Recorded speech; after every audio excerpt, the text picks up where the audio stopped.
but anything we need to put on the record before we get the jury out? Your Honor, good morning. Good morning.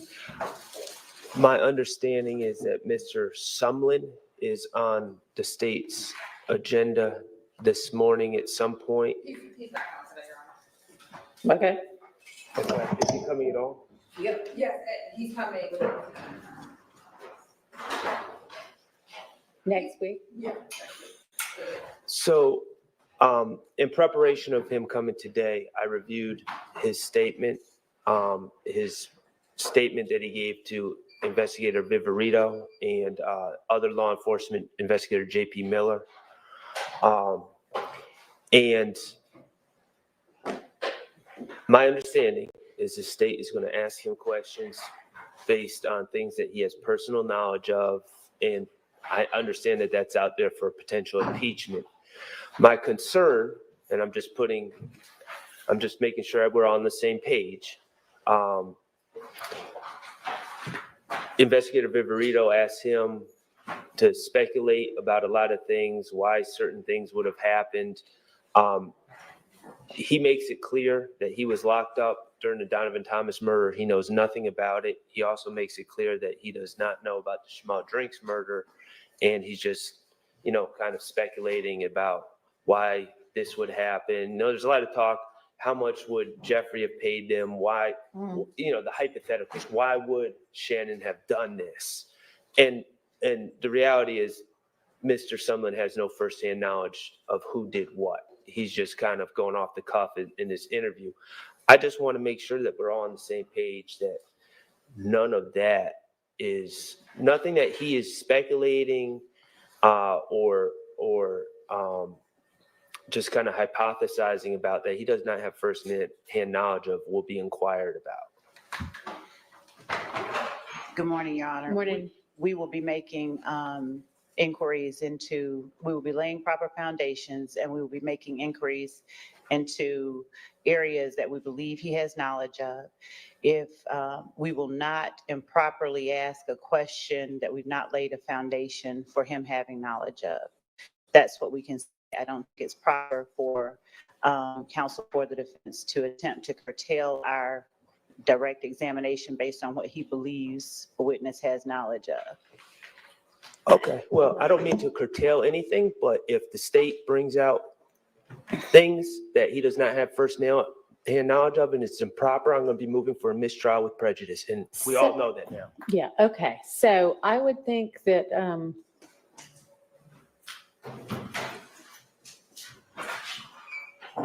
y'all, I don't know if I've got a copy of the interview or not, but y'all could get together and see if you all can agree on what's clearly not within his knowledge and what might be, and then we could potentially litigate that beforehand on Friday. We could do that. You do have a copy of it, Your Honor. It's in that 30 witness. Okay. In his folder. And Your Honor, we could definitely get together and talk about things that we believe, or one party believes he does or does not have direct knowledge of. But again, given the way that the interviews have gone and the examinations have gone, I don't, again, think it's proper to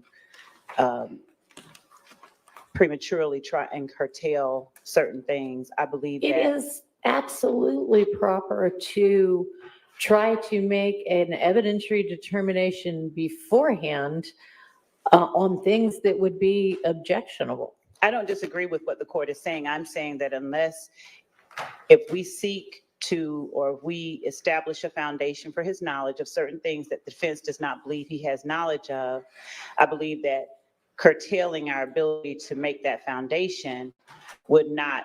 I don't think that's what he said. Well, that's not what he said.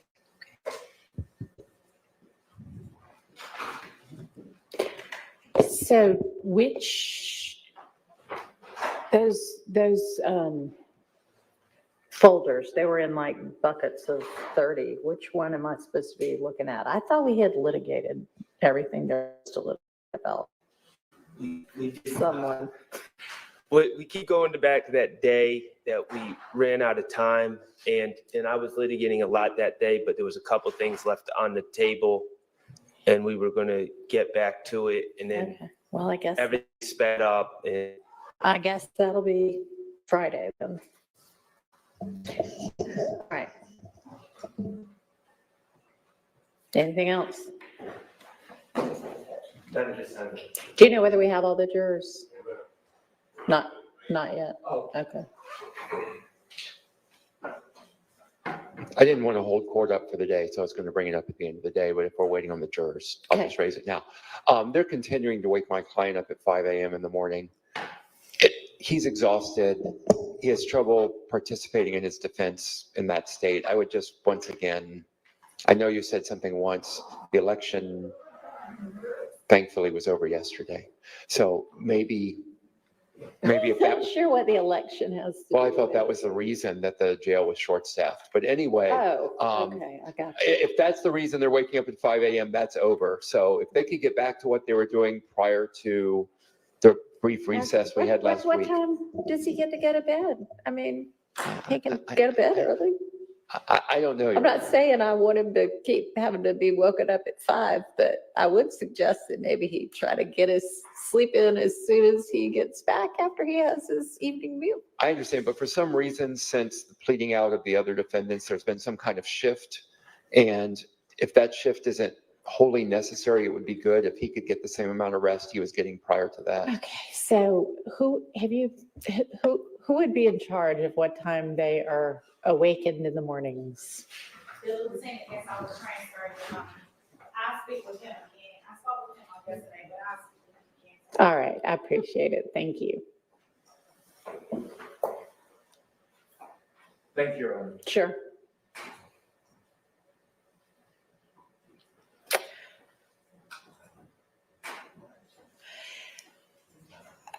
Can I ask the state a question? Is, when we get around to the jury charges, I know, I don't know, but I think that early on in this case, John Floyd was involved.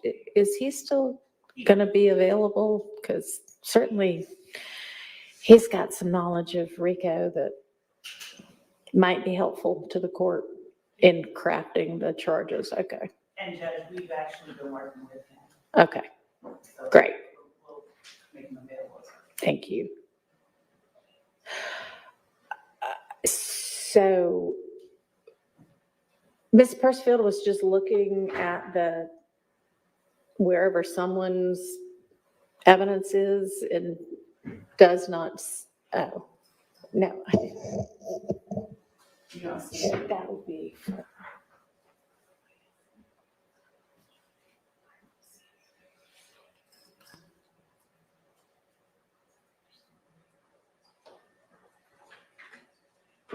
Is the statement a video? Maybe that's what it is. Okay, so I think we were looking for a transcript. Is there a transcript available? We can make one really quickly. We'll have to get it to the court this afternoon. That'll be fine. Thanks. So, Yeah, I believe there is a transcript. okay, well, if we have one or can create one quickly, that might be helpful.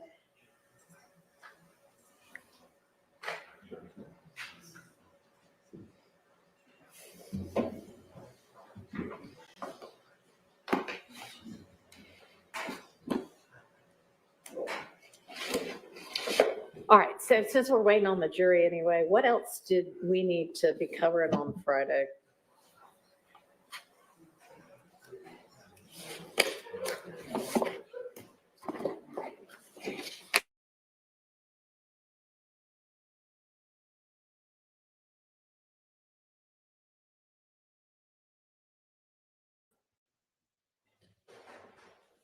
We can go ahead and get them out. Hmm?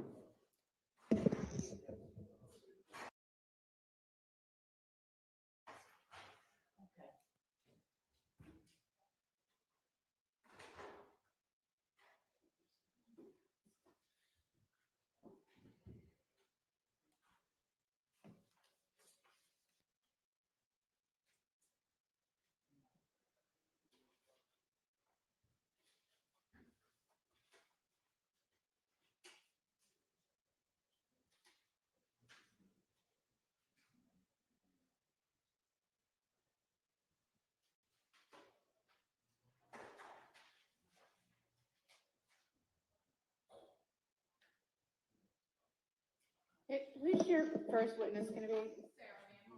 Okay.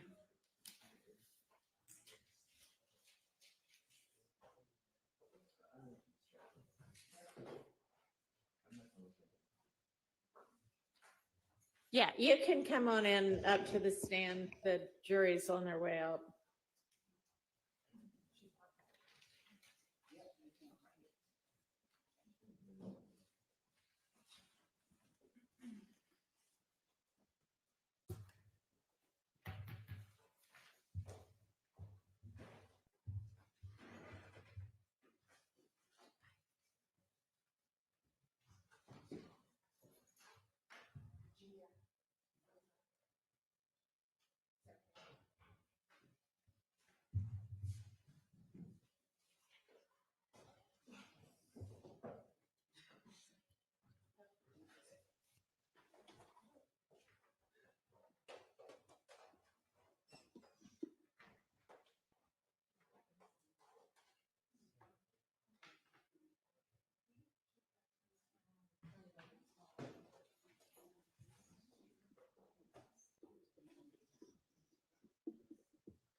Testing.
If you'll swear our witness, please.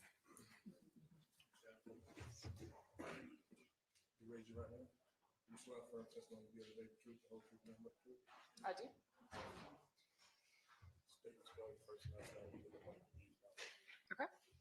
My first name is Sarah, Sarah. My last name is Van Holm. That's 2 words. VANHOLM. And where are you employed?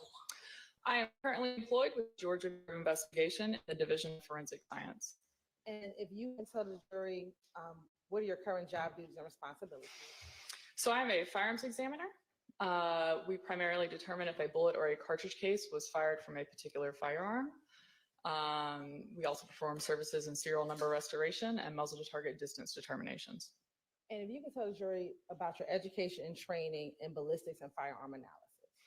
So I have a bachelor's degree in biology from the University of North Georgia. Prior to being employed with the GBI, I was an operations manager for a small firearms manufacturing company. I was a certified firearms instructor, and I was also a professional competitive shooter. Upon being employed with the GBI, I completed a 14-month training program to become a firearms examiner, and that was followed by 7 months of supervised casework. I have been certified as an armorer for multiple firearms manufacturers, including Glock. I have attended multiple conventions and conferences that are firearms related, and I am also a member of the Association of Firearm and Toolmark Examiners. And over the course of your time, well, and I don't think I asked, how long have you been with the GBI? How long? Since July of 2017. How many cases have you analyzed while you've been at the Georgia Bureau of Investigation? Almost 400 cases. And how many cases have you worked where you had to compare both projectiles and handguns? The majority of those cases dealt with comparisons. You're right. This time, the state would like to tender Ms. Sarah Van Holm as an expert in ballistics and firearms analysis. All right, she is qualified and may testify as an expert in this field. If you can tell the jury, what is the difference between a semi-automatic handgun and an automatic weapon? Yes, so a semi-automatic handgun is a handgun that fires one cartridge per single pull of the trigger. An automatic handgun is a type of handgun that fires multiple cartridges per single pull of the trigger. And are there mechanisms that can be used to change a semi-automatic handgun to an automatic handgun? Yes, there are. And what are those mechanisms? So there are different ways to turn a semi-automatic handgun into a fully automatic handgun. The most common one that we see in casework is going to be something called a Glock switch. It is usually a slide backplate aftermarket part that replaces that back slide plate, and it renders a Glock firearm fully automatic. And I want to draw your attention to DOFS case number 2022-101-9842, where you requested to do any testing on a Glock 9mm pistol. Yes, I was. And what agency submitted the evidence to the GBI? It was Fulton County District Attorney's Office. And what were you requested to do? I was requested to perform what we call a check function on the firearm and determine if it can fire fully automatic. And how would you do a check function test on a semi-automatic? So semi-automatic, when we perform a check function, we are going to test fire that firearm. We're going to look at that firearm to determine if the safeties are operational and functional. We're going to determine if there's any alterations done to the firearm, if there's any damage to the firearm, and if that firearm is operating as it should. And is that the same process you would go through to determine if it's an automatic weapon?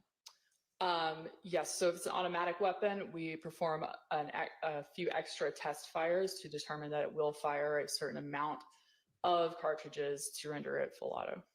And how many cartridges are you looking for to determine if it's full auto? 6 or more. Why are you determining if it's 6 or more? So that's according to the Code of Georgia standards for what is defined as a fully automatic weapon. And what was the serial number of the weapon that you were asked to test? So if I may refer to my notes.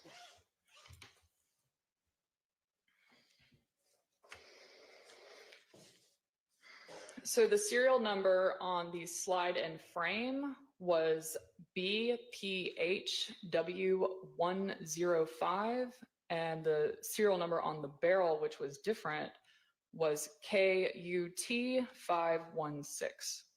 And what was the type of firearm? The type of firearm, according to the frame, was a Model 45 Glock 9mm pistol.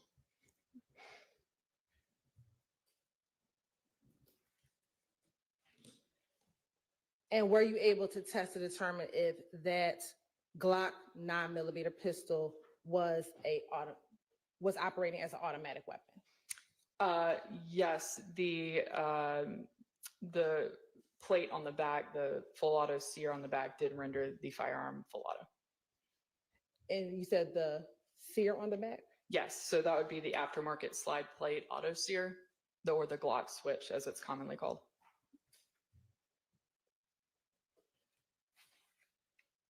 And after conducting this test, did you write a report? Yes, I did. And are your findings contained in that report? Yes, they are. And after your report was published, did that conclude your involvement in that DOFS case number? Yes, it did.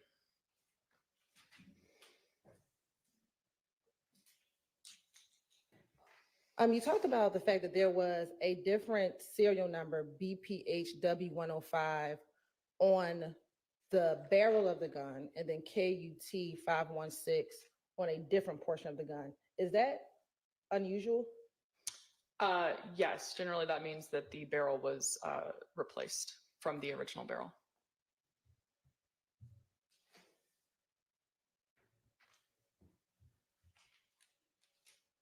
Court's indulgence for a moment. Is that significant for you as a firearms examiner? It can be, because during comparisons, we look at the markings that the barrels in part on the projectiles. So that is something that we would look at if we were doing comparisons. Court's indulgence for a moment.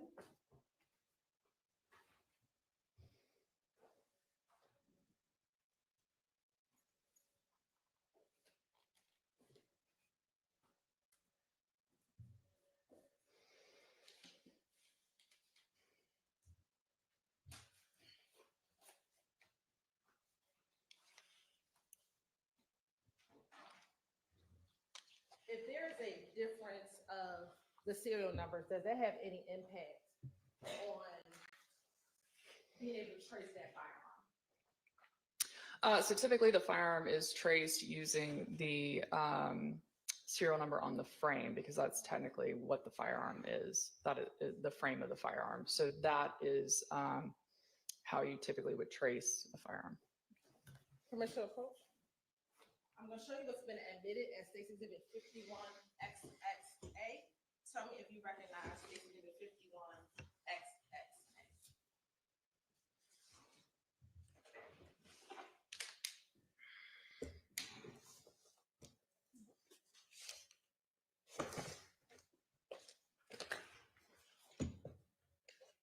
For the court, this firearm is cleared.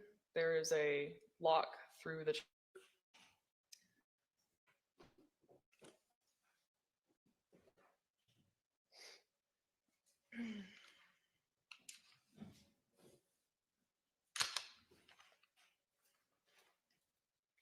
Yes, I do recognize it. And how do you recognize 51XXA?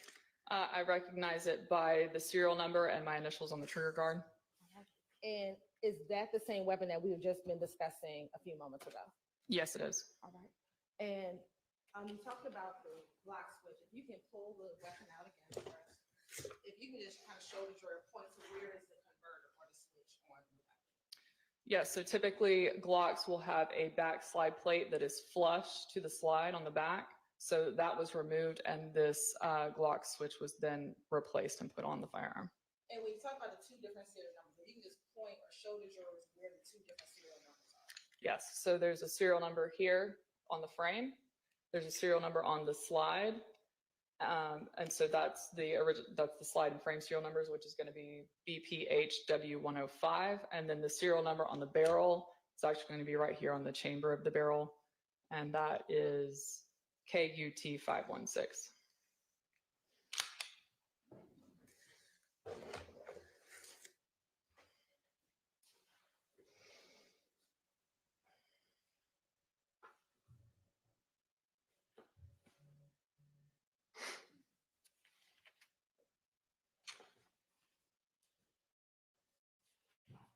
Are you familiar with the NIBIN system? Yes, ma'am. When there are two different serial numbers on the NIBIN system, two different serial numbers on the weapon, does the different serial numbers on the barrel and the other parts have any impact on the ability to get proper NIBIN results or ballistic comparisons? Okay, so for comparisons, it may impact it because if a barrel is switched out, obviously we're looking at the markings on the actual projectiles themselves. For NIBIN, NIBIN is the National Integrated Ballistics Information Network. That has to do with cartridge cases only. So we're not looking at projectiles for that. So switching out a barrel isn't as pertinent as it would be maybe a slide. Thank you so much. I have no further questions.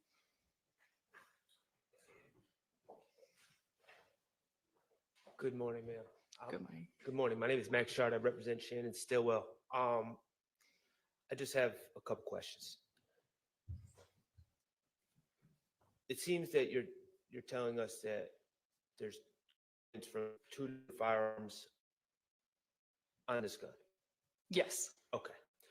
Ultimately, at the end of the day, what caliber bullets or projectiles does this gun, as is, fire? 9mm. Okay, fires 9mm. All right. Do you have any evidence that this gun has been used in any crimes on record? I do not. Okay. Do you have any evidence that firearm has ever been fired by Shannon Stillwell? I do not. Do you have any evidence at all that Shannon Stillwell has ever been in possession of this firearm that you tested? I do not. Okay, thank you.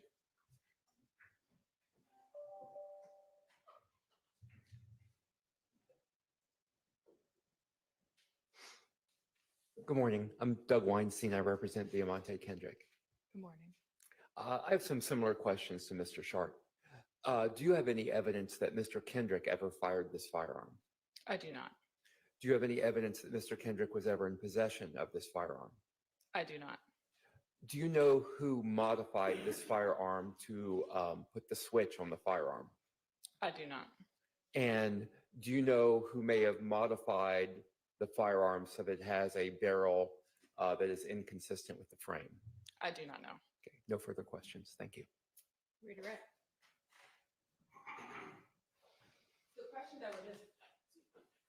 The questions that were just asked of you, would you have any way to know any of those answers, given your work at the GBI?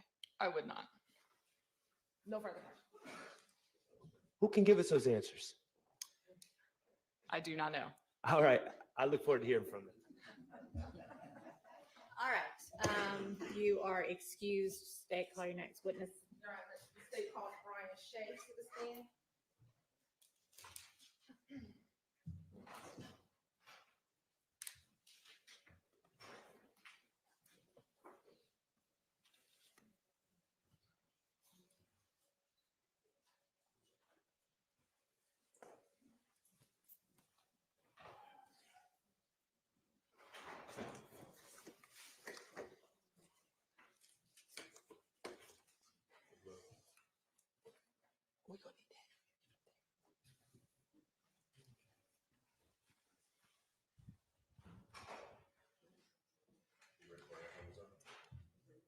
Swear to affirm testimony about this court, true portion of what you said.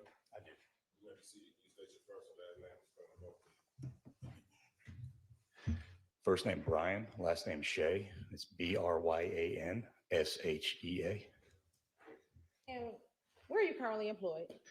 I am currently employed with the Gwinnett County School Police And how long have you been with the Gwinnett County School Police? since August 19th of this year. And prior to working at the Gwinnett County, for the Gwinnett County School Police, where did you work? I was a senior investigator for Fulton County District Attorney's Office, but I was task forced out to the Bureau of Alcohol, Tobacco, and Firearms. How long did you work at the Fulton County District Attorney's Office? I started in August of 2021. Now, you said you also served as a task force officer with the Bureau of Alcohol, Tobacco, and Firearms. What did you do as a task force officer? I was attached to an enforcement group. Our main function was illegal firearms, narcotics, and gang issues. And while you were a task force officer, did you have the occasion to handle cases involving machine gun conversion devices? I did. And is that commonly called a switch? It is. What type of cases did you handle regarding machine gun conversion devices? One in specifically is I test fired a piece of evidence involved in a YSL case, the RICO trial. It was a Glock model 45 9mm that had a MCD, a machine gun conversion device affixed to the back of it. And you can briefly tell the jury, what was your education, background, and training experience to qualify you to serve as a task force officer? I started law enforcement in 2003 with the Atlanta Police Department. I served there for almost 10 years. Left in 2010, went to the City of Johns Creek Police Department, where I started as uniform patrol, worked my way to detective, then made my way to narcotics detective, worked undercover narcotics for a task force. Left there in 2021, came here, was immediately assigned to the ATF, where I studied under numerous special agents there in weapons, firearm recognition, and how firearms work, specifically illegal ones. So I want to take you to May 25th, 2023.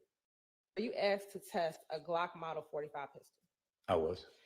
And were you familiar with that type of firearm? I was. It was actually the duty issued weapon that I was given by Fulton County District Attorney's Office. And there is an exhibit in front of you, 51XXA. Please look and tell me if you recognize this exhibit 51XXA.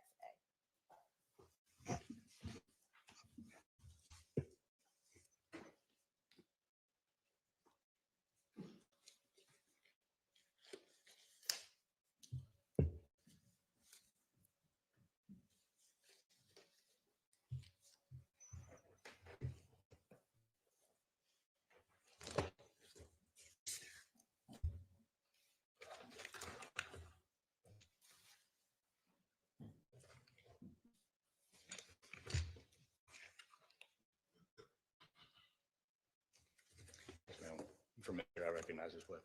How do you recognize? This was the weapon that I test fired that day. And we say that day, so on May 25th, 2023? Correct. All right. And how many, in your time either as a task force officer or as in your other roles, how many guns with switches have you handled during the course of your law enforcement career? Oh, numerous.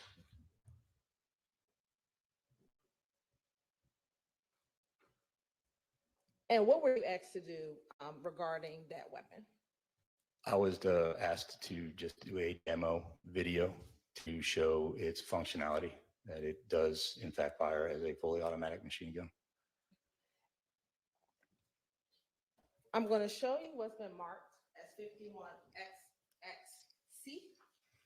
Tell me if you recognize this exhibit 51XXC. I do.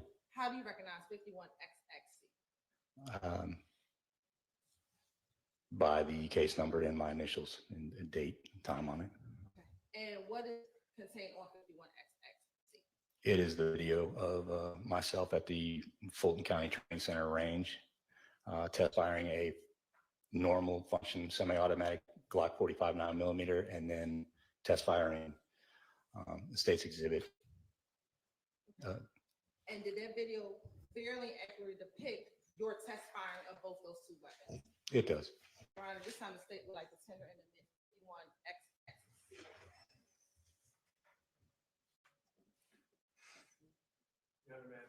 Yes.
Go ahead.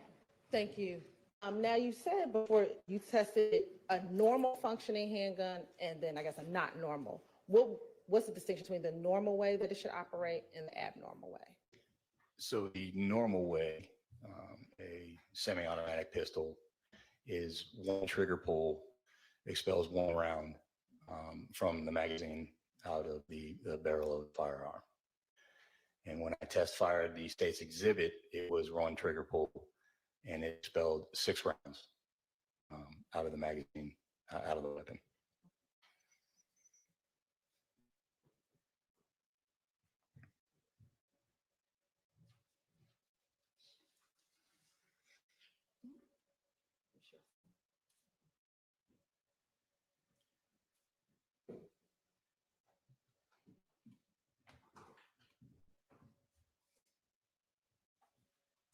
And before we play it, just where are you when you do the test fire? The Fulton County Training Center on their range.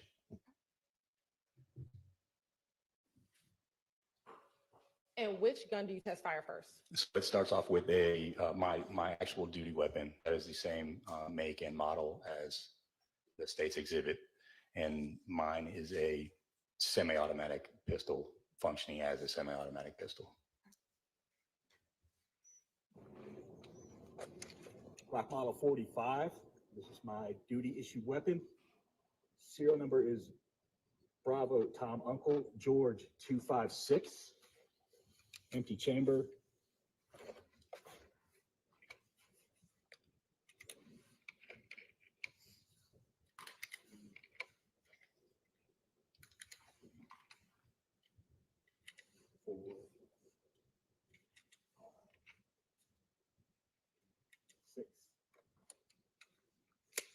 Six-round magazine loaded into duty weapon. Range is hot.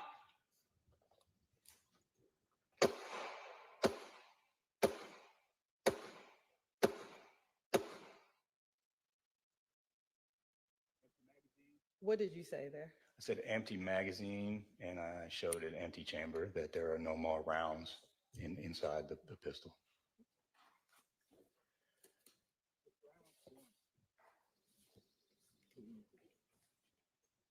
Three, 4, 5, 6.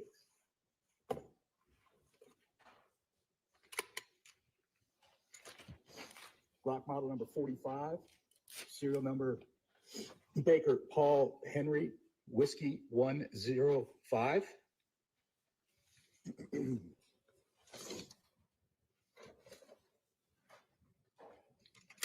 Six-round magazine.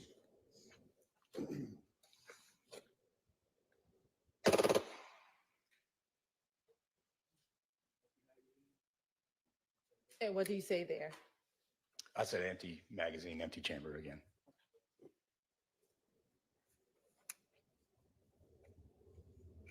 And did that conclude your demonstration video? It did. Court's indulgence for a moment.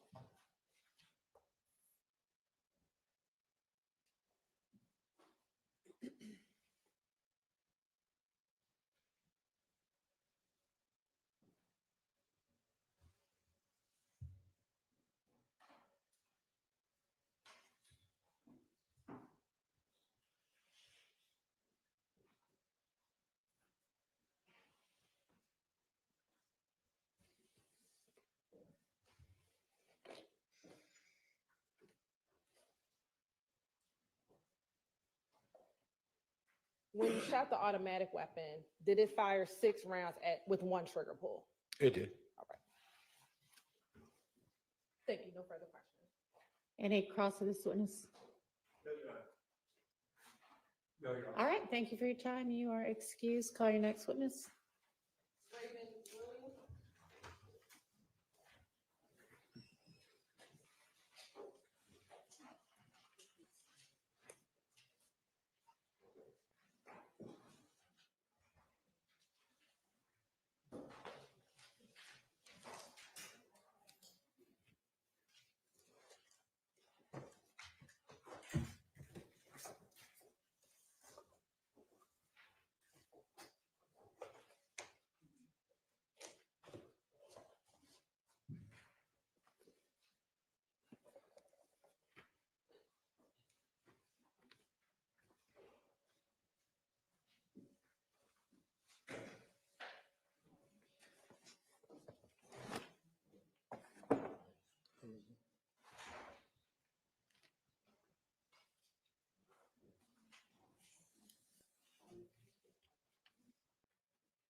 Raven Williams, RAVEN WILLIAMS. And good morning, Ms. Williams. How are you? Good morning, I'm fine. How old are you? 36. And do you work? Yeah, What type of work do you do? home health care, And are you from Atlanta? basically, yeah. When you say basic, what do you mean? I was raised in Augusta. And how long have you been in the Atlanta area? About 16 years. And do you know someone by the name of Shymel Drinks? Yes. And how do you know Shymel? I've been knowing him since Augusta. Were you both raised together in Augusta? We wasn't raised together, but we were around each other a lot. And are you familiar with his family? Yes. Do you know his mother? Yes. And what's her name? Sandra. And does he have siblings? Yes. How many?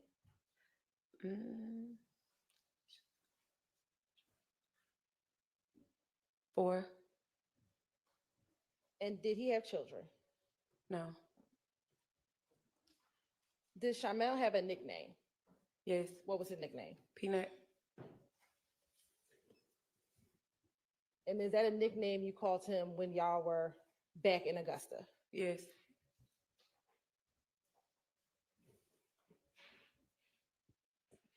Now, I know you said that you all grew up together or were around each other in Augusta. Do you know if he was born in Augusta? Yes. No, I think he was born in Atlanta, I think. But was he raised in Augusta? Some partially. They was back and forth. When they were back and forth, is that between Augusta and Atlanta? Yes. Do you know where in Atlanta he would stay when they were in Atlanta? I'm not sure when he was staying with his mom, but at the time of death, he was living with me. Back in 2022, did you ever know him to hang out in the Summer Hill neighborhood? Yeah, I think so. What about in Mechanicsville? I guess that's what you call it. I'm assuming.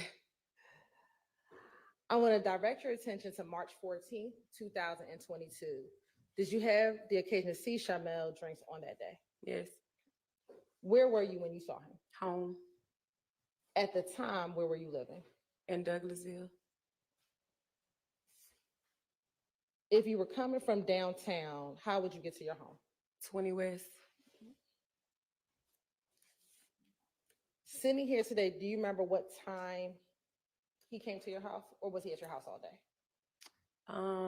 I don't remember the time verbatim. I just know when I got there, it's like it was almost time to get my daughter from gymnastics, and that's normally like I want to say like 6 something, but I just can't remember verbatim. But like around that time frame, I believe. And we say 6 something, that's 6 something p.m. Yeah. Was he already at your home when you were getting ready to maybe get your daughter from gymnastics? Yes. Was he at your home with anyone? Yes. Do you know who? A boy named Barter. Had you ever met that individual, Barter, before? No. Do you know if Barter was a nickname or his given name? I'm not sure.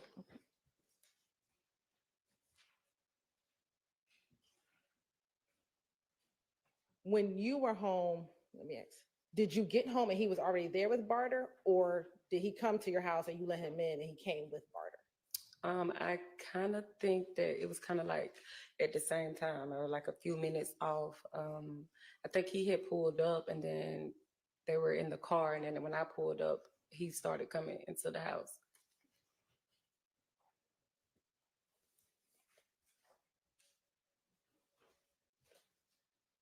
Did both he and Barter come inside of the house? He was coming in first with me, telling me who it was. And then the guy was coming up. Now, I think I may have asked you this, but I'll ask you again. Had you ever seen Barter before? No. Had you ever heard Shymel talk about barter? No. Did you all have plans for that evening? Yes. What were they? I was getting ready to cook dinner, so he was coming back home to eat and chill with me and my daughter. And let me ask you, at the time, were y'all two dating? Yes. All right. Did he stay at the house That night? that night? No, he never returned.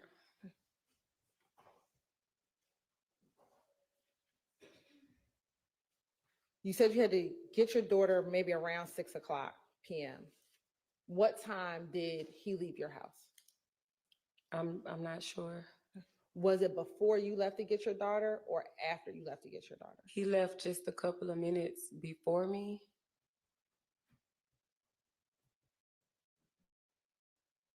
Did you know where he was going? He told me that he was running to the city and that he was dropping barter off and then he was coming back.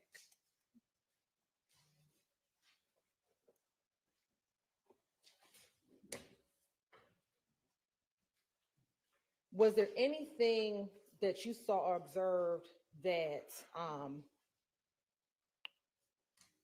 kind of triggered him leaving? Kind of, but not really. I mean, I guess like the boy kept like just trying to insert himself like, oh, you cooking? I'm staying too. Can I stay? And like he was, my niece was there. So he was trying to like court my niece or whatever. And so I want to say the phone rang, if I remember correctly. And that's how he just ended up go ahead and leaving. Do you know whose phone rang? Mm-mm. Okay. When he left, did he leave with barter? Yes.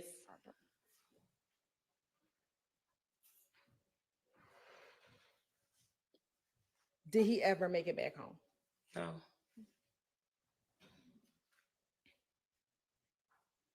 Did you at some point learn about his death? Yes. All right. Permission to approach your mom? Yeah. I'm going to show you what's been marked as State's Exhibit 123VV. Do you recognize individual 123VV? Yes. How do you recognize him? That's Shymel. Is that a fair and accurate depiction of how Shymel looks prior to his death? Yes. Your Honor, this time the state would like to admit 123VV into evidence. It's admitted. Permission to publish. You may.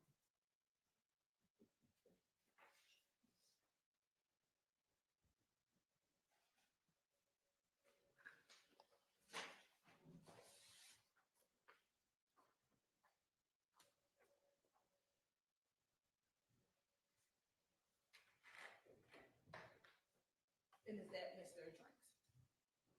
Yes.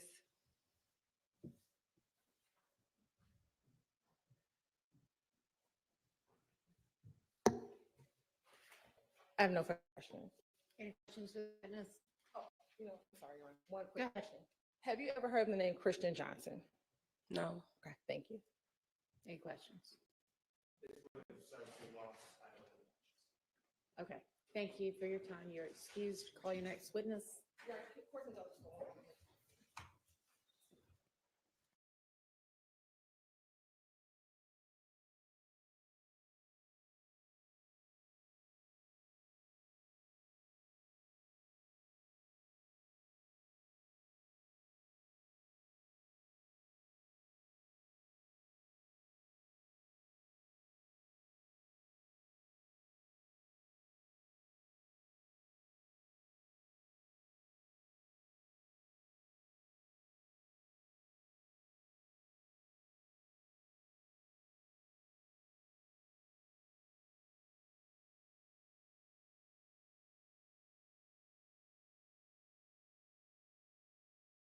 Whenever it is. Your Honor, the state calls Fulton. Okay.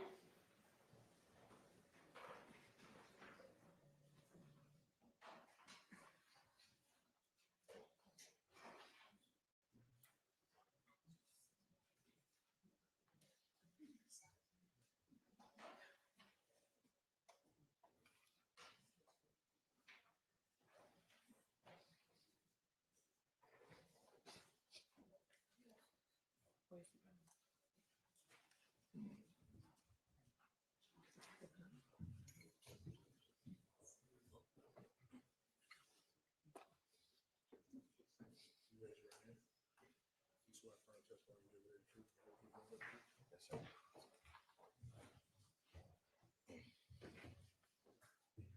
Can you just state your first and last name? Spell your first and last name for the record. Phil Norton, HIL, and RTON. Good morning, Mr. Norton. How are you? Good. Good. Mr. Norton, would you tell the jury, are you a gun owner? Yes, How long have you owned guns, firearms? my entire life. What type of guns have you owned throughout your lifetime? Couldn't tell you. Have you ever owned a Glock 9mm weapon? Yes. All right. Now, when you purchase your firearms or when you obtain your firearms, where is it that you ordinarily get your firearms from? Various places. I make holsters for a living, so I come across a lot of guns. You make what for? a living? Holsters for guns. Okay. And you said, so you come across a lot of guns? I do gun shows almost every weekend, All right. And where do you do your gun shows? all over the place. Your gun shows, you buy guns from people or you just sell them? Everything, it changes every day. It's almost like a pawn shop. Okay. All right. And do you There's a have- lot of trading going on, selling, buying, not necessarily just guns, everything. Okay. Including Ammo, your optics, holsters, bags, everything in the industry. Okay. Do you have to comply with any federal regulations at those gun shows? If you buy from an FFL agent, yes. If you buy from a FFL holder, yes. And what is an FFL holder? Federal firearms license. All right. Now, when you say if you buy from an FFL holder, you have to comply with federal regulations. During those exchanges and during those sales and transactions that take place at the gun shows that you attend, are you either buying from FFL holders or are you an FFL holder? No. So there's no restrictions to the way that you sell and If purchase you're a guns? private owner or a private seller, under the Constitution, you can buy and sell guns. You don't have to have an FFL license. Okay, Just for my neighbor, the gun. okay. I don't know if you know that or not. I do not, because you just told me. Yeah. So when you purchase a firearm from someone, is there any kind of record or do you keep any kind of record of the types of Not firearms? unless it's an FFL agent, no. Unless, if it's an so in other words, if I go to Academy Sports, there's paperwork filled out. Okay. If it's a private sale, no. Now, you said you've owned guns all of your life, or at least you've Mhm. had Yes, ma'am. access to firearms. So is it safe to say that you're pretty familiar with firearms and how they work? Yes, ma'am. Now, the types of gun that you've owned, have they all been semi-automatic? Have they sometimes been revolvers, pistols, a whole range of guns? Yes. Yes to which question, since I asked a All of compound them. one? Okay. Have you ever owned an automatic weapon? No. Have you ever handled an automatic weapon? No.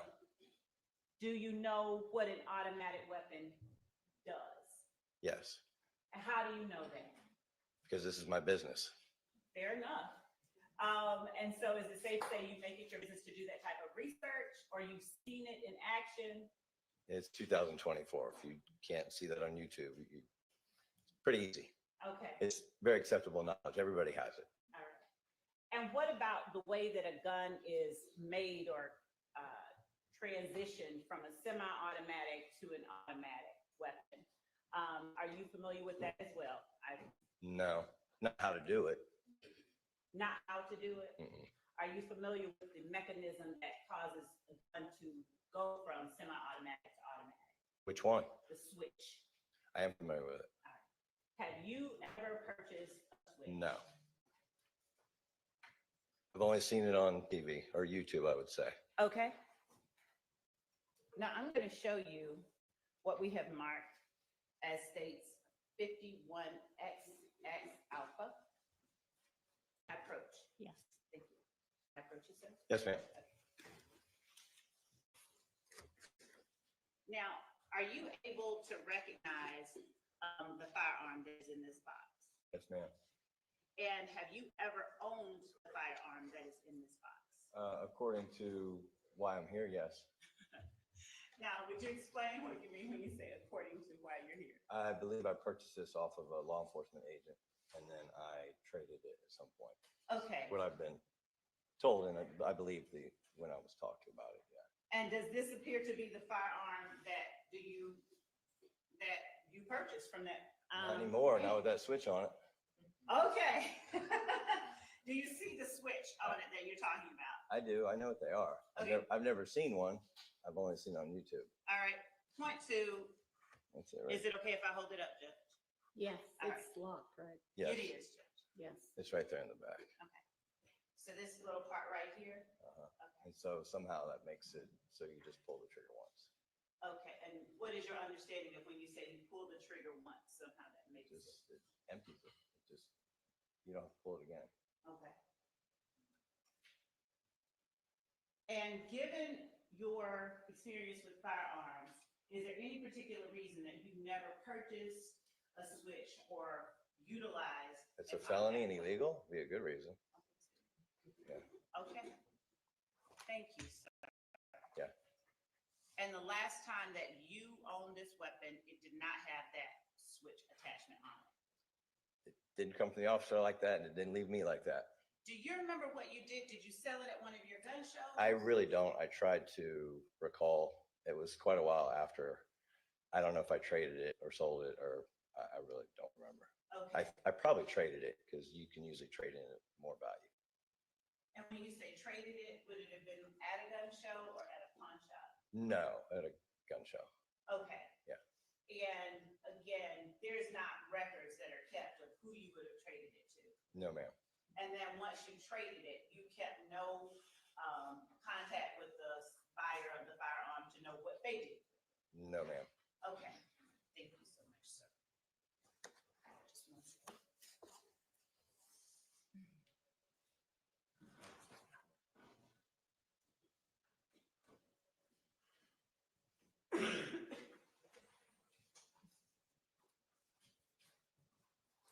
Now,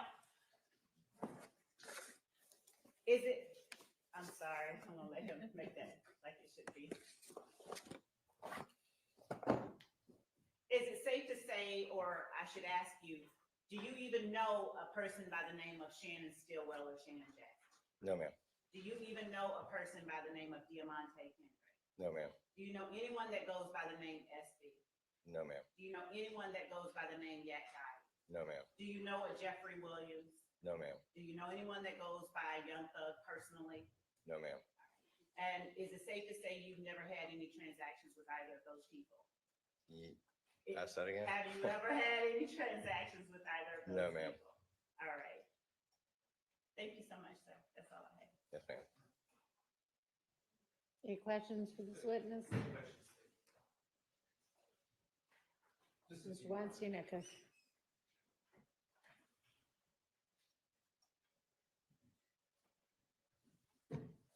Good morning, Mr. Norton. Morning. My name's Doug Weinstein. I represent Deamonte Kendrick, who's sitting right over there. Okay. Just a couple of questions. You said that when you had this firearm, it did not have a switch on it, correct? Yes, sir. You know who modified it to put that switch on there, do you? No, sir. You don't know if my client, Mr. Kendrick, has ever been in possession of this gun, do you? No, sir. Okay. You don't know if he's fired this gun, do you? No, sir. All right. No further questions. Thank you. Redirect. Just briefly, you were not at a person by the name of Jeffrey Williams' house on May 9th, 2022, were you? No, ma'am. Thank you. All right, thank you for your time. You may step down, call your next witness. You're excused. Thank you. Dr. Melissa Stillwell.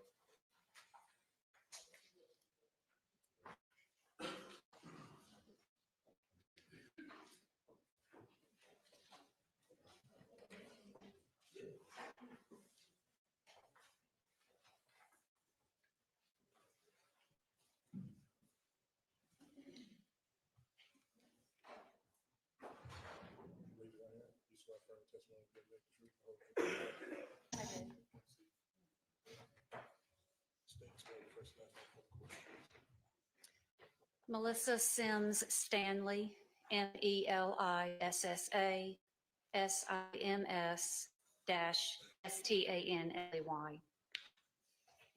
Say good morning. Good morning. Could you explain to the jurors how you are currently employed? Currently I'm retired as of July this year. Prior to July of this year, well, congratulations, one. And prior to July of this year, can you tell the jurors how you were employed or where? Yes, I was an associate medical examiner with the Fulton County Medical Examiner's Office. And can you tell the jurors how long were you an associate medical examiner with the Fulton County Medical Examiner's Office? I began at Fulton County as a locum tenens or contract medical examiner in March of 2020 and was hired full-time in July of 2022. And prior to beginning your contract work in March of 2020 with Fulton County, can you tell the jurors, were you employed by other medical examiners, agencies in other counties?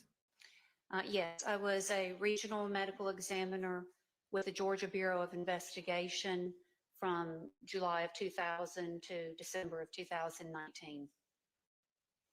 Now, can you tell the jurors a little bit about your educational background and training that has allowed you to work as a medical examiner for all these years? I obtained a Bachelor of Science degree from Emory University, medical degree from the Medical College of Georgia. I did a one-year internship in internal medicine, also at the Medical College of Georgia. I then completed an anatomic and clinical pathology residency, followed by one-year fellowship in forensic pathology at the Medical University of South Carolina. And can you tell the jurors, in your number of years working in various medical examiners, agencies or offices, approximately how many autopsies have you performed? Greater than 3,500. Your Honor, at this time, the state would tender Dr. Sims Stanley as an expert in forensic pathology. She is so qualified and may testify as an expert in that field. Thank you, Judge.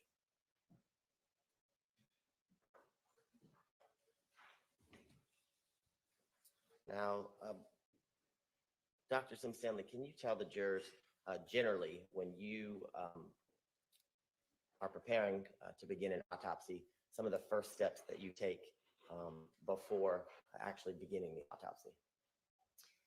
Yes, every medical examiner's office has a staff of medical examiner investigators. So the coroner, if it's a certain county, or law enforcement will contact the medical examiner's investigators to discuss a death. If that death falls within the jurisdiction of a medical examiner's office, then the case is accepted into that office. Cases which fall under the Georgia Death Investigation Act to be autopsied by medical examiner's offices are unnatural or unexpected deaths, unnatural being homicide, suicide, accident. However, every medical examiner's office gets a fair number of natural deaths, drug-related deaths. It's just that they may be in the unexpected category. Okay, and can you tell the jurors, while working at the Fulton County Medical Examiner's Office, was it a part of the normal procedures and practices for an autopsy to be documented with photographs? Yes. And as you do the procedures with the external and internal portions of the autopsy, are you having someone, I guess, take your notes of your findings and conclusions? I take notes during the autopsy and then dictate the autopsy afterwards to be transcribed. Okay, and are your findings and conclusions then memorialized in a report? Yes, they are. And is that something you did for every autopsy that you performed while working with the Fulton County Medical Examiner's Office? Yes, sir, that's correct. Now, I want to direct your attention to March 17th of 2022. Did you have the occasion to perform an autopsy on a gentleman named Shymel Drinks? Yes, sir. Okay. And can you tell the jurors, as it relates to the autopsy of Mr. Drinks, were the policies and procedures that you just described completed? And I mean, were photographs taken and was a report created? Yes. And I want to show you what's marked as state's exhibits.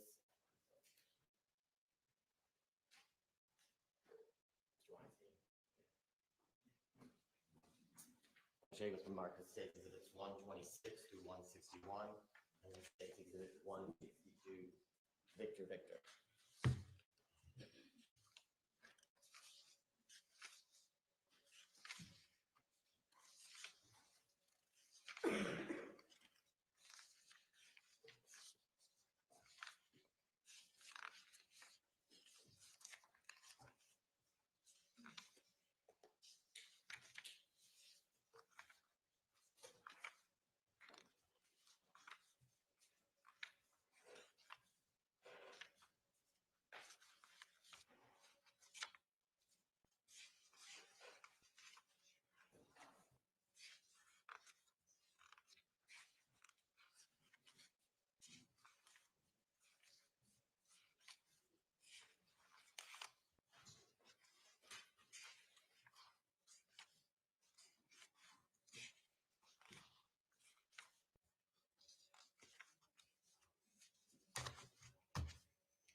Yes, sir.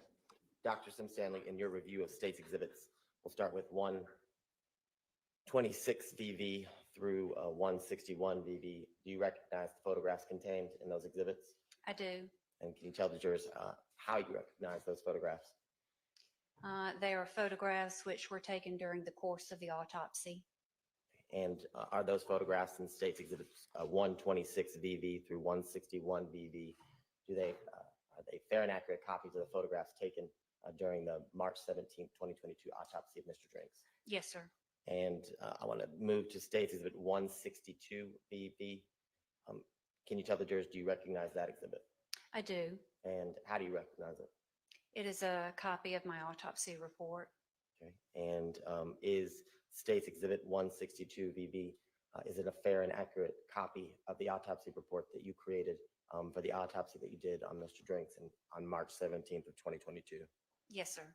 Your Honor, at this time, the state would tender what's been marked as state's exhibit 126 VV through 162 VV.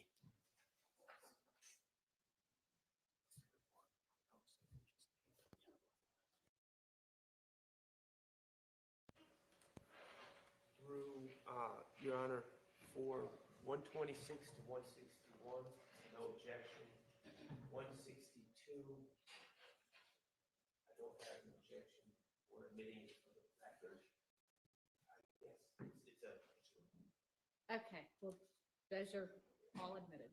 And in terms of what goes out, we'll sort that out later. Now, Dr. Sim Stanley, can you explain to the jurors when you began the autopsy procedure on Mr. Drinks on March 17th, can you tell the jurors what you did first to kind of initiate your process as it related to the autopsy? Yes. Before any autopsy, the investigative information, which is written up by the investigator, is reviewed. I always say an autopsy is never performed in a vacuum. You always have the investigative information first, and then a further investigative information or medical history is needed. That's requested by the medical examiner. So in this case, as there were gunshot wounds, x-rays were taken of Mr.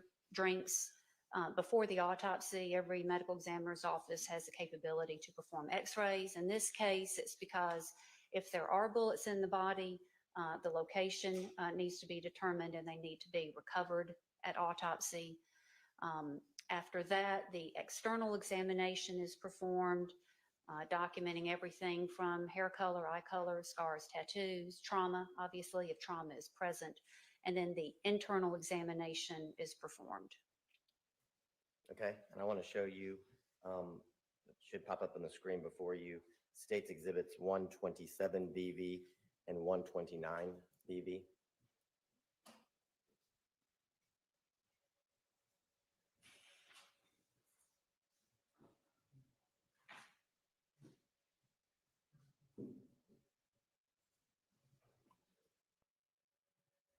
Now, Dr. Sim-Stanley, can you explain to the jurors, I guess, the purpose of this photograph that is taken during the autopsy procedure? This is a facial identification photograph. You will notice in every photograph there is the unique identifying case number for this autopsy and for every piece of evidence which is associated with this autopsy. Okay, and in State Exhibit 129, can you tell the jurors, is this the state in which Mr. Drinks' body was received by the medical examiner's office? Yes, everyone is received within a sealed and labeled body bag. Once that body bag is opened, photographs are taken along the way as an extra step of documentation. So this is a photograph of how Mr. Drinks was received. The white paper bags on the hands are placed on the hands, typically by law enforcement at the scene for preservation of possible evidence. Okay, and can you tell the jurors, in your, I guess, when you began the external review of Mr. Drinks, can you tell the jurors, did you notice, as it relates to the injuries, anything like soot or stippling? No. However, there was what's called pseudo stippling or false stippling associated with the entrance gunshot wound of his neck. Okay, can you explain to the jurors what is pseudo stippling and how is that created? Yes. Well, first, soot is the combustion of gunpowder, which is associated with contact or near contact gunshot wounds. Gunpowder stippling refers to the burning and unburned grains of gunpowder, which can impact on the skin around an entrance gunshot wound. They look like red pinpoint, very small abrasions. This is characteristic of close range or intermediate range gunshot wounds. In this case, the investigative information and the scene findings I had was that Mr. Drinks was found deceased within a vehicle and that there were gunshot wound defects noted in the car doors, the front door, the front driver's door, the front passenger door, as well as the front passenger's windshield. So he had what's called pseudo stippling. So it's not gunpowder stippling, but there were larger irregular abrasions which were associated with the entrance gunshot wound of the neck.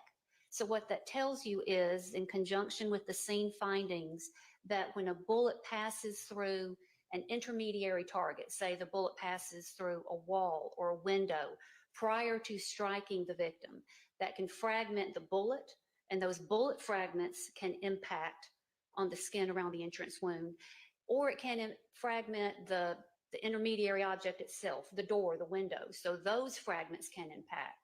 So there were those irregular fragments of either the intermediary target or the projectile around the entrance wound of the neck. And the irregularly, can't say that word this morning, the irregular, the things that you found to be not normal, I guess.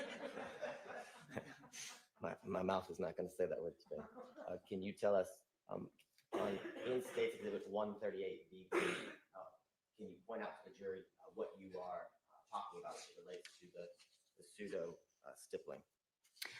Yes, it's easier to see on what's termed the clean photograph. Photographs of wounds are taken before cleaning the body and after. Yes. But 145 BV, if that will help assist.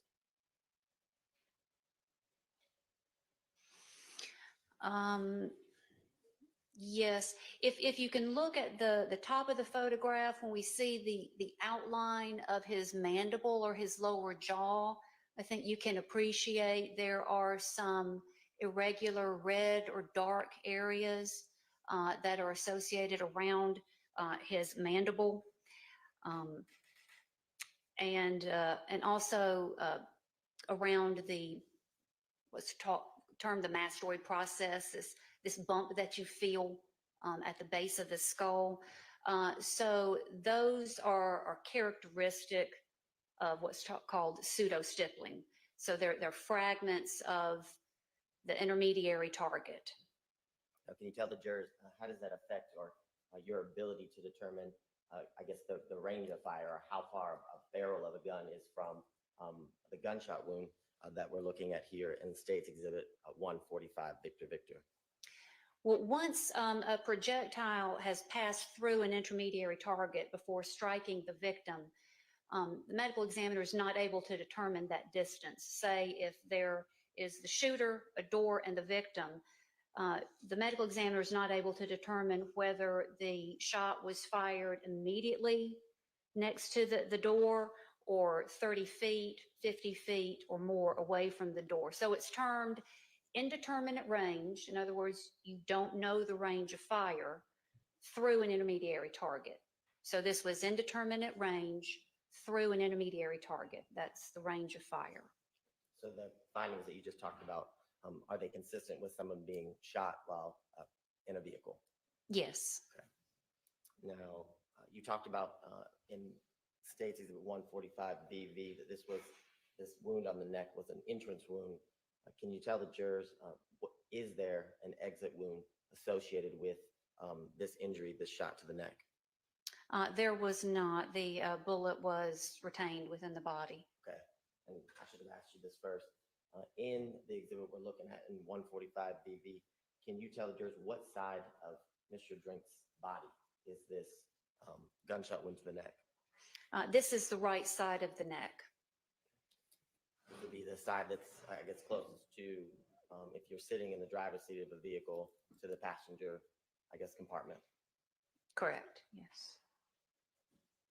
Now, can you tell the jurors, if there is no exit wound, can you explain to the jurors, were you able to determine during the external and internal portions of the autopsy that you performed, the pathway of travel of the projectile or bullet through Mr. Drinks' neck and into his body?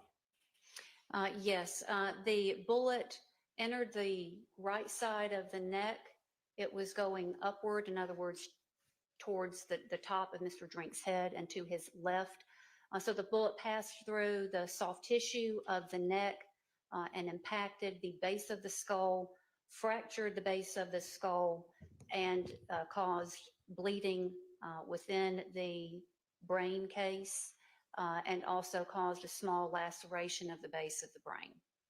Now, Doctor, can you explain to the jurors when someone receives a traumatic injury like this, and you said it goes through Mr. Drinks' neck, it fractures his the base of his skull, and does it travel upward? Yes, it was traveling upward. Okay.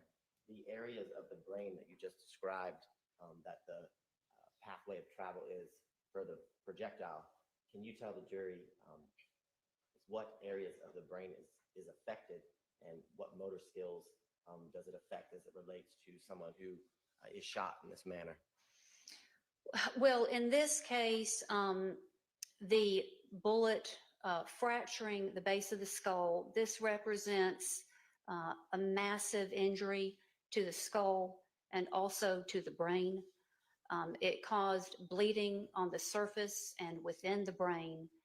And whenever there is massive trauma such as this to the brain, consciousness is lost immediately.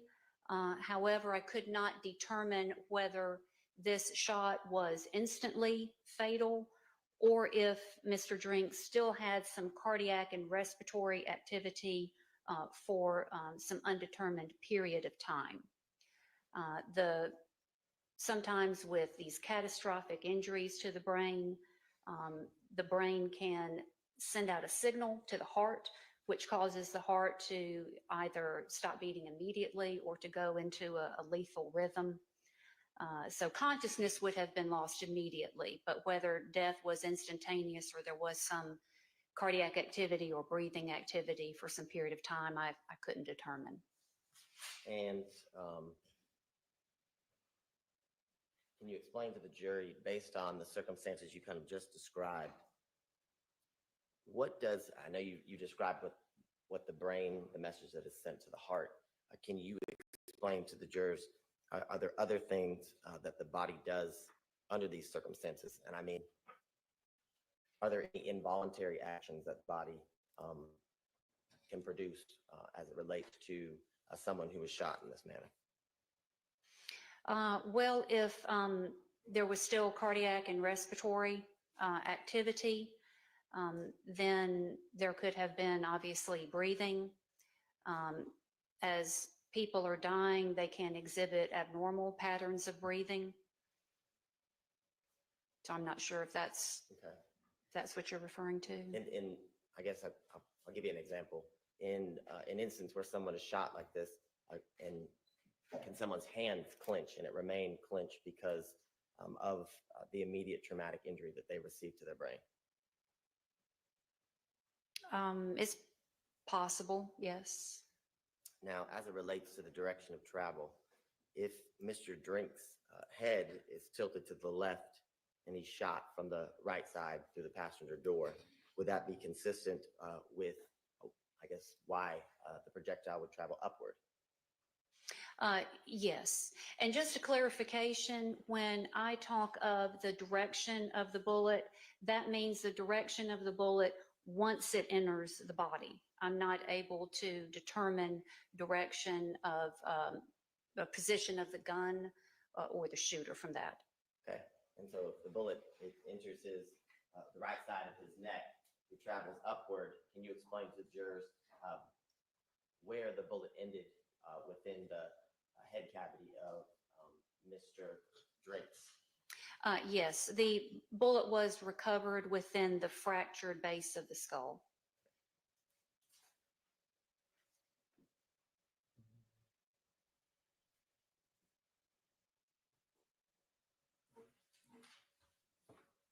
Okay.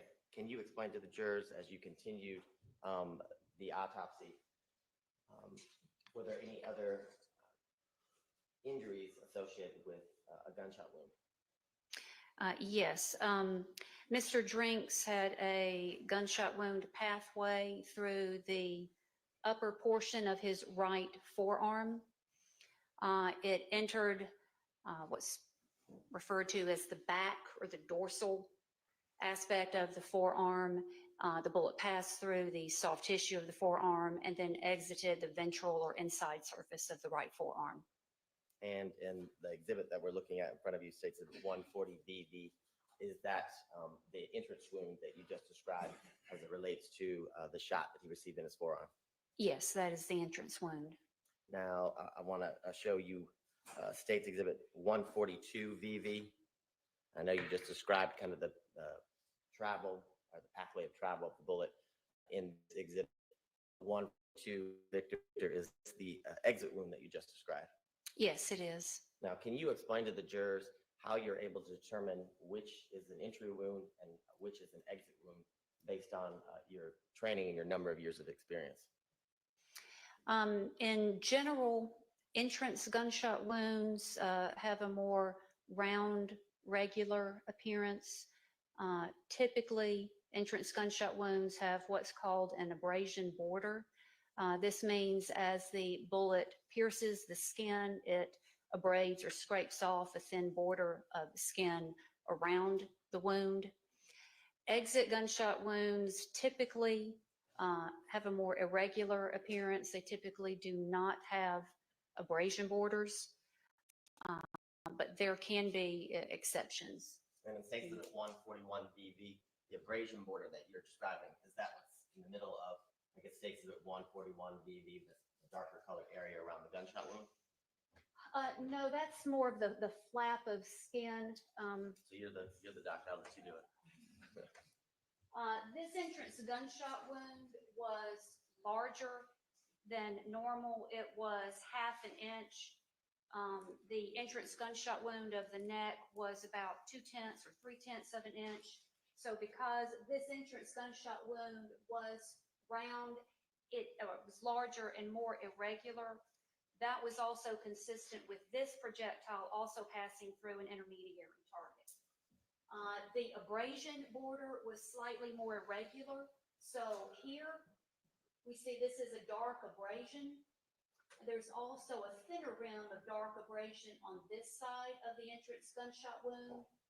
This represents a laceration or tear of the skin. And then this area is just somewhat of an irregular flap of skin.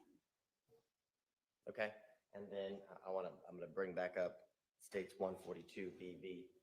Can you explain to the jurors the difference in the exit wound that we're seeing here as it relates to the entry wound, and how you are able to make your determinations? Yes, this is an exit wound. Exit wounds can either look like multiple lacerations or tears of the skin, but one of the characteristics of exit gunshot wounds is that you can reapproximate the skin edges, and that exit gunshot wounds typically do not have an abrasion border. So there's no abrasion border associated with this wound, and it was very easy to reapproximate the skin edges. Thank you. Now, as a part of the autopsy that you performed, I want to show you States Exhibit 147 VV and 148 VV. Can you explain to the jurors, I guess, the analysis that you did as it relates to the jacket that Mr. Drinks had on when he was shot? Yes, for homicide cases, photographs of the clothing are always made, and then photographs are taken to determine if there are defects in the clothing which seem to correspond with the gunshot wounds. And when you're examining the clothing of a victim who's been shot, do you look for soot, like you talked about earlier, to help you make a determination as it relates to range of fire? Yes. Okay. Now, lastly, I want to show you States Exhibit 161 VV. And you described at the beginning of your autopsy that x-rays are always taken, as well as the fact that you, during the autopsy, were able to remove a projectile from I think you said the base of the fractures of the skull of Mr. Drinks. Is that correct? Yes. And in States Exhibit 161 VV, is this the projectile that you removed? Yes, it is. Okay. And because my medical terminology is limited, can you explain to the jurors? You said you removed it from the base of the skull fractures. Where is that? Yes, I actually removed it from the occipital skull. The occipital skull forms the lower back portion of the skull, but also the back half of the base of the skull. I wrote sphenoid skull, which is a portion of the skull which is in the central base of the skull, and that was a mistake, and I noted it in the report. It was recovered from the occipital skull, not the sphenoid skull. And in 146 VV, can you orient the jurors? I guess, do you see, I guess, the general area where the projectile would have been removed? Is it contained in that photograph, like the base of the skull? No, that photograph was just to document whether there were injuries behind the right ear. So I'm going to have you, I guess, show on me where would the bullet have been removed as it relates to the base of Mr. Drinks' skull? The bullet would have been removed from, it's difficult to point because it would have been, if we think of the base of the skull, it would have been inside, below the skull base, somewhat on the right side. Is it near the knot that you described earlier? It would have been internal to that, yes. And can you tell the jurors, once you removed the projectile and placed it in the clear box with it being labeled, what do you do with it next? It is then submitted as evidence to the Georgia Bureau of Investigation. Now, as a part of your autopsy procedures, can you tell the jurors what your determination was as it relates to the cause of death of Mr. Drinks? Yes, I stated that the cause of death was multiple gunshot wounds. And as it relates to your determination of the manner of death of Mr. Drinks, can you explain to the jurors what your determination was? Yes, for the purposes of a medical examiner, if the actions of another individual cause or contribute to the death, then the manner is classified as a homicide.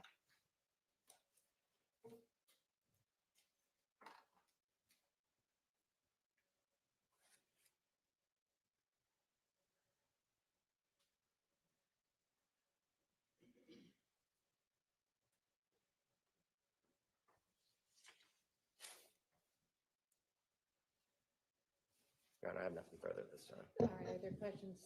Okay.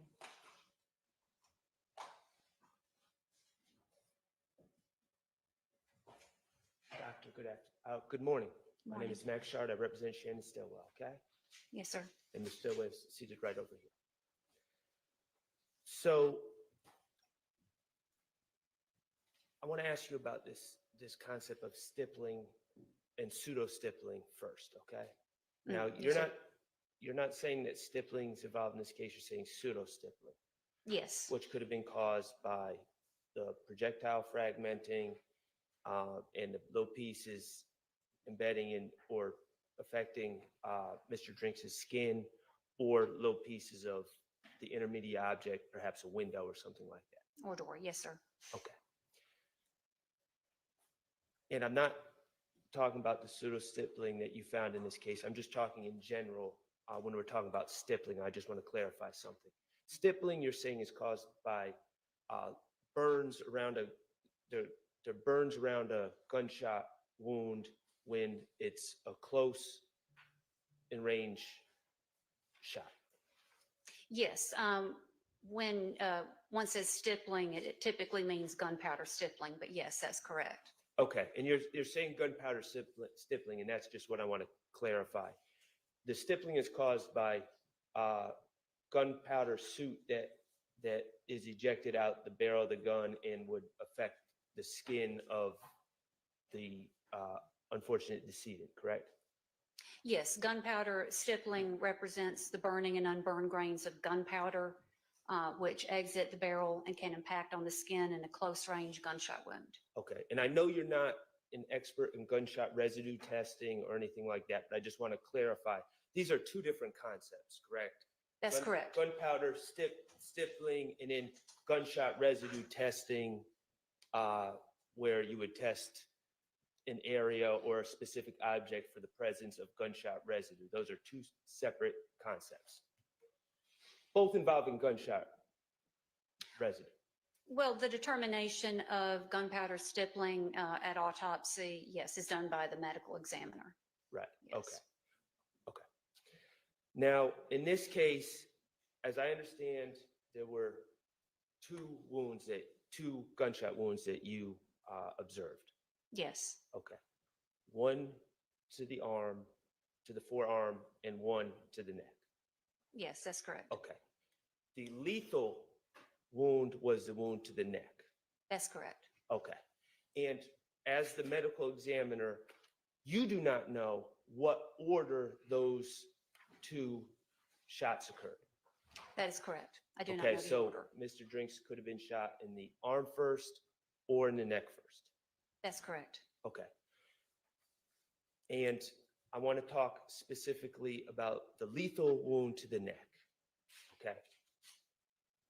You talked and used medical terms, and it sounds like there was massive injury to the base of the brain, among other things. The skull and the brain, yes, sir. Okay. And you testified, to my understanding, that the ability to consciously control one's body would be immediately lost. That's correct. Okay. Death may not be immediate, but the ability to move body parts, to open a door, to move your feet up and down, things of that nature would be immediately lost. Yes, conscious movement would have been immediately lost. Yes. Okay, and we're not talking about within a minute, we're talking about immediate because of the severance of the, because the base of the brain Because of was the severed. massive damage to the skull and the brain, yes. Okay. All right. Thank you. I have no further questions. Anything, Mr. Johnson? Okay, any redirect? Very great. Dr. Stanley, if after receiving a gunshot wound to the neck, as Mr. Drinks did, and prior to being shot, he had his foot compressed on the brake, is it possible, or is it consistent with the fact, would his foot remain on the brake? Is that possible? After sustaining the gunshot wound to the neck? Yes. Yes, that's possible. Yes. Now, you said earlier that the direction of travel was upward. Can you explain to the jury, was it upward to the left, upward to the right? Can you explain that? Yes, again, this direction is simply from the time that the bullet enters the body. It went towards his head, which is upward, and towards his left, upward and to the left. And I want to ask you one last question. When someone is shot, would you expect to find gunshot residue on that person? Not necessarily. Okay.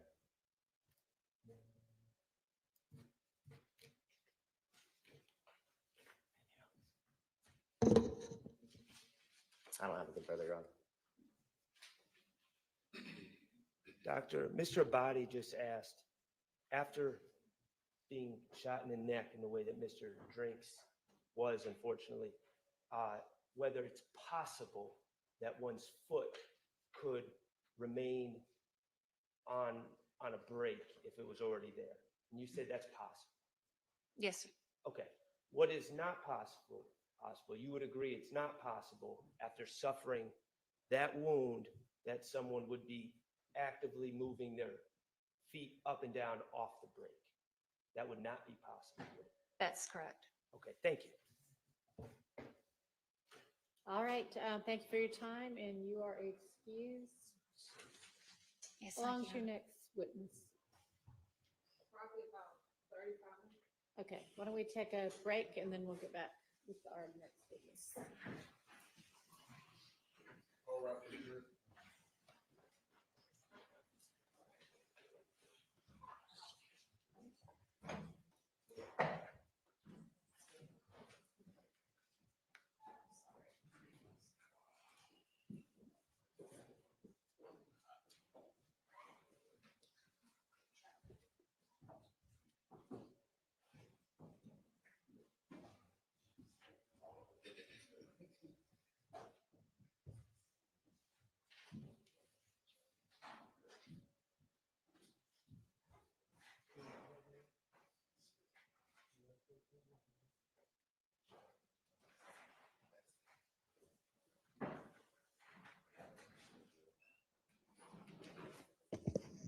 All right, 10 minutes or whenever the jury gets back.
Is it possible? Yeah, because there's a gas leak at the corner of MLK and Piedmont. Can we just have Tim and he's getting out of his car at Fulton. Do you have another Witness witness? is. If they won't let him park.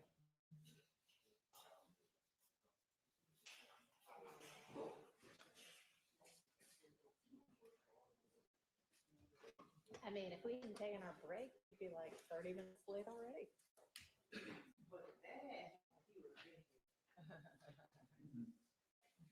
Yeah, somebody else you can call. Yes. All right, call somebody else. Let's get the jury out. Please. We're ready for the jury. That's all right.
Please.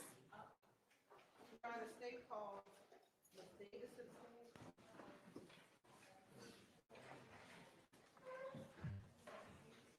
Raise your right hand. You swear affirm to the oath to the I do. state. Spell your first and last name. And then spell your first. I'm sorry. Pronounce your first and last name and then spell your first and last name for the court. Harshita Davis, Harshida, last name Davis, Davis. And where are you employed? I work for Enterprise Mobility, which operates as Enterprise Alamo and National Car Rental. And how long have you worked for Enterprise Mobility? 23 years. And are you here locally? Yes. Tell the jury briefly about your time with Enterprise. So I've worked with Enterprise in several different markets. I started in North Carolina, in Charlotte, North Carolina. I have worked in the Chicago market, the Fort Myers market, and most recently here in the Atlanta market. I've been here for just over 5 years, and I manage the risk management program for all of Atlanta and Atlanta metro area and suburbs and north of Atlanta. If you can tell the jury, what does your group do as far as the risk management program? So my department is primarily responsible for vehicle safety, security, investigations, compliance, and litigation. And in your role, are you familiar with the official records of Enterprise Holdings? Yes. And are those documents or records generated when an individual rents a vehicle? Yes. And are those records kept in a regular and ordinary course of business for Enterprise Holdings? Yes. Tell the jury, what are the documents that are generated when an individual rents a vehicle? So we generally have the rental agreement, which would be signed by the person renting the vehicle. And then we also have documents that are generated once the rental agreement is initiated, documents that can be generated throughout the rental, within the computer system. And when you're renting a vehicle with a rental agency, a part of Enterprise Holdings, are there security cameras and security footage at the locations? There are typically security cameras at the locations. Not every single rental location in our company has security cameras. And if there are certain facilities with surveillance videos, are those surveillance videos kept in a regular and ordinary course of business for Enterprise Holdings? Yes. Can you generally describe the rental process for an individual renting a vehicle with Alamo under the Enterprise umbrella? So typically someone renting with Alamo at where specifically, it would be different based on location. So I'm just wanting to make sure which location you would like me to. Let's talk about the location at the airport. At the Atlanta airport. Atlanta airport, yes. Okay, so at the Atlanta airport, an individual would typically, they could walk up for a reservation or they could book a reservation in advance. They would arrive at our counters at the rental car center, and we would validate the reservation, validate form of payment, as well as validate the driver's license for the person who would be renting the vehicle. And when you say you validate the driver's license, what exactly do you do in order to validate? It's we visually validate the driver's license, that it belongs to the person who's renting the vehicle. And are cars with Alamo sometimes rented through third-party businesses? Yes, you can book through a third-party agency. So there's different agencies that book rather than going just straight to the Alamo website. Is the rental process different if you book through a third party versus going directly to the Alamo website? It's not. Only would be form of payment may be prepaid versus paid at the counter. You talked about verifying identification. What identification needs to be presented to rent the vehicle with Alamo? If you have a valid U.S. driver's license, we would just require you to present your original, true valid driver's license. If you have a foreign driver's license, we would need the foreign driver's license. If the foreign driver's license we're not able to, interpret it, we would require also an international driver's license be presented alongside the foreign driver's license, and then a copy of we would view the passport. When individuals rent cars with Alamo, are they allowed to have a secondary driver? You can add a secondary driver to the contract.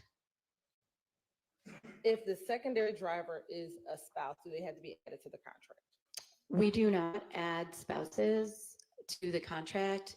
Built into our contract, a legal spouse with a valid driver's license is able to operate the vehicle. Now, if a renter approaches with an individual and they say that's their spouse, can they be an authorized user? Do you verify whether or not they are actually married or not? We do not.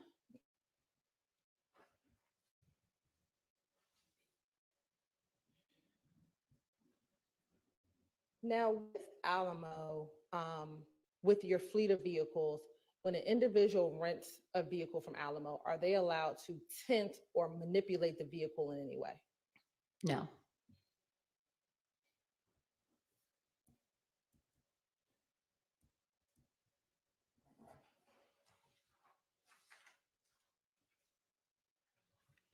We earlier talked about surveillance footage. Is there surveillance footage at the Alamo Alamo rental location at the Hartsfield-Jackson International Airport?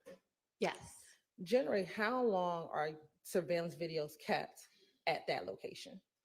At that location, surveillance should be kept for a minimum of 60 days. Depending on how much data, you could get a little bit longer than that, but it's a minimum of 60 days. And in your role, do you sometimes get requests from law enforcement to assist with law enforcement investigations? Yes. Now, earlier you talked that part of the risk management job duties is to ensure vehicle safety and security. How do you go about ensuring vehicle safety and security? Well, we have a lot of internal processes in place, but there's also external laws and guidelines we have to follow in regards to keeping vehicles safe. And our job in our risk management department is to coach and train all employees that come through are hired on in the company to know, how to ensure that they are only renting safe vehicles, and how to properly inspect vehicles and what condition they should be rented in. I want to direct your attention to March 16th, 2022. Did a member of Alamo Security team get a request for documentation for a rental vehicle associated with a tag number of MD8ED7071 from the Atlanta Police Department? They did. And were you able to provide any documentation or any other information regarding that vehicle? I'm sorry, what? Sure. Were they able to produce any documentation to the Atlanta Police Department? Yes. And have you had the opportunity to see that documentation prior to your testimony today? Yes.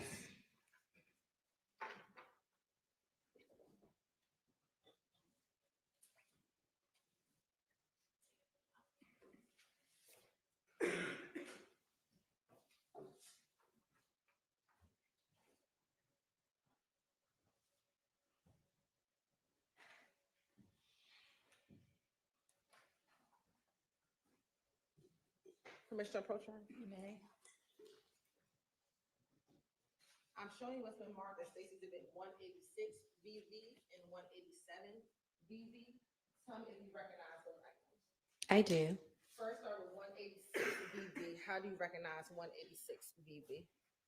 These are the rental agreement details for the rental in question. And how do you recognize 187 VV? This is the signed rental agreement that was initiated at the time of that rental.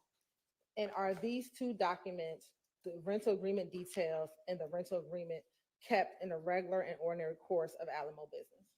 Yes. Your Honor, this time the state would like to admit Stacy Exhibit 186 VV and 187 VV into evidence. Those are admitted. Permission to publish And- 186 VV.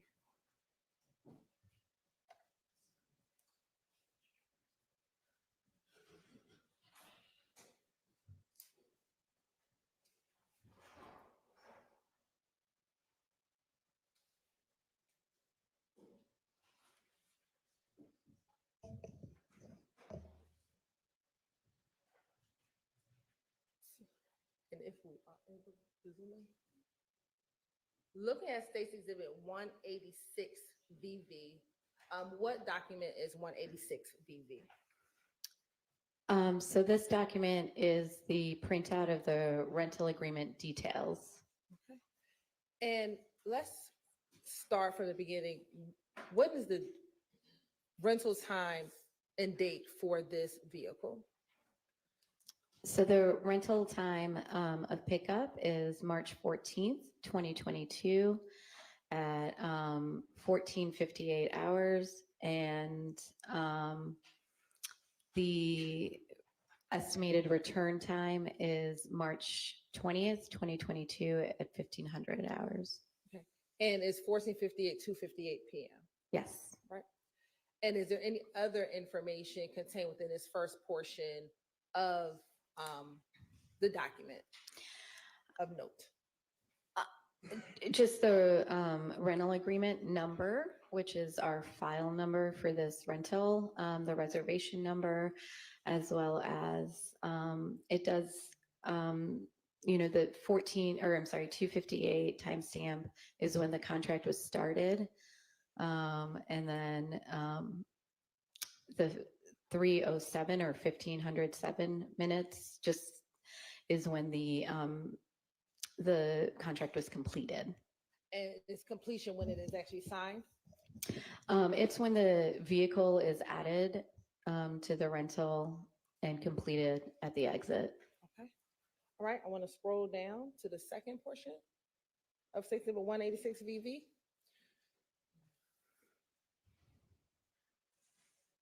Now, looking at the second portion where it has frequent traveler program, what information is contained in this second portion of 186 VV? This is just information regarding how the vehicle was booked and what the rates contract numbers are. But you can see where it says Priceline package, it's just saying that it was booked through Priceline. All right.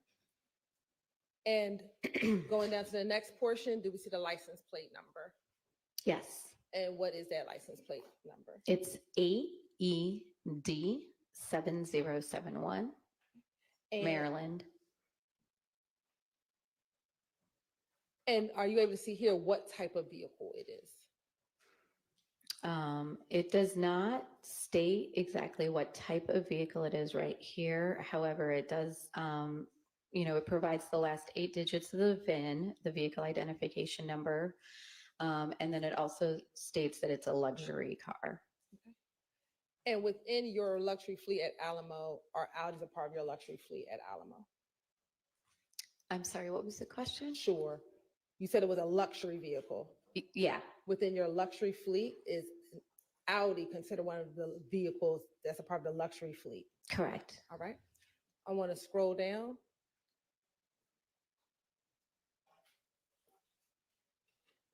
Who is the renter for this contract? Shannon Bernard Jackson. And there's some information redacted. Would that be the information that would have been provided as a part of the rental agreement? Yes, as part of this document, that information this section is the contact information for the renter. Okay. Scrolling down.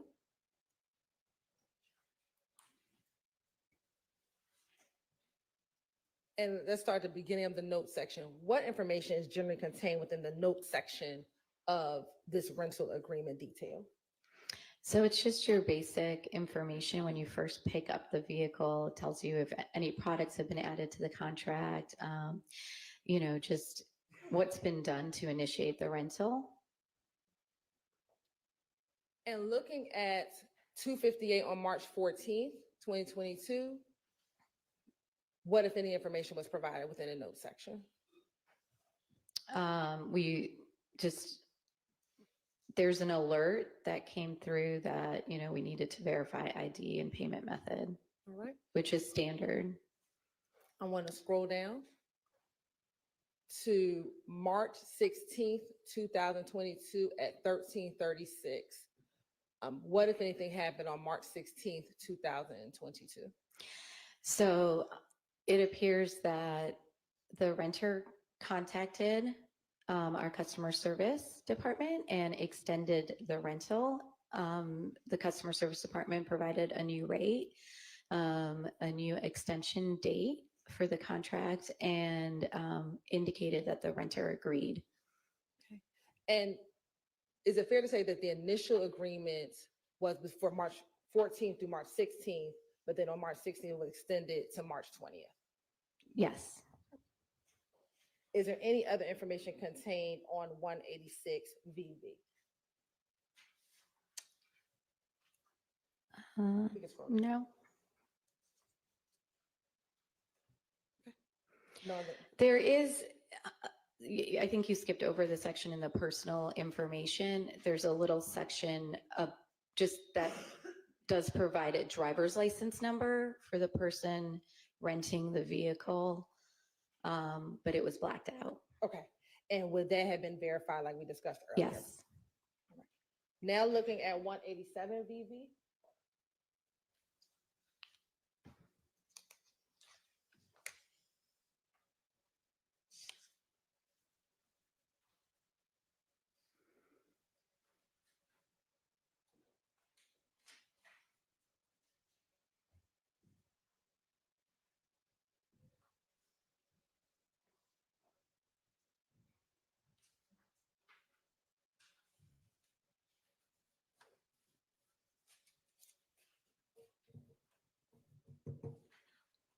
Looking at State's Exhibit 187 VV, what is 187 VV? This is the signed rental agreement that was initiated at the time of the rental. And does it contain some of the information that was in the rental agreement details that we just looked at? Yes, it does contain some of the same information. Now, what was the address of the rental location where this vehicle was rented from? 2200 Rental Car Center Parkway in College Park. And is that your Atlanta Airport location? Yes. And what on here does it tell us what type of vehicle was rented on the rental agreement? It tells you the type of vehicle, and it does tell you the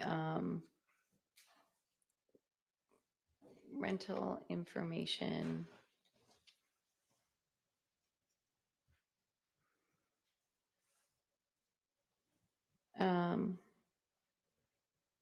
It doesn't actually provide the VIN on this document. It provides it, it's in the rental agreement details. All right. And I want to scroll down to the middle. Is this the document that would have been provided to Mr. Jackson at the facility when he went to go pick up the car? Yes. All right. And looking at the signature lines, is it signed SJ? Yes. All right. And then flipping to page 2 of the document.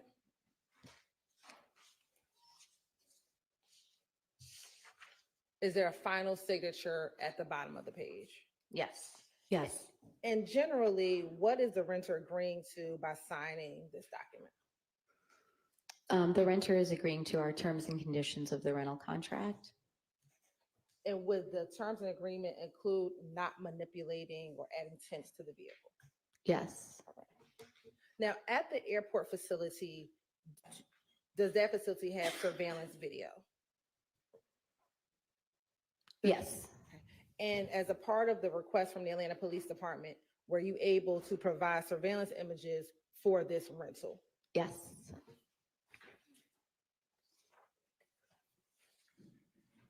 Commissioner Approach, you may. I'm showing you what's been marked as State's Exhibit 189 BV and 188 BV.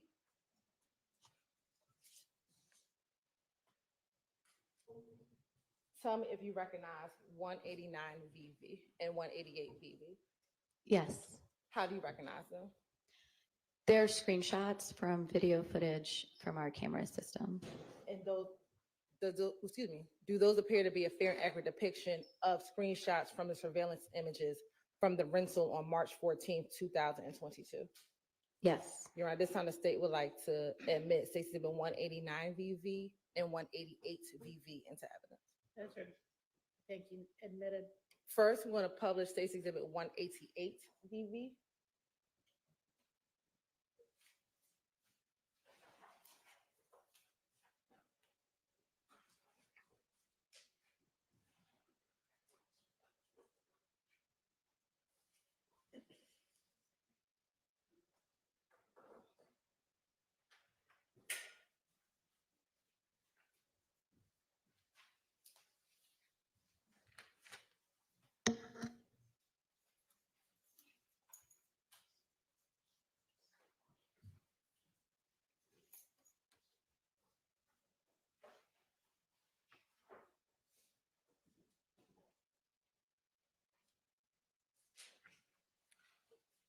When a renter, while we're waiting for it, when a renter calls in or requests for a vehicle extension, do you ever ask for a reason for the vehicle extension? No, it's a pretty common practice. Right. Looking at State's Exhibit 188 VV, can you tell the jurors where at the Alamo, is this the airport facility? Is this the Alamo Airport facility? Yes. Okay. Where would this surveillance video image be captured? At our exit booth. Okay. And looking at the exit booth, do you see a young woman in the driver's seat? Yes. And are you able to see anyone from this picture in the passenger seat? Yes. Okay. Are you able to tell City here if that's a male or a female? I think it's a male. Okay, all right. And what is happening generally when this images is being captured?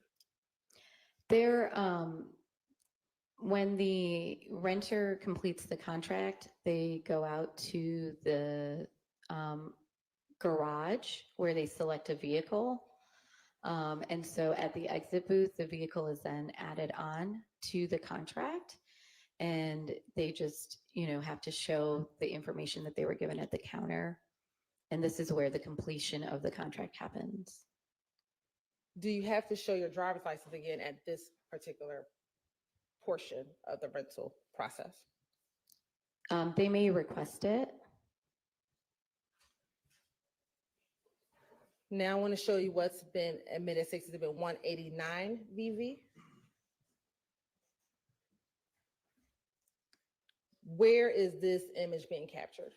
So this is at our counter, at the Alamo counter that's located in the rental car center.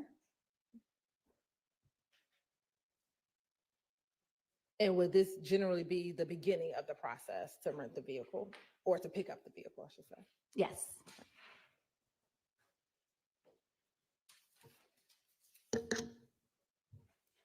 Now, to your knowledge, was this vehicle ever returned to the rental facility on March 20th, 2022?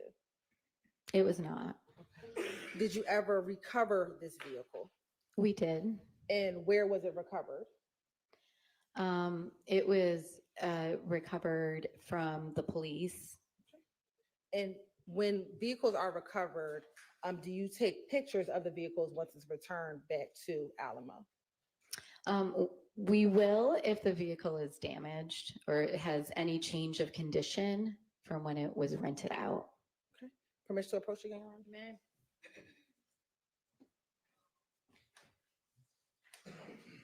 I'm showing you what's been marked as State's Exhibit 176 BV through 185 BV. I want you to take a moment and look at this.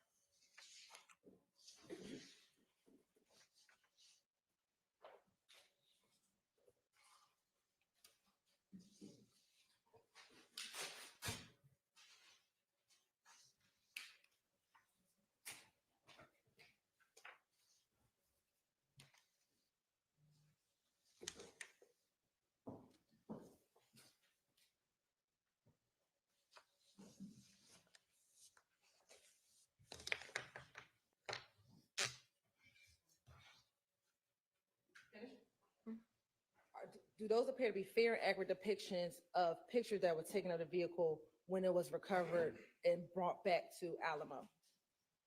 Yes. Your Honor, this time the state would like to admit State's Exhibit 175 VV through 188 VV. Okay, before you said 176 through 185, what is it really? Yes, Your Honor. Sorry, 176 through 185. Okay, those are admitted.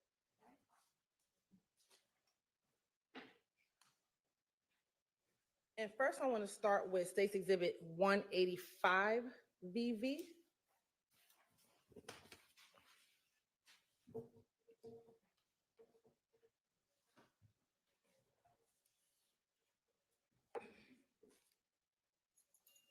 Looking at State's Exhibit 185 VV, is this the vehicle that was rented to Shannon Jackson on March 14th, 2022? Yes. And in looking at State's Exhibit 185 BV, do you notice anything different about the vehicle when it's returned to Alamo? The vehicle does have a significant just amount of tint on it. And where do you see that significant amount of tint on it? In this picture, I can see it on the windshield. And would Alamo have had any tint on the vehicle when it was rented? We do not tint our vehicles.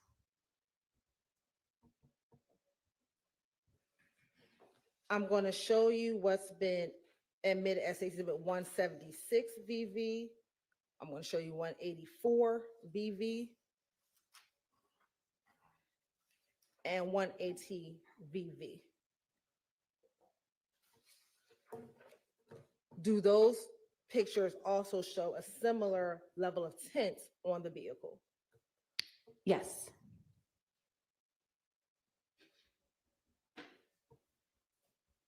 And sitting here now, do you know when that tint was ever put on that vehicle? I do not.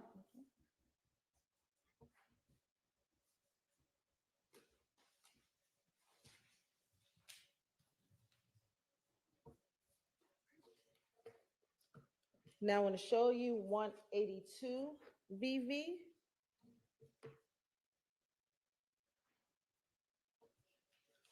$183 VV.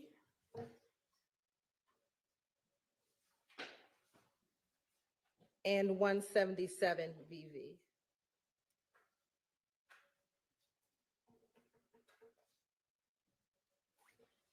First, let me ask, where is this facility, or what facility is this, where the car is? So this facility is located at 4100 Global Gateway Connector.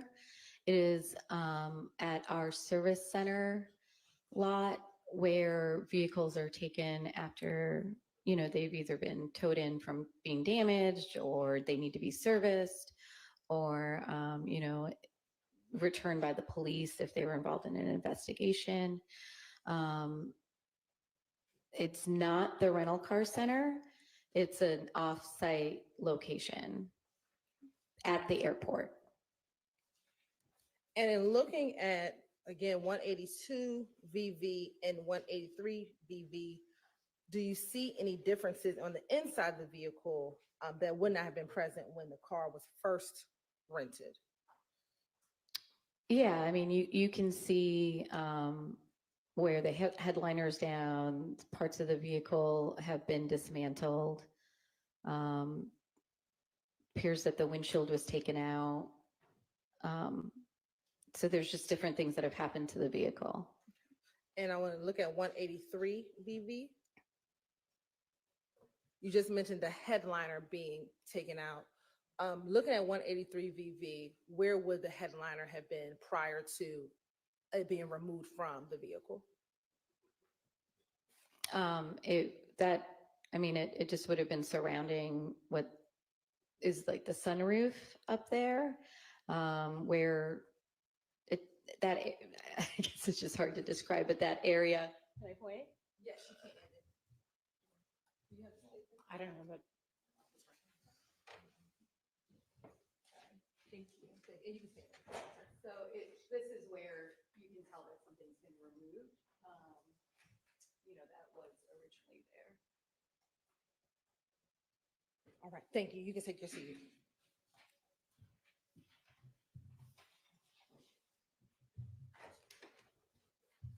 Now I want to go back to the tent. To your knowledge, did Mr. Jackson ever request or ask anyone at Alamo if he could have an exception to the rule and rent and tint the vehicle? No. If he would have called and made such a request, would one have been granted? No.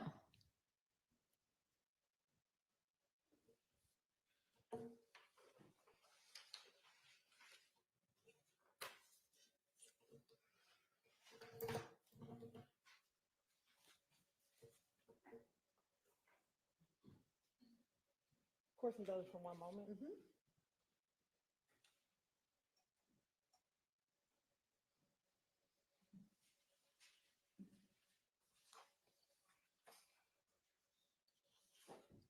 Looking at 172 VV and 173 VV.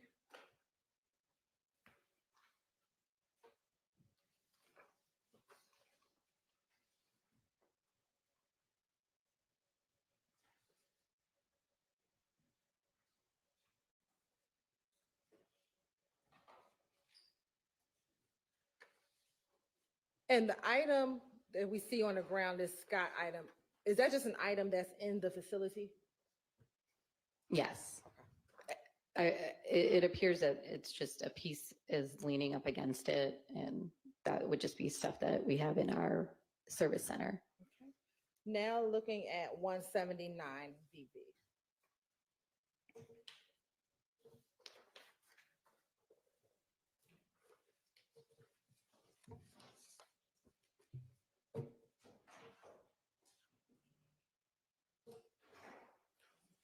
What is contained in 179 VV? So this is the dash of the vehicle, and this is just a typical picture that we take whenever we're taking pictures of a damaged vehicle. We would take the standard picture of the odometer. All right.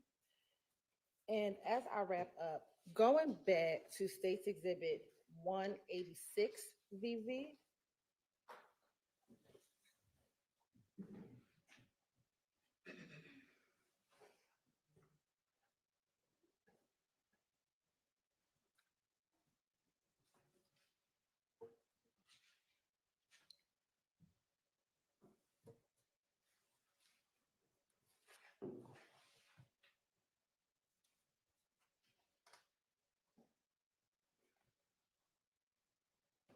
The driver's license information that's contained on this document, would that have been the driver's license information of Mr. Jackson? It would have been the information of Mr. Jackson as the renter of the vehicle. Okay. And then my last question, when we looked at the tinting on the vehicle, were all of the windows significantly tinted? I don't have the pictures right in front of me, but based on what we just reviewed and what I've looked at, yes.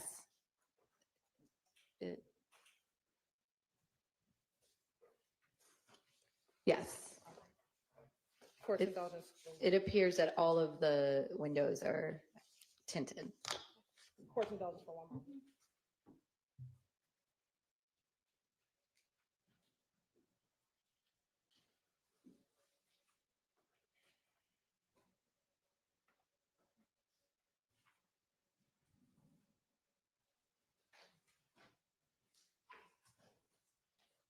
No further questions.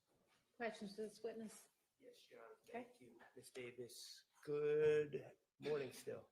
My name is Max Shard. I represent Shannon Stillwell, okay? All right.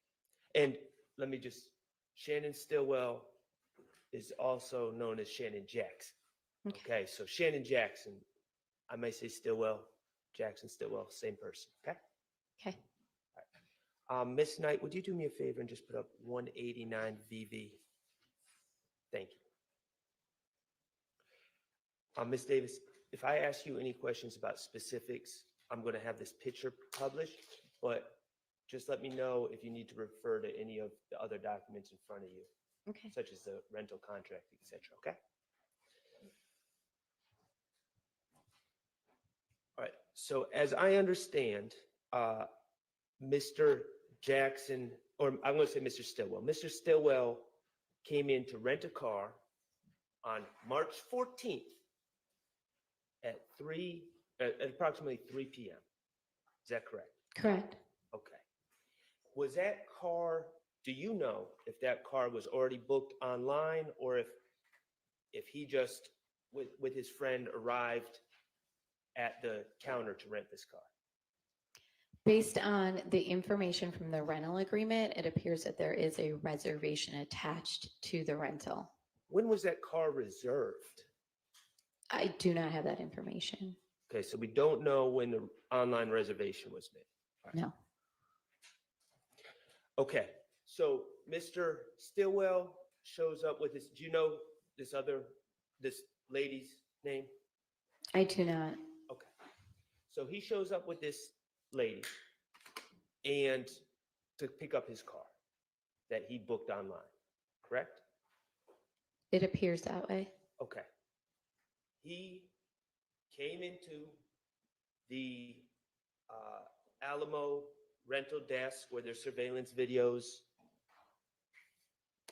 himself. He didn't send someone else to come pick up the car, did he? I don't believe so. Okay. He provided his name, correct? Correct. Okay. And I know certain things were redacted. He provided a address from his license. Correct. He provided a telephone number. Correct. He provided his license. Correct. He paid using a credit card, correct?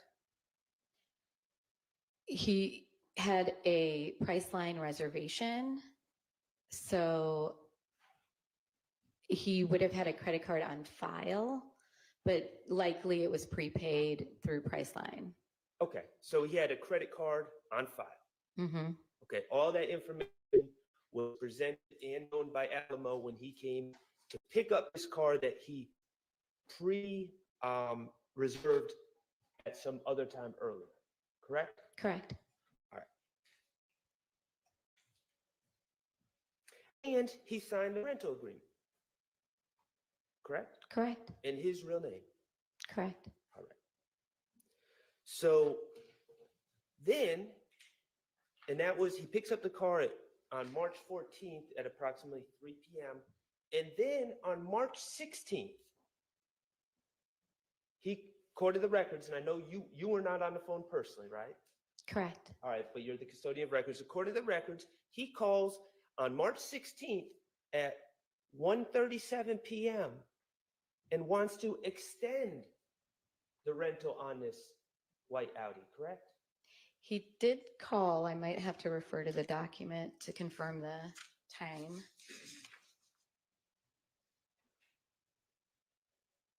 Yes, at 1:36 p.m. Now,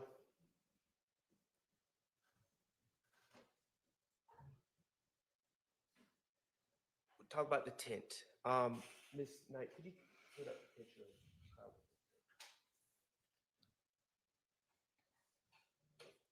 Okay. When you received this car back from the police on March 20th, right?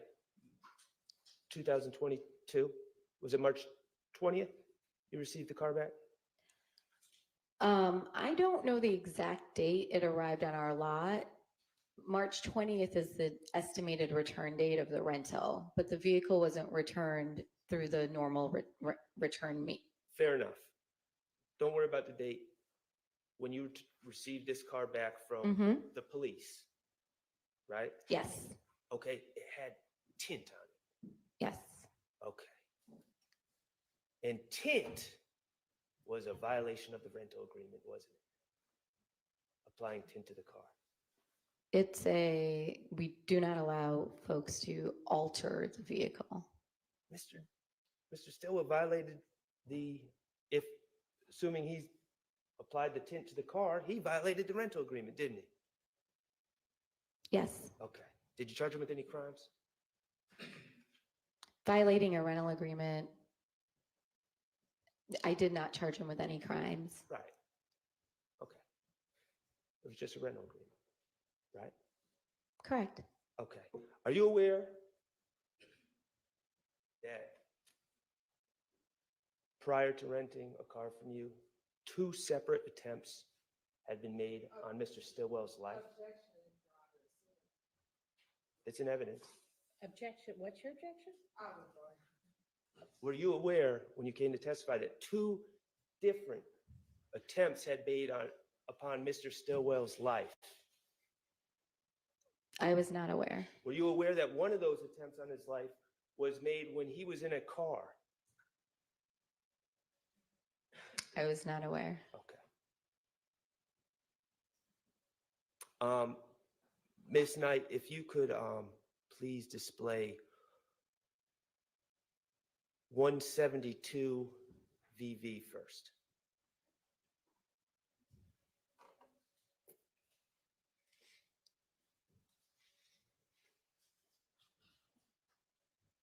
Okay, I just want to be clear on this. This picture, and maybe, I'm sorry, Ms. Knight, maybe 173 would be better. Okay, the purpose of this picture is to show, and we're going to get to the headliner in a second, but when you received your car back, the sunroof is it moonroof, sunroof? Whichever one it is. Yes. Okay. Had been damaged somehow before you got the car back. Yes. Okay, and you don't personally know if that was damage done by Mr. Stillwell or done by the police when they were manipulating the car. That's fair to say. Correct. Okay, and the purpose of this photo is just to document the damage to the glass in the sunroof. Correct. Okay, and I just want to be clear what we're talking about. These other supplies, those are just supplies that were in the Alamo business, wherever this was, a storage facility, and not anything more than that. Correct. Okay, cool, thank you. And if you could just put 183.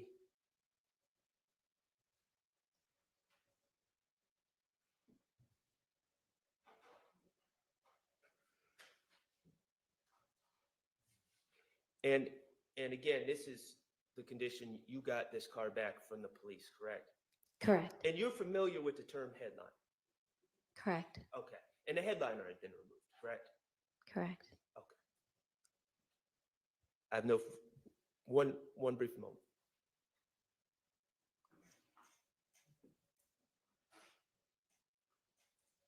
I have no further questions. Thank you, Ms. Davis.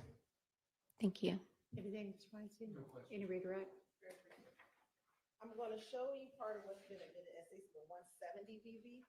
Tell me if you recognize 170 BV. I do. I do. It was 170 BV. It's the invoice that we received when we had to pick up the vehicle from the police and have it towed back to our facility. And what is the date on that document? March 24th. And would that be when the vehicle would have been returned back to Alamo? Yes. Mr. Shar asked you a series of questions regarding potential attempts on Mr. Jackson's life. Do you know if he has rented any other vehicles between 2015 and 2022? I'm not aware.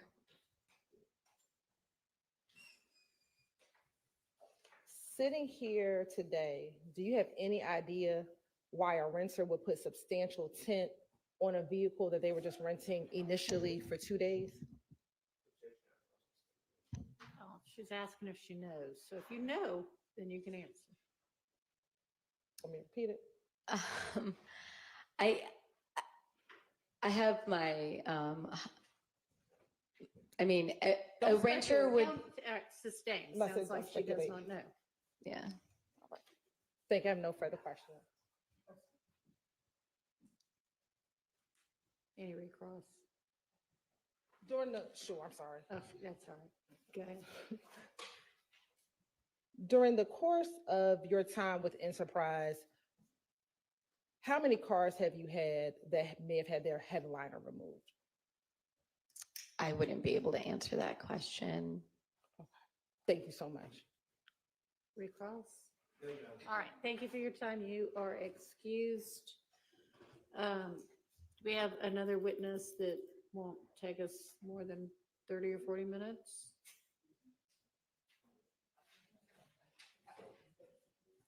How much time do you give me? I mean, 40 minutes? Okay, call your next witness.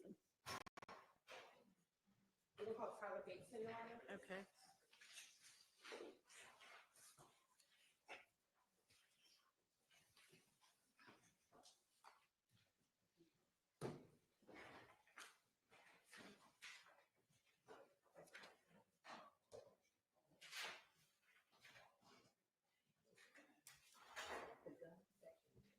You need it?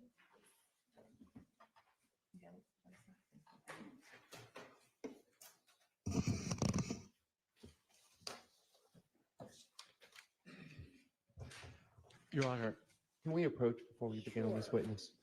Yeah, do you want me to have the witness step back out or does it matter? Sorry, thank you.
Raise your hand. You swear firm testimony to give the truth, the whole truth, nothing but the truth. I do. State, spell your first last name for the. I'm Tyler Bateson. TYLER BATESON. Good morning still, Mr. Morning. Bateson. How are Morning. you? Good, how are you? I'm good, thank you. I see you have on a shirt with markings. Where are you currently working? Forsyth County Sheriff's Office. All right. How long have you been with the Forsyth County Sheriff's Office? Approximately 7 years. Do you carry a service weapon or firearms in your position with the Forsyth Yes. County Sheriff's Office? Yes, ma'am. What is your position with the Forsyth County Sheriff's Office? I currently work patrol, uniform patrol division. Now, are you a gun owner outside of your work with the Forsyth County Sheriff's Office? Yes. And how long have you been a gun owner? Probably since I was 18. Since you were 18? Yeah. I'm currently If I 29. ask you how old you are now? 29. All right. And how long have you been with the Sheriff's Office? Approximately 7 years. All right. What types of firearms have you owned during your time with the Sheriff's Office? Assigned to me from the Sheriff's Office or just owned in general? Owned in general. All kinds. Bolt action rifles, semi-automatic rifles, semi-automatic pistols, all kinds of weapons. And have you ever traded firearms or sold firearms that you owned Yes. privately? Yes, many times. Where typically do you sell those firearms? We sell them locally in Georgia, if party to party. We just show a concealed carry permit typically and sell firearms privately. Usually I use a website. One of the common ones I use is called the Outdoors Trader. Outdoors Trader? Yes. Okay. Now, do you ever trade or sell your service weapons? No. You only sell the ones that you personally own? Correct. Do you keep a record of the firearms that you personally own? No, not really. If I have them, I will. Once I get rid of them, I don't really. Okay. I'm going to show you what has been marked as State's Exhibit 229 Victor Victor.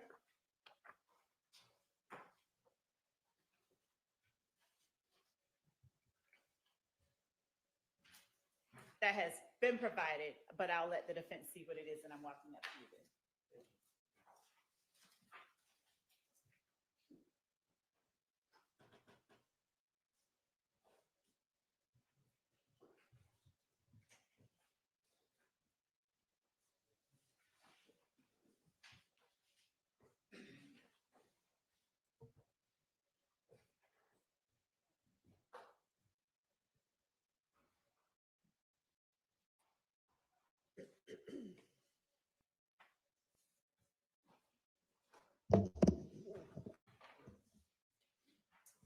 If there's a part that is. Can I speak to the defense briefly? No, this stuff needs to be done before we get the witness on the Is this the only stand. part? Okay, so Your Honor, I think that a part of it was attached that should not have been attached. Okay. And I don't think that there's anything beyond this page. Okay. Okay. Showing you State's Exhibit 229, Victor, Victor. All right. And asking you if you recognize 229, Victor, Victor. Do you recognize what that document is? Yes, I've filled out multiple of these before. And that particular one, is that one that you filled out personally? Yes. Would you look at it and tell us if that is a fair and accurate representation of the document that you filled out?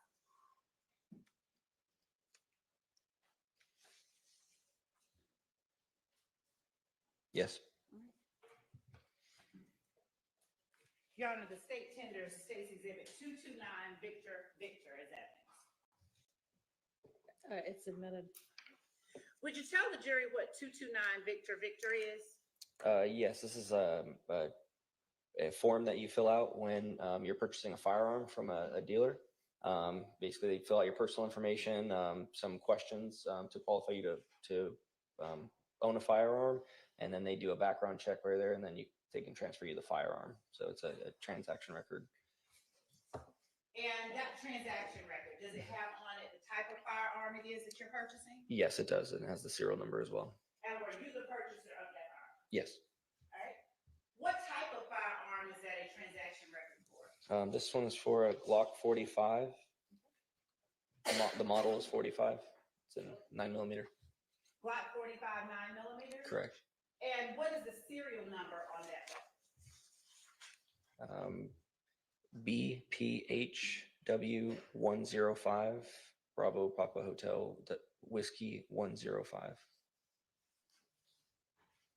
Are you familiar with whether or not the serial number on a firearm barrel typically matches the serial number on The slide. this? Yes. Yes. Yes, it does. And when you purchased that firearm, did the serial number, did you check to see if the serial number on the barrel matched the serial number on the slide? Yes, and it was brand new from the factory as well. So it would been how it came from the factory. So. Okay. I'm going to now approach you with what has already been admitted as State's Exhibit 51XX Alpha, which has been made safe. Would you take a look at State's Exhibit 51XX Alpha and tell me if you recognize any part of that firearm? Well, most of it, I can't see the serial number on the barrel because of how it's fashioned right now. But the serial number on the slide matches the one on the form. I do not recognize this part on the back of it. Now, you're holding it in your hand and you pointed to the serial number on the slide. Correct. Would you hold it up for the jury and just point to the area where that serial number is? And what serial number are you reading off the slide? It's BPHW105. And when you say you recognize the serial number on the slide, but you don't recognize the serial number on you can't see the serial number on the back. Correct. All right. And you also said you didn't recognize a portion of the gun that was on the back. Yes. Which part? This extension coming off the back. That's know not factory. I believe that's a bang switch. I've never actually seen one in real life until now, but I believe I know what that is. So is it safe to say it wasn't on there when you purchased it? Oh yes, this was not there. Do you remember how long ago it was when you purchased that firearm? Well, can I reference the form? Yes. Okay. Yeah. So this was 2020. It says. Yeah. You purchased it in 2020? Yes, 7/25/2020. And did you purchase it for personal use? Yes.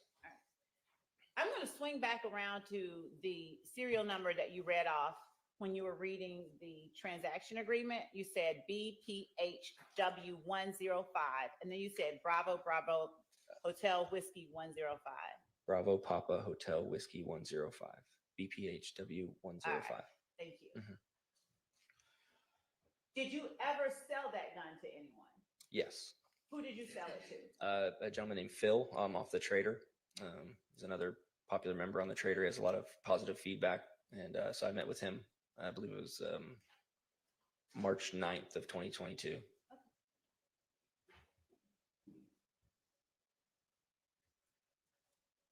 And when you sold it, was it in the same condition that it was when you first bought it? No, it was, it had actually, I believe it had night sights on it. This one has the factory sights. So It had different sights on it, or maybe it came in the box. I know I sold it with extra sights and 3 magazines when I sold it. So I can't remember exactly if it was. I didn't change any internal parts, just the sights, if anything. Is there any way for you to, you said you couldn't see I'm gonna take this. You could not see the serial number on the barrel. Yeah, from how it's positioned right now. Okay. Actually, there should be something on the bottom too. Yeah, that serial number is also the same, BPHW 105. Now, if that serial number on the barrel is different than the serial number on the slide, would that be a barrel that was sold with the gun at the time that you bought it? No. All right. And would that be a barrel that you sold to Mr. Norton or Phil? The serial number would have matched the slide when I sold it, because I did not change any internal parts on this on the firearm. Okay. Just one moment.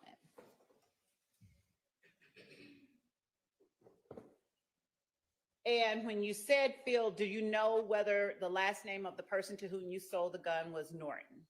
I'm assuming it's Norton because his handle on there is Norton Concealment from the Outdoor Trader, and he addressed himself as Phil. I glanced at as concealed carry permit, but I can't remember exactly what it was. So I'm assuming it was Norton. All right. Thank you, sir. I think that's all that I have for now. Okay. Thank you, Judge. Questions from the defense for this witness? All right. Thank you. You can do anything you want to with that. Thank you. Good morning. Good morning. Good afternoon, I guess. Yeah. I'm sorry, I didn't get your rank. Deputy first class. Okay. Okay. Deputy Bateson. I'm Doug Weinstein. I represent Deamonte Kendrick. Okay. I just have a few questions. Yes. As you looked at that weapon, you see that it's been modified with a blank is it? The Anyway, switch. Switch on the Yes. back. Yes, correct? Yes. And you say you did not modify that weapon, correct? No. Okay. Other than the sights, I may have changed the sights at some point. I couldn't remember off the top of my head. It's been 2 years. So. Right. You don't know who modified that weapon, correct? No. You don't know that if my client, Mr. Kendrick, modified that weapon. Oh, I don't know who possessed it after I sold it, other than Phil. But that's. No. You have no knowledge that Mr. Kendrick ever possessed that weapon, correct? I don't know. And you have no knowledge of Mr. Kendrick may have ever fired that weapon, correct? I do not. Okay, thank you. No further questions. All right, redirect. Just briefly. Do you even know Mr. Kendrick, Deamonte Kendrick, the defendant sitting over here? I do not. Okay. Would you have any way to know whether he fired that weapon? No. And do you know Shannon Stillwell? No. And were you anywhere near the home of Jeffrey Williams on May 9th, 2022? No. Thank you. That's all. All right. Yeah, go ahead. Do you have any reason to believe that Shannon Stillwell was anywhere near the home of Jeffrey Williams the day it was raided? I don't know anybody, Do you so I have don't know. I sold a gun. That's pretty much my involvement. I don't know anything. I appreciate that. Okay. Thank you. Okay. All right, thank you for your time, and you are excused, and we'll Thank you. take our lunch break now. Thank you, Your Honor. Let's be back at 1:15, please.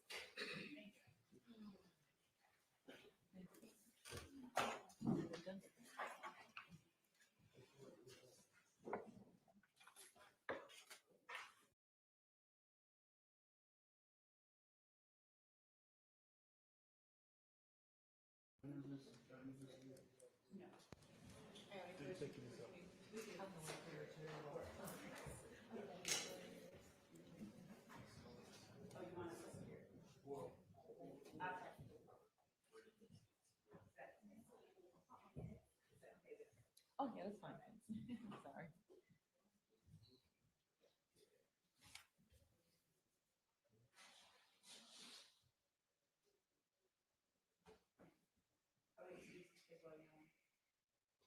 Yes, unless there's anything anybody needs to put on the record, I'll see everybody at 1:15. Thank you.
Yes.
question that any of the attorneys believe they want to ask? Do y'all know that now, or do you just want to? Yeah, I will plan to be the one making the queries, and then I'll ask everybody if they've got any questions. And if you do at that point, you can let me know. Okay. All right, we need juror number 387 out, please.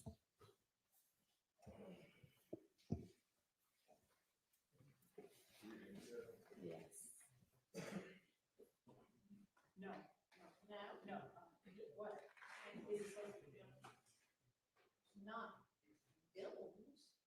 It can be like audio recorded, but not filmed. I mean, you can't film the juror. You can film the rest of us if you want to.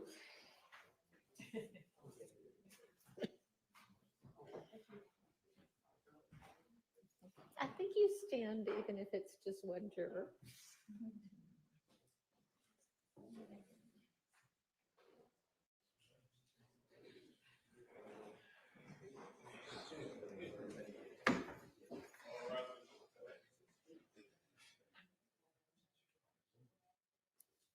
Hey, if you could just grab a seat.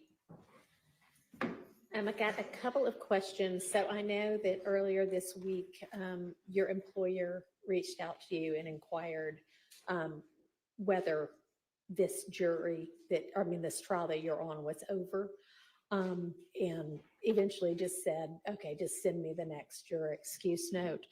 And I have been in contact with the employer to find out exactly what got said. And so she shared with me y'all's text chain about that. And essentially she says, she just asks, are you still on jury duty? And you say yes.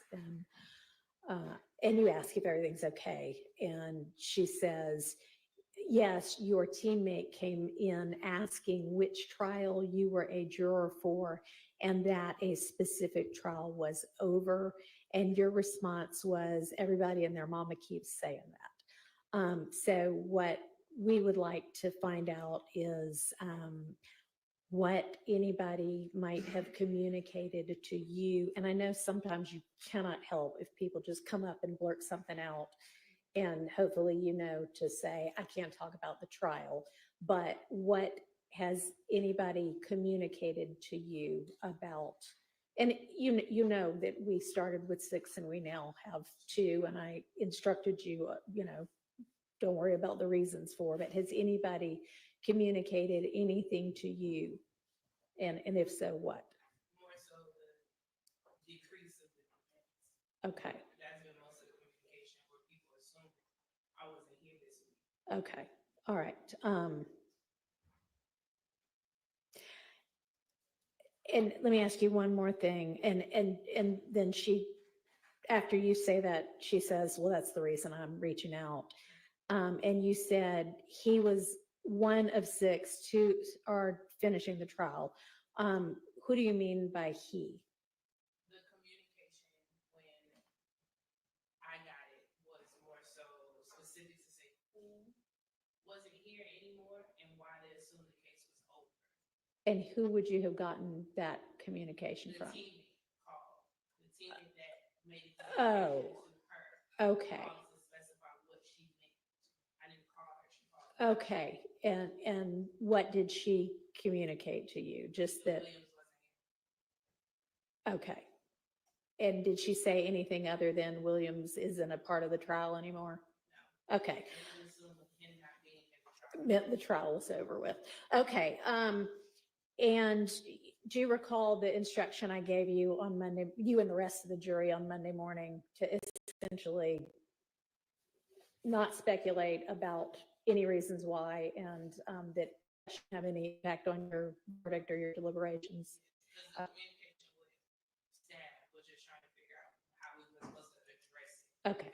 Yeah. And I mean, you haven't done anything wrong. We just have to figure out, because obviously y'all are supposed to only consider the case based on the evidence and the information you get from here in the courtroom. So just want to make sure that you are able to, I know this communication came after my instruction, so are you still able to follow that instruction? Yes. Okay, great, perfect. I'll excuse you back to the jury room. We'll have all of y'all out in just a sec.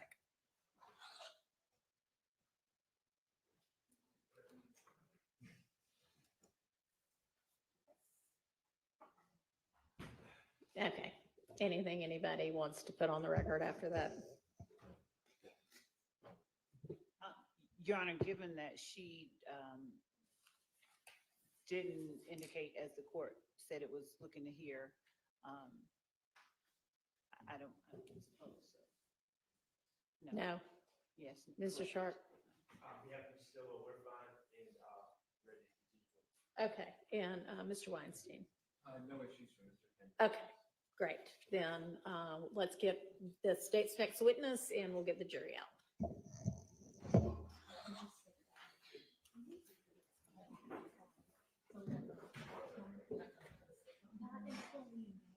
Which number it is.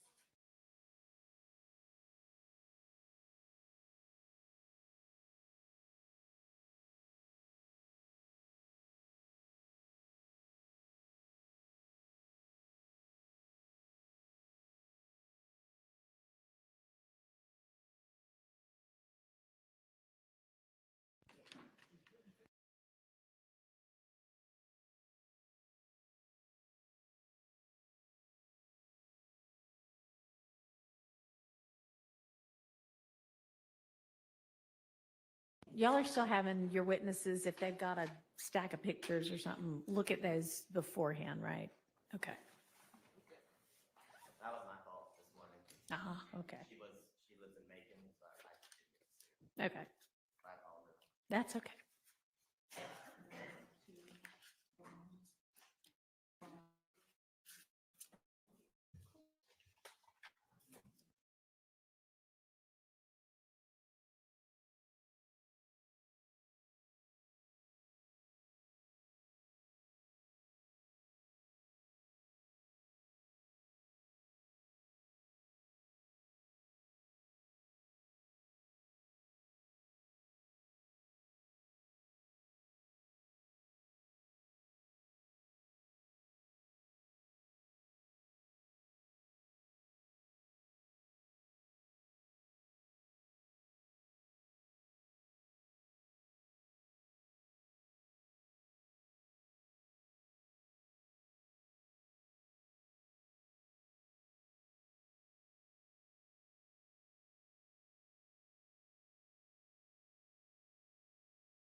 And I can't remember if it was detective or investigator. Okay, you've been with us before, so I'll just remind you, you're still under oath. You can go ahead and have a seat. Detective Hogan, welcome back. Thank you. Good to be here. How are you this afternoon? I'm great, thank you. All right. I want to direct your attention to March 14th, 2022. Did you have the occasion to respond to the 400 block of Windsor Street Southwest, the intersection of Windsor Street and Interstate 20, Atlanta, Georgia? I did, yes, ma'am. And that location in Fulton County. It is. Why did you respond to that location? I'm a homicide investigator. There was a homicide that occurred in that intersection, and I was assigned to be the lead investigator for that. What time did you respond to that location? I think I got the call around 10:30 at night. And then I arrived sometime after that. Once you respond to the location, what, if anything, did you find? Oh, well, I was told that the incident occurred at the intersection of I-20 or underneath the bridge or close to the bridge, I-20 on Windsor Street. Came in off of Fulton Street, I believe, and came in and saw there was a large area surrounding the intersection that was surrounded by a crime scene tape. I pulled up. I was informed by one of my coworkers who was already on scene that the person that had discovered the car and the body was still on scene. And also I checked in with the person that was keeping track of the crime scene log, and I chose to talk with the person that discovered the body first. So I approached him first and interviewed him. Okay, I'm going to show you what's already been admitted as 65 VV.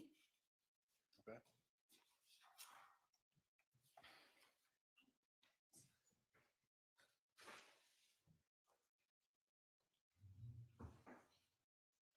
I'm going to also show you 67 VV. Is that the area in which you responded? Yes, ma'am. Yes. Now, you said you spoke with a witness on the scene. Do you remember that witness's name? It's Mr. Cheeseborough, I believe his name.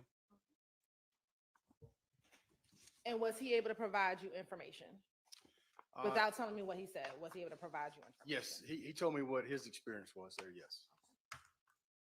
Were there any other officers or investigators assisting you when you arrived on scene? There were, I think Sergeant Butler was there from homicide, as well as a Detective Churchill was already on scene. Those are the two I remember offhand that were there. I know Detective Butler, or excuse me, Sergeant Butler. I was at home when I received the call, so I had to come from home. They were in the office. Sergeant Butler had checked the camera and knew that there was a camera at that intersection, and he happened to save the photo. The camera at the DOT there does not record, but it does show live images, but that camera just so happened to have frozen at the point where Mr. Cheeseborough was getting out of his car to go check on the person in the red car. When you got there and after you spoke with Mr. Cheeseborough, spoke with Sergeant Butler, spoke with Detective Churchill, did you make any observation about the vehicle? I did. What did you observe? Well, the car was in the intersection in the far left lane at the red light, stopped. The driver's side door was open. There were bullet holes in the passenger side of the car, and some of the glass is broken out. And the driver of the vehicle was sitting in the driver's seat, deceased, and there was a pistol in the front seat laying in the passenger seat. It had the passenger side glass is broken out, so there was glass fragments on top of the pistol. And I'm going to show you what's been admitted as 77 VV.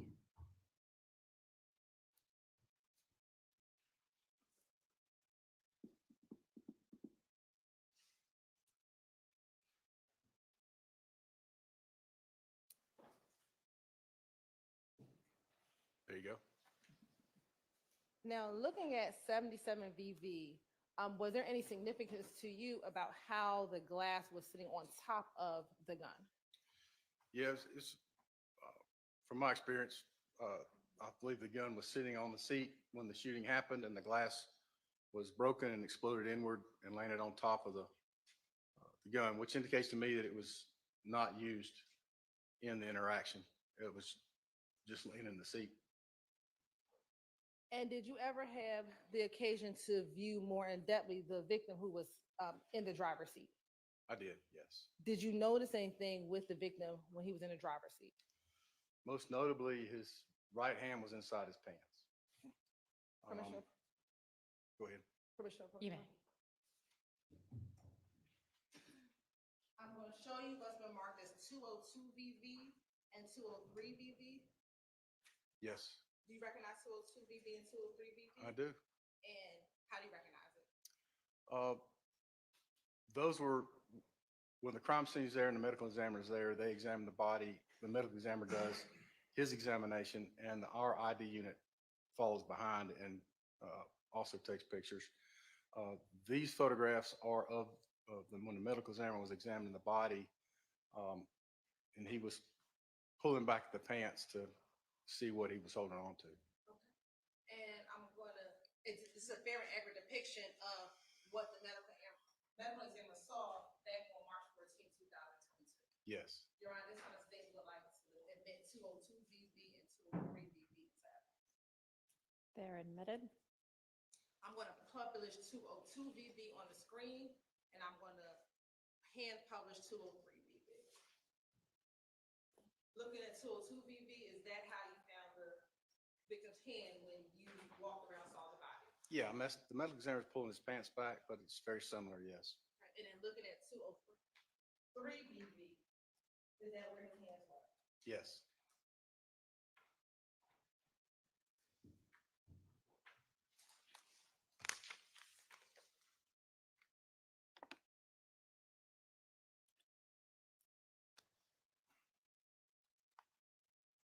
Now, once you made some observations of the body, what, if anything, did you do next? Well, part of my initial visit to the crime scene is I try to gather any physical evidence or determine if there's any kind of evidence on the scene that's going to be interest to me or my further investigation. In this particular instance, we did a very thorough search for any shell casings. Like, obviously, we assume there should be some shell casings in the intersection or at least near the car because of the amount of the shots that went into the car. We didn't find any. We did a very thorough investigation and we didn't find any shell casings. No physical evidence outside the car was discovered. And as an investigator, was that a note to you that you did not find any shell casings? Yes. I mean, at that particular time, I had a couple theories. Was either he was shot, the shell casings landed in the intersection, and during the period of time before the shooting happened and he was discovered, with the cars driving through the intersection, they might have kicked up some shells and moved him out of the way. They got gone, or he was shot from inside a car and the shell casings were inside the vehicle he was shot from. Those were just my assumptions on the scene at that time. And while on scene, did you have crime scene come and process the scene? Yes, ma'am. And as you already discussed, did the medical examiner's office come out and also examine the body and also remove the body from the scene? They did, yes. When you first arrived on scene, did you have knowledge of the identity of the victim? Not immediately, no, but there was a fingerprint scanner that was brought to the scene. That's a device that we use when we're trying to identify anybody, really. But it's a pretty slick machine where you can take a fingerprint, place it on. It's a mobile device, like this pretty large cell phone shaping. And were you able to determine the victim's identity?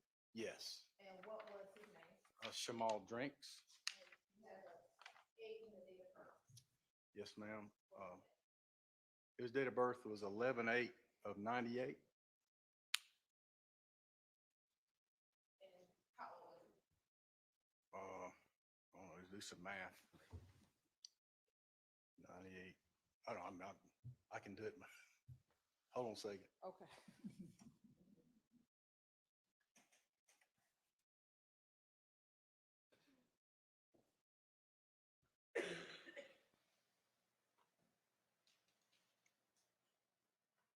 Would have been 23? 24, well, it depends on his birthday. 23, 24, yeah. Now, after Mr. Drinks was taken from the scene, did your investigation continue? Yes. How? Well, didn't really have a whole lot to go on at that time on the scene. We had identified the victim, but other than that, physical evidence was really non-existent. I received a phone call from a Detective Grimsley. It's a friend of mine who works in auto crimes enforcement in the city. He was working that night and he had taken upon himself to look at some of the city cameras to see if he saw anything. And he called me and said that he saw two cars following out the victim out of the BP station. You could see on the camera the red car and the two white cars going down to that intersection, the two white cars pulling up beside, and then they take off to the intersection and the red car stays there. So that was a clue for me to go back to at least investigate and gather the video from the BP station at the corner of Windsor and Fulton Street to see if there was anything on that video that might help with the investigation. Did you initially try to look at the city cameras that Grimsley first observed what he told you? I did. I looked at them. And It's- that particular camera is a long ways from the intersection. You can see, but it's grainy. It's not very clear. It just gave me really just a clue or an initiative or a idea that, yeah, there may be something there, but there's nothing definitive could be determined from the city video. And the cameras that he was looking at, did you know where those cameras were located? Up near Richardson, I think, Richardson and Fulton Street. Richardson and Fulton or Richardson and Or Windsor? Windsor, I'm sorry, yes. Permission to approach all? You may. I'm going to show you what's been marked as 217 Victor Victor and 218 Victor Victor. Yep, Tell me if you recognize 217 and 218. I do. How do you recognize 217 and 218 Victor Victor? Both of those pictures are taken from Windsor Street at Richardson, where the camera is located. And do those appear to be fair and accurate depictions of the area of Windsor and Richardson Street? Fair and accurate depiction, Fulton and Windsor Street, Windsor and Richardson Street. Yes, Right. Your Honor, this time the state would like to admit 215, 213 VV, 218, or 217, 218. 217 and 218 VV. That's your admitted. Permission to publish. You may.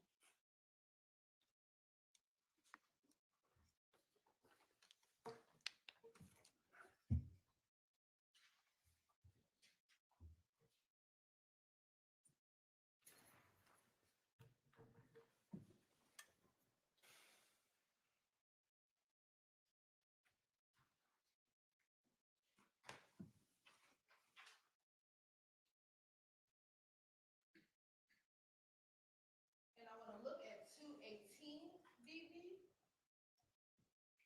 You got permission for Secretary Hogan to step down briefly? Permission for him to step down briefly? Sure. Looking at 218 VV, where would the BP gas station be as it relates to this intersection of Windsor and Richardson? Sure. Go down to the next intersection on the other side of Fulton Street on the right-hand corner. And from this picture, are you able to see where I-20 is? Yes, but it's in the distance. Where in the distance? You see the bridge with it. Thank you so much.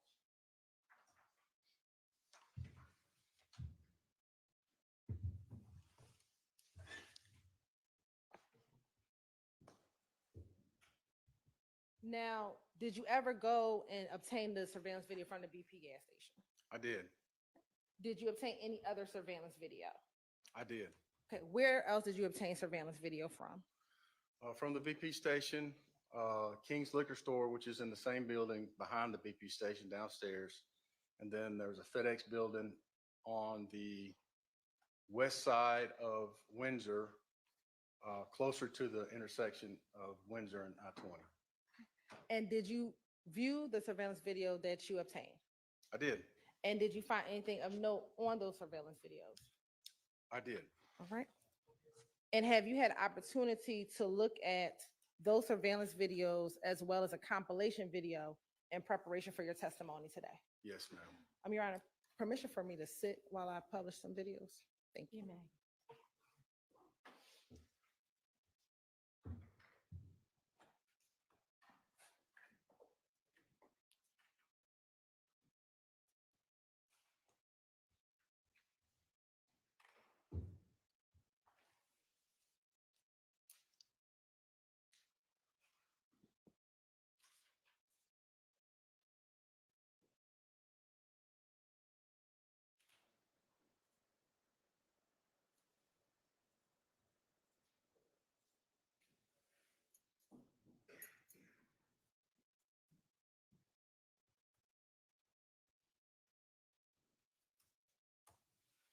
I'm going to publish State's Exhibit 116 BB.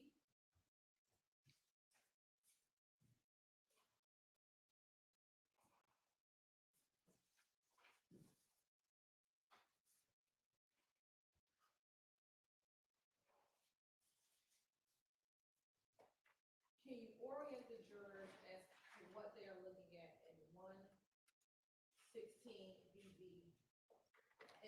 particular surveillance? These images are from an elevated position in the front of the BP store. At the top of the screen is Fulton Street that runs east and west. Off the screen, but to the right side of the picture is Windsor Street that runs north and south. And I'm going to begin publishing at 39 seconds.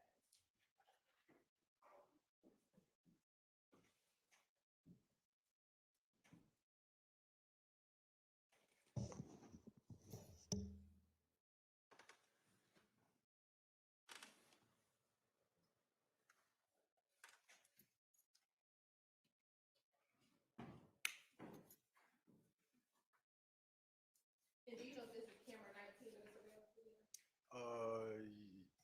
Yes. Was there anything of note looking so far at camera 19? Well, the white Audi that just pulled in and backed into their parking space off camera, that turned out to be important. I'm going to pause at 1:08:09.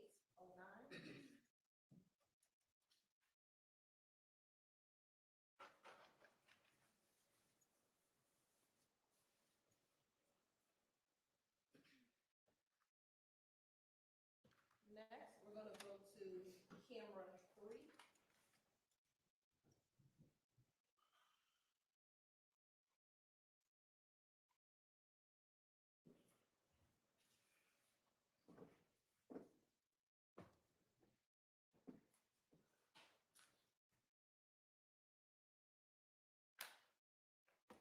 Beginning at 00.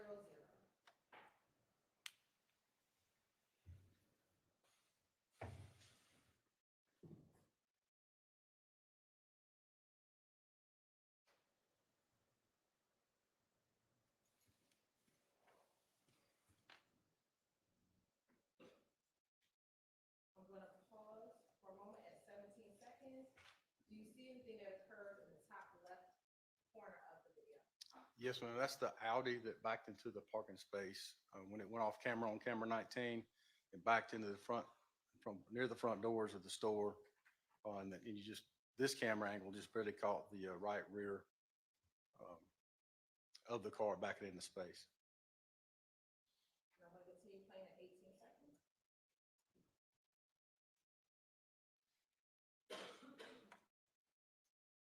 And this is the inside of the BP gas station. It is, yes.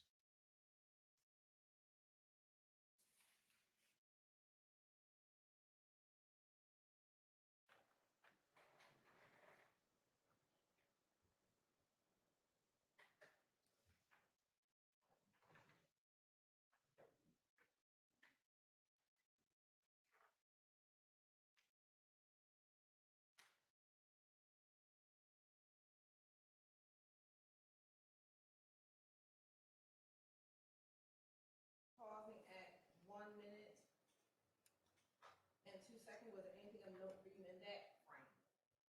Yes, ma'am. I determined that the person who just walked in with the pink hat on was involved.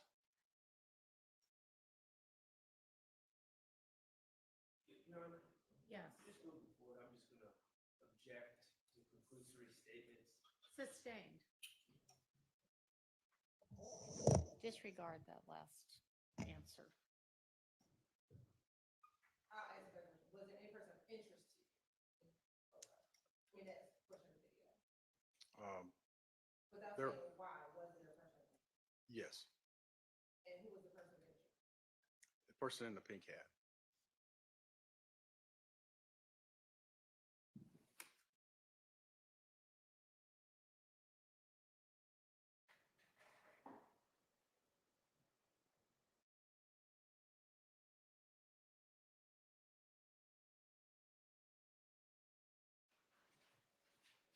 Back to camera 19.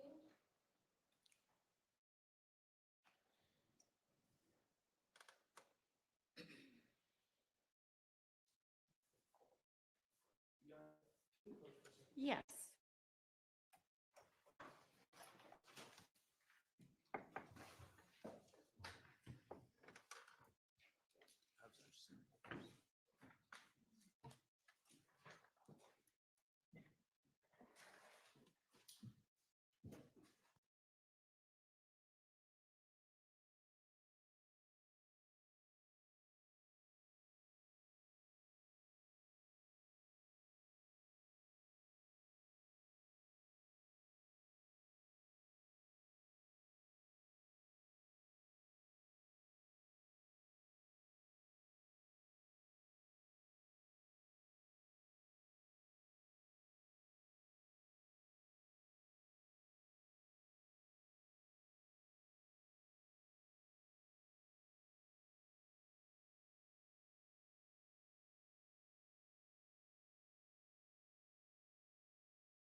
Yes, I was interested in the white car that just pulled into the gas pumps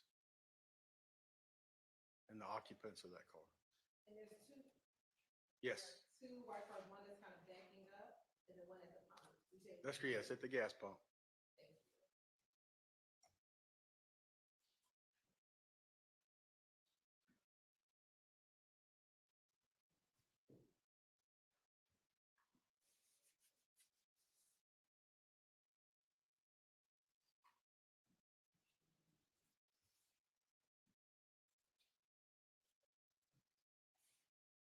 So, Ms. Hilton, are you the one operating the screen right now?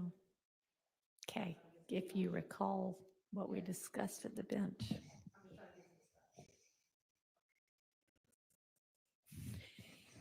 Maybe y'all need to leave that with Ms. Knight.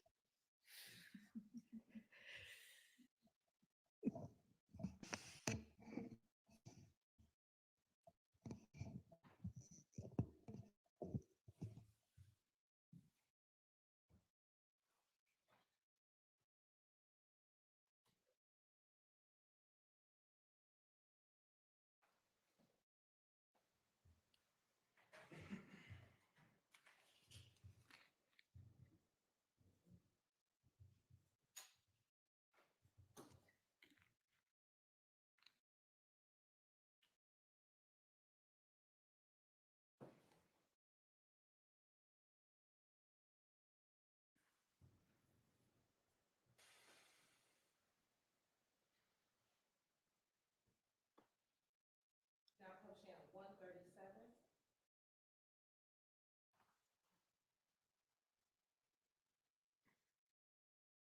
Did you see the individual that got out of the white vehicle and turned to the store in this way? Yes.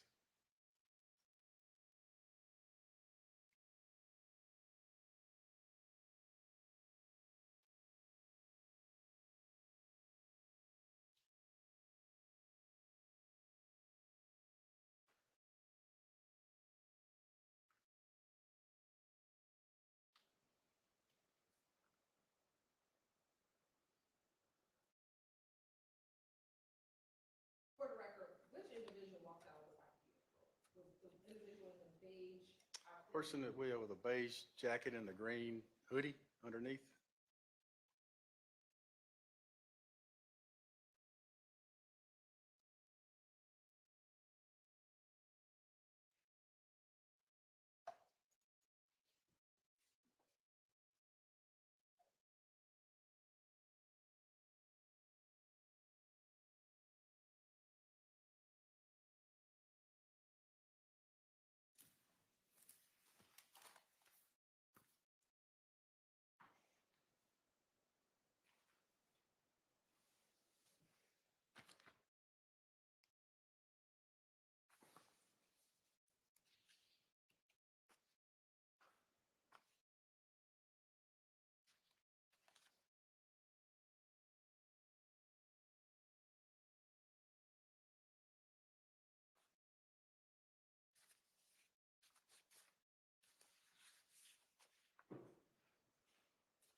Now beginning this at 26 seconds.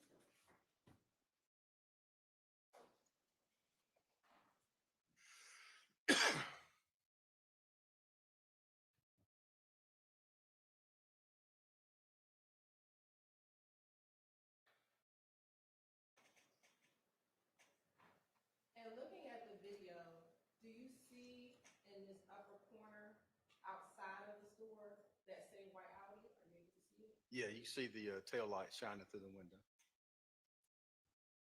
And is that here where the arrow is pointing? Yes. You can see the door just opened and somebody exited the driver's side and is walking in.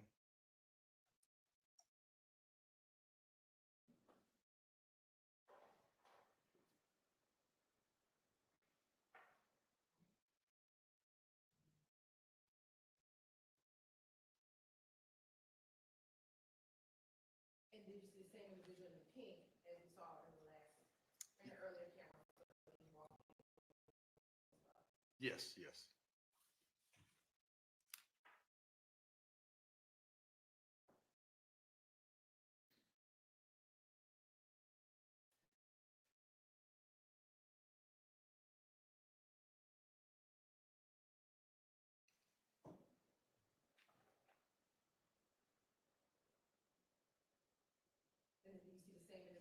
Paige in the green hoodie walk in as well? Yes. And then the person with the pink hat puts the item on the counter and the person with the green hoodie pays for it for him.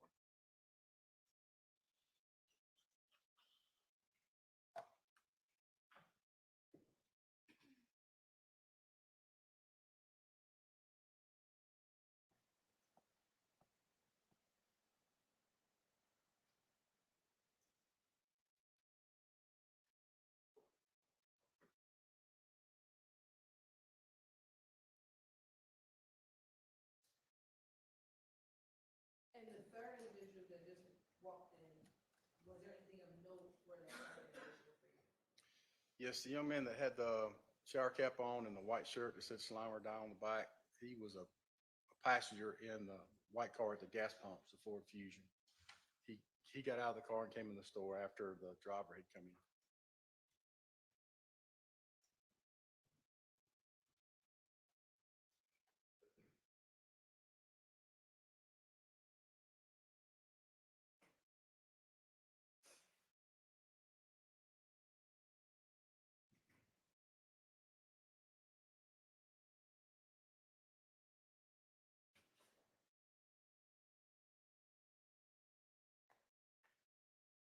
And you actually see the person with the green hoodie at 4 minutes and 14 seconds in the video come back into the store. Yes, he had walked back to the car and then walked back into outside the store, made another purchase.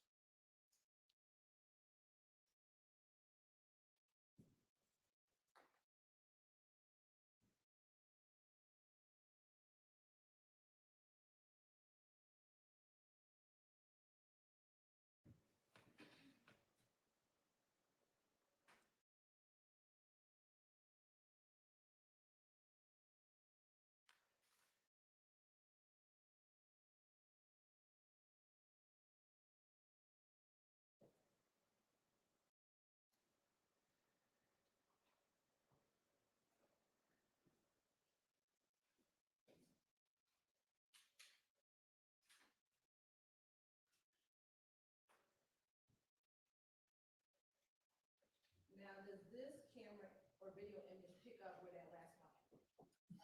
Yes. And we'll start at 0.3 seconds within the video?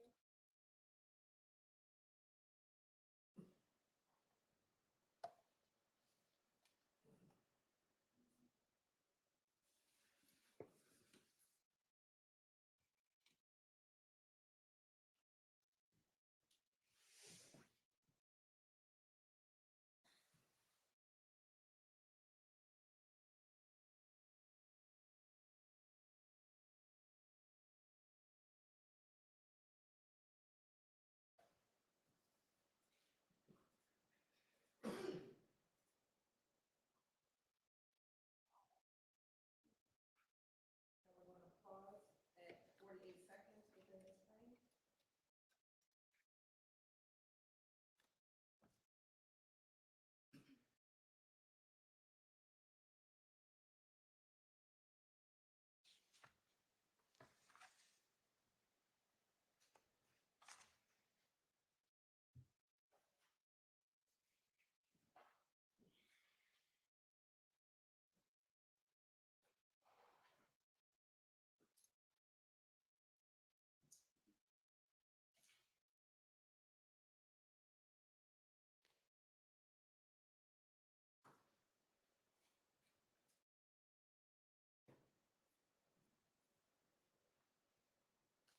Starting back at camera 19 at 0, 0, we're going to fast forward to 1 minute and 13 seconds.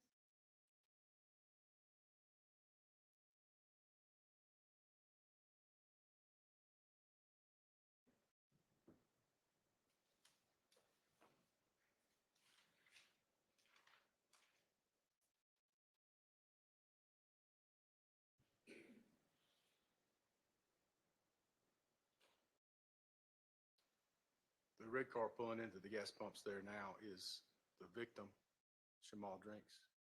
He's alone in the car. Is that the same red vehicle that you see at the light? That is, yes, yes. And you see the driver of the Ford Fusion walks up and gets in his car.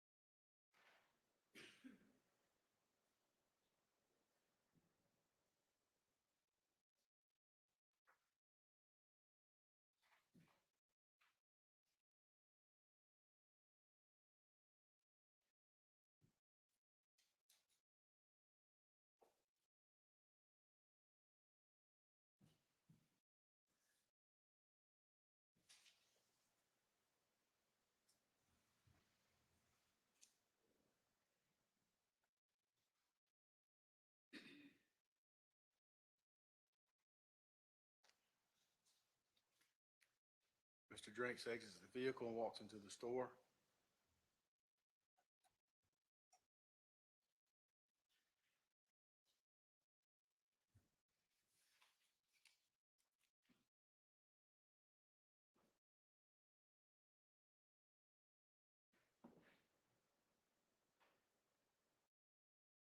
Fast forward to 3:47, 59, 3:47.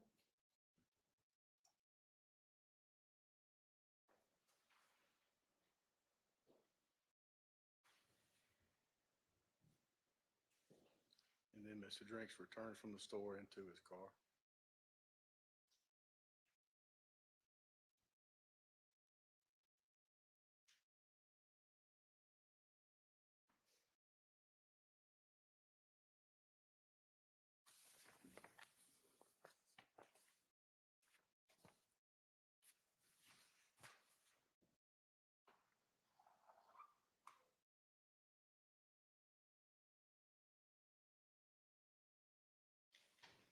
Going to publish camera 14.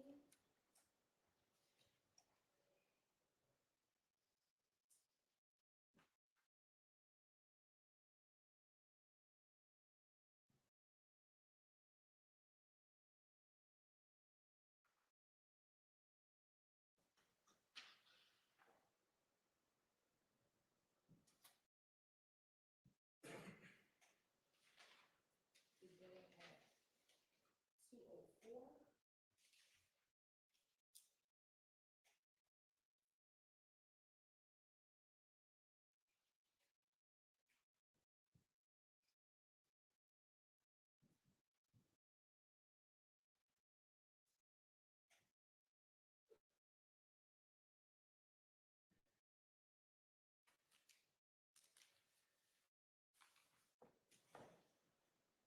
That's Mr. Drinks walking in with the gray sweatpants and the black hoodie.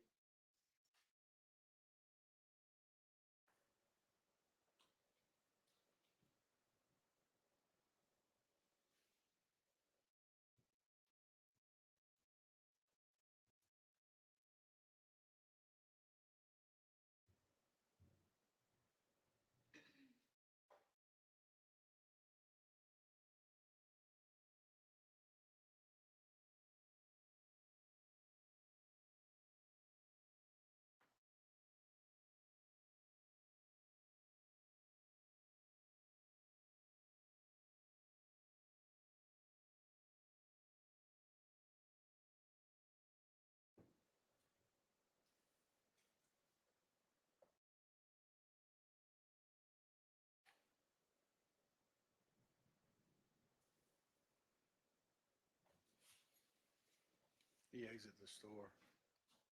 And is that what picks up on the camera and we just see when he walks When he back? returns to his car, yes.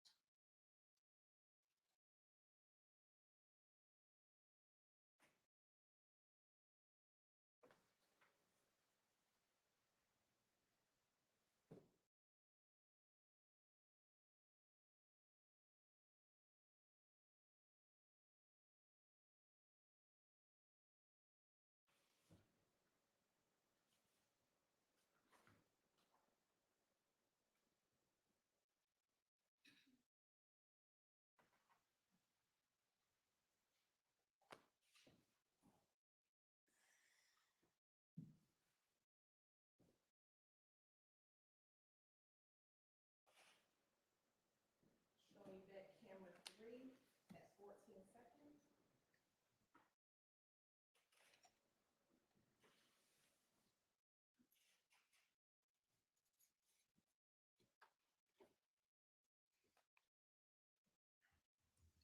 Is this just a close-up view from behind the register of what we just saw in those last 2 clips? Yes, that wasn't the victim, but yes, it is. Was that the other individual that we were talking about? It's the driver of the white Fusion, yes.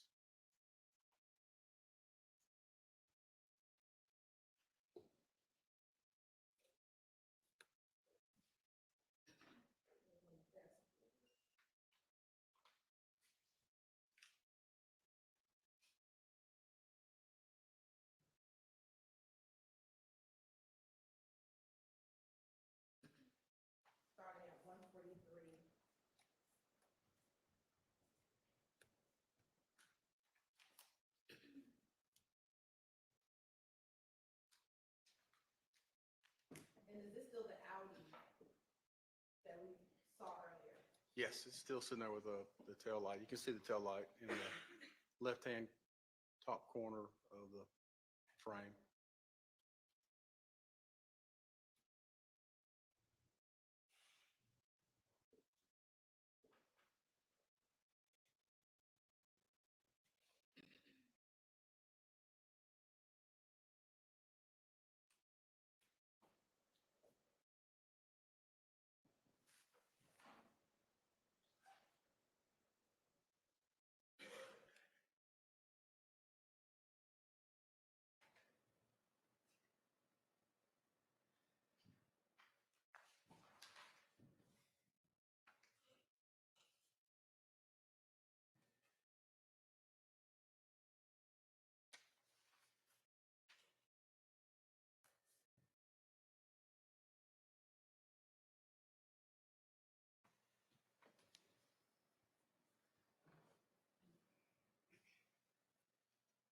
And again, that's just a closer angle of what we saw earlier. That's correct.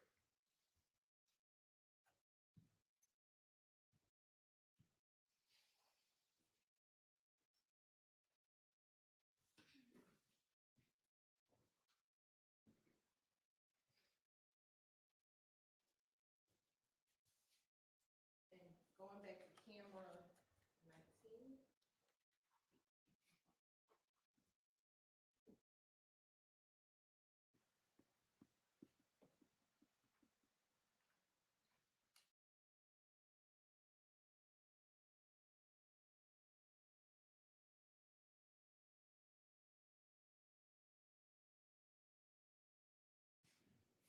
Starting at 11 seconds.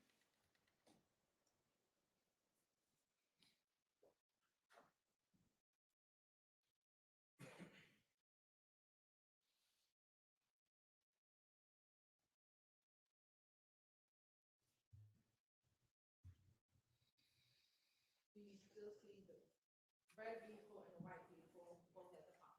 Yes.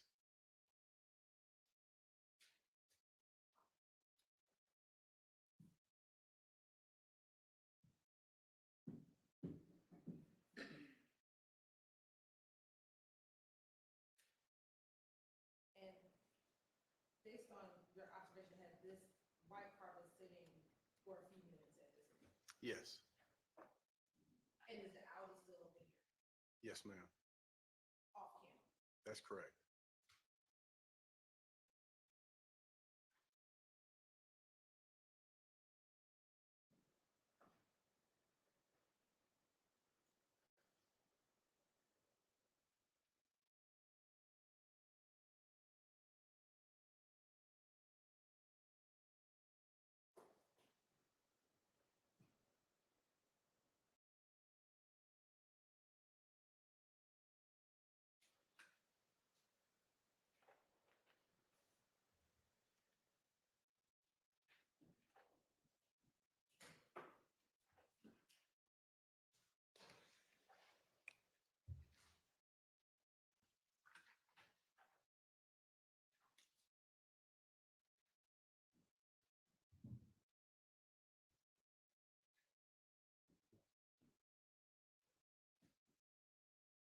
And is the red car pulling on?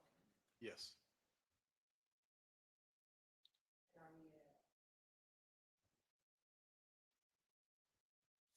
See the red car pulls out on Windsor Street, exit, the Audi follows directly behind. And then the white Ford Fusion falls behind the Audi. And was that everything of note to you on the BP gas station? Yes.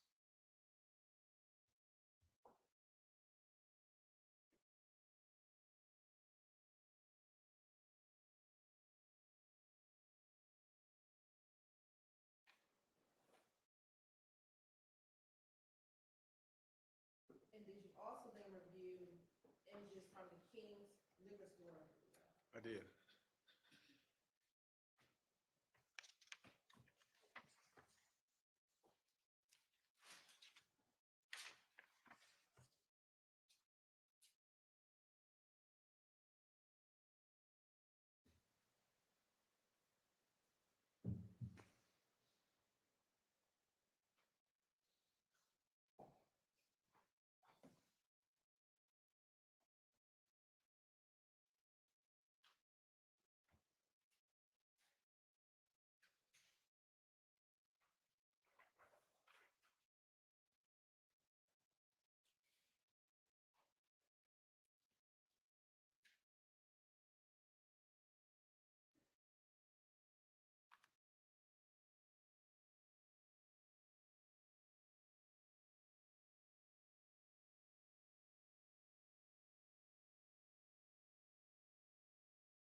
This camera is posted on the outside of the King's liquor store there, pointing out toward Windsor. It's not as detailed, it's a little further away. It's not as high quality of an image as I was getting from the BP, but I was able to see from that vantage point. And is this Windsor Street right here? That's correct, yes. And on the bottom of here, while there's a two-bar cover, is there a timestamp at the bottom? Yes, ma'am, I believe so, yes.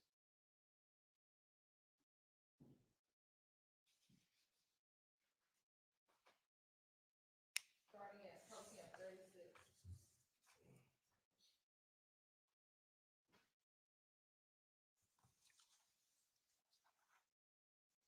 Do you see the timestamp down at the bottom?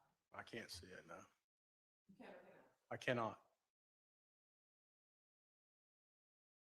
But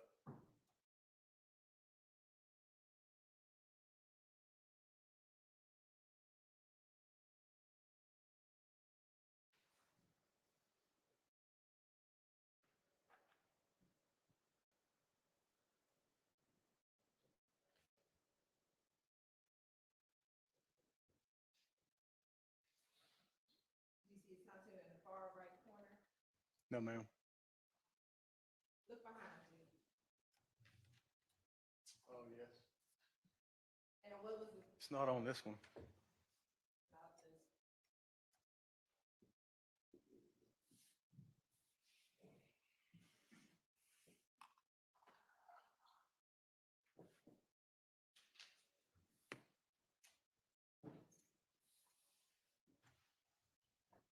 What is the time on the bottom right-hand corner? This is 10:01 p.m. on the 14th of March, 2022.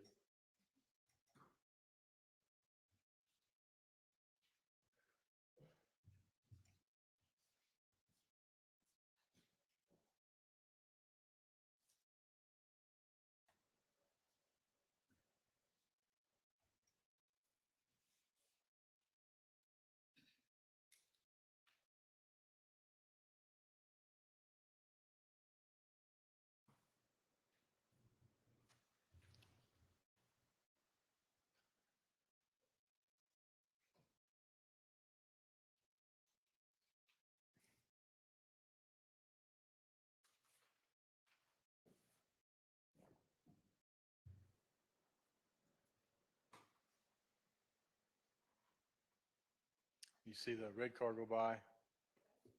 Was that approximately 10:01:08? Yes, then there's a white car closely followed behind it. At 10:01:20 something. And there was another white car as well, follows in.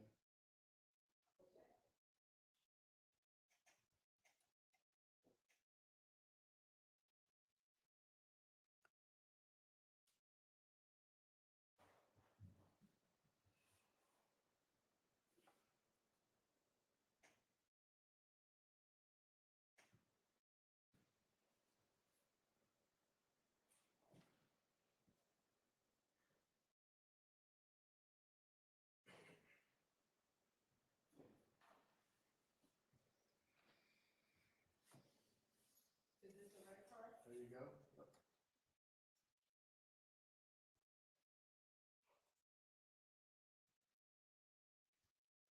And is this the first white car you That's saw? the first white car, yes. And this is the second one? There's the second, yes.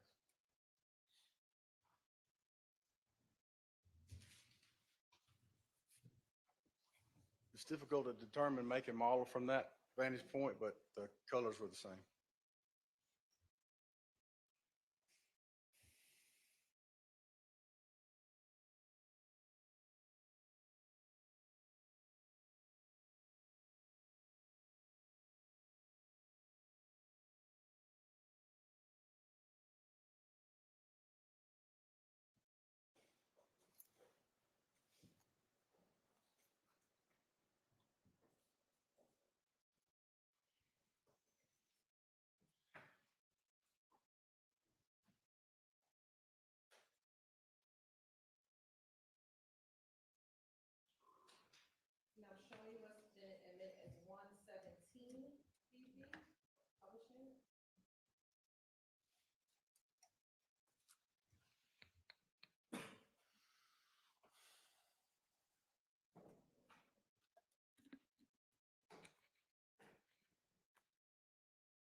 Where is this surveillance video from? This is from the FedEx building. It's on the west side of Windsor.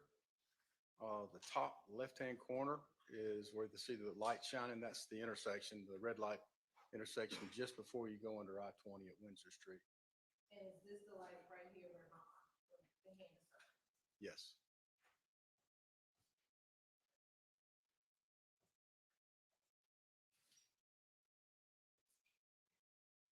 Well, that's where some 1 hour and 1 minute into the video.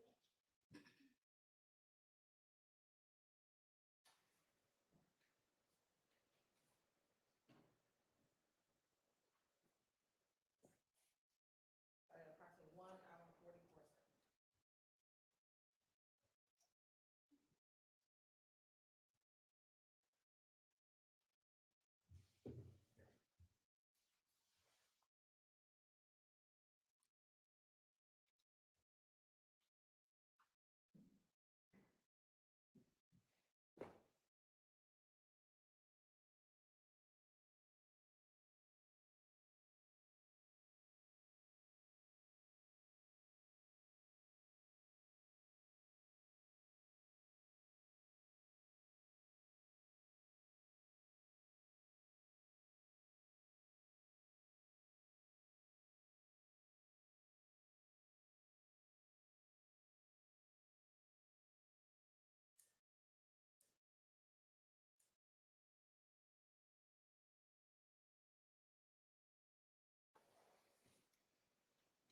The car that just pulled up to the light now is stopped. That's the red vehicle. This part right here? Yes. The Audi, the first car to follow the red car out is the Audi, or the white Audi. It's right next to it. Right here? Yes. And then the Ford Fusion is right to the right of that. That right here. That's correct.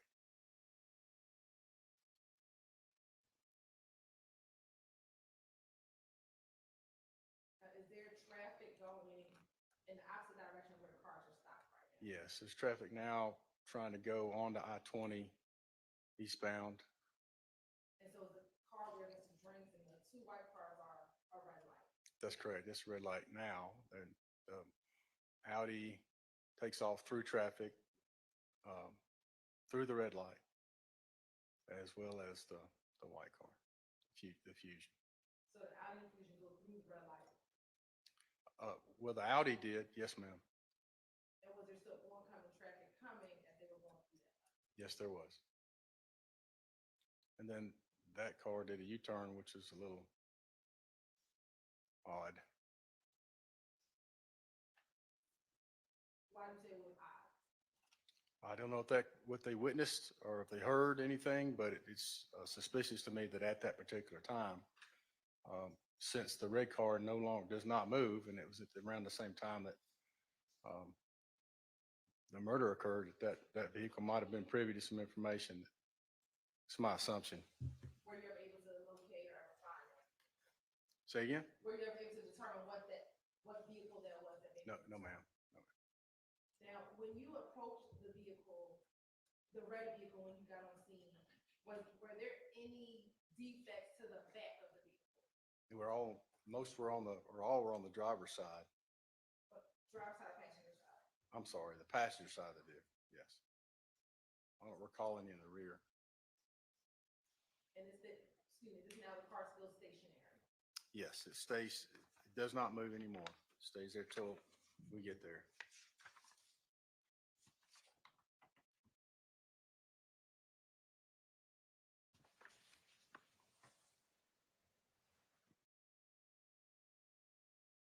I'm going to fast forward to 127.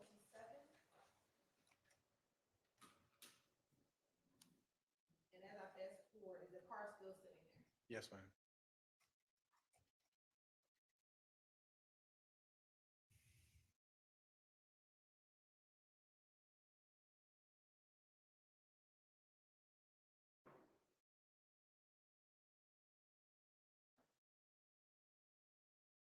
Or at 127.02?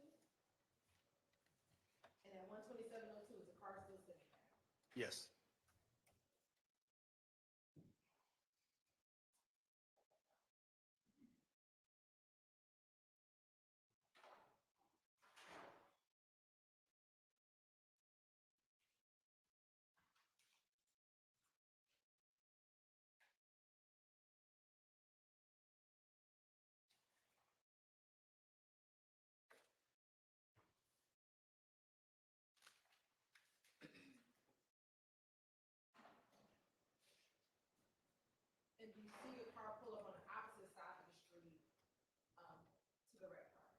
Yes,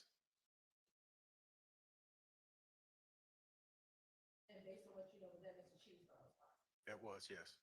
It was at approximately 1 hour, 27 minutes into this video. Yes, And the car was stationary getting out 1 hour and 1 minute into this video. that's correct.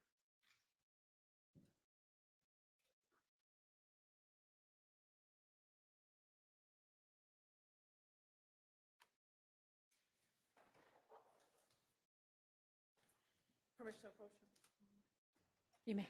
Have you had an opportunity to look at a kind of a compilation video of all of those three videos kind of spliced together? Yes, And did that appear to be a fair, accurate, is this what's contained in 250 VP? yes, And does that appear to be a fair, accurate depiction of those surveillance images that we just watched? they were, yes, they are. You're just trying to say what I can trigger and admit 230 VP.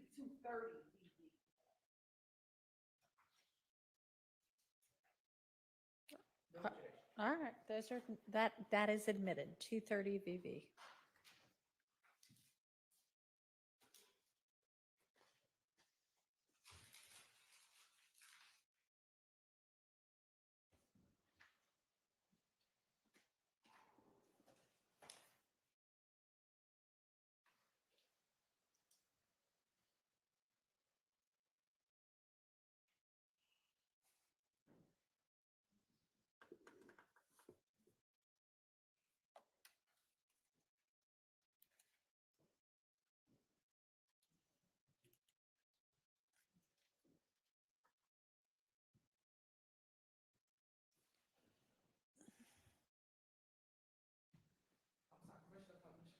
You may.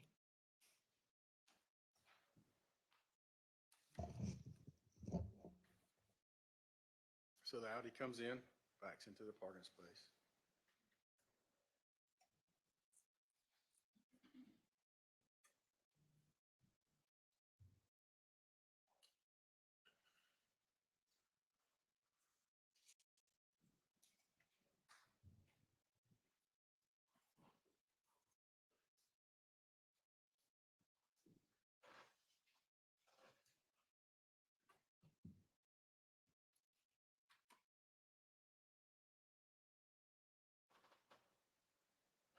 And look at the bottom of the video, is there a timestamp on the video? Can you see the time?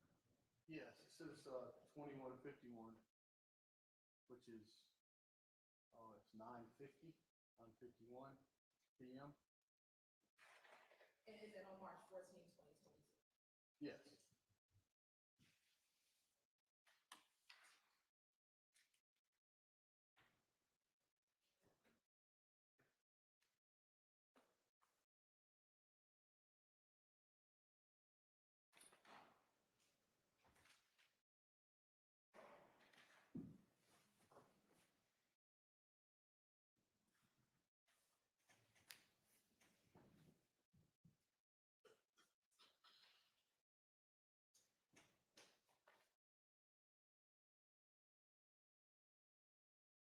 Fusion arrives at the gas pump, and the driver gets out, walks inside.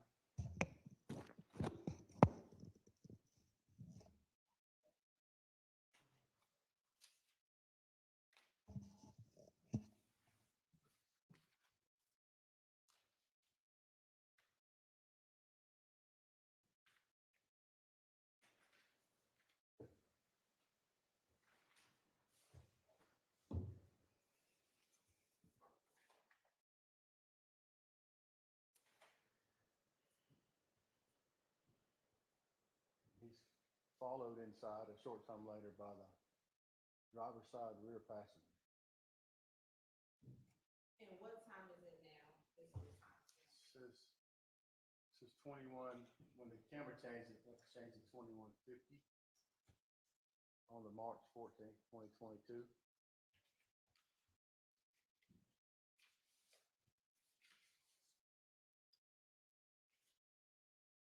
See the car backing into the space outside the window. See the taillights on the car. And again, that's with the Audi, correct? That's correct. That's the alley that backed into the front. just prior to the Fusion arriving. At some point, you can see it. It's hard to see, but you can see through the window that the driver's side door opens. And the driver steps out and walks inside. You can follow him from this angle, follow him to the front door, and it's this young man wearing a pink hat and glasses.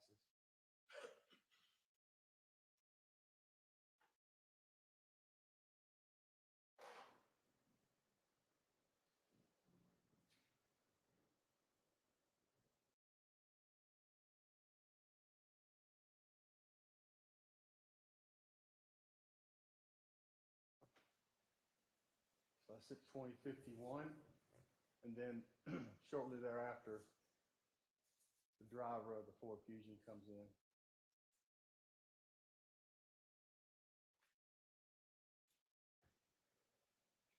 You mean 2151 or 951? That's correct. That's what I said. I probably said that.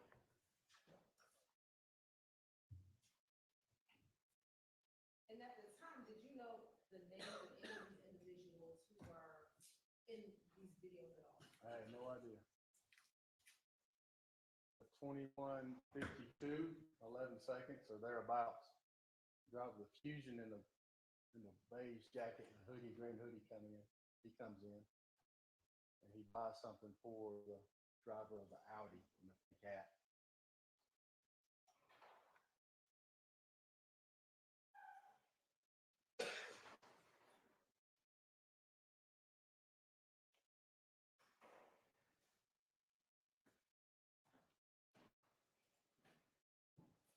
And the passenger from the Ford Fusion comes in, and the driver of the Audi interacts with him, indicating to me that they knew each other. And then the passenger exits with the other two drivers.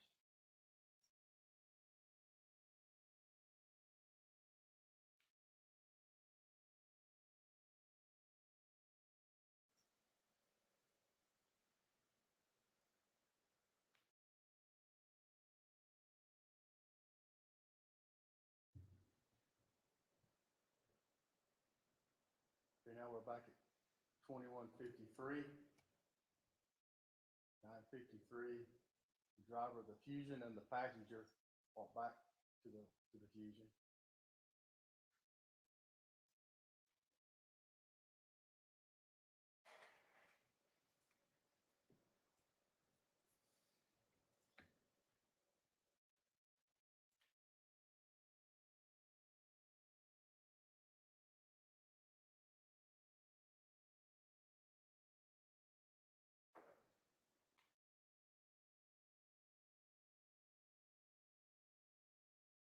I'll get back in the car and sit there for a few minutes.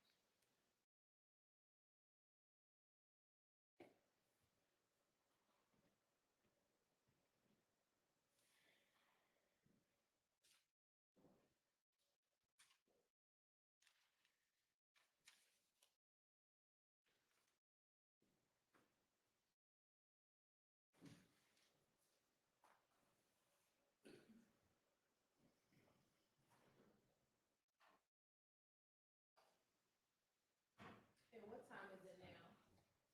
21:54, 20 seconds. It's 9:54, it's almost 10 o'clock. On the same day.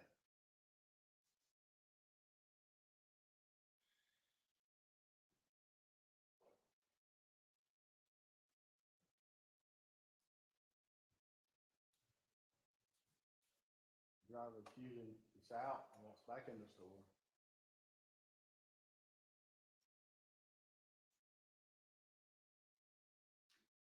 And so that's saying it's 954 time. That's correct, 9:54. Makes a purchase.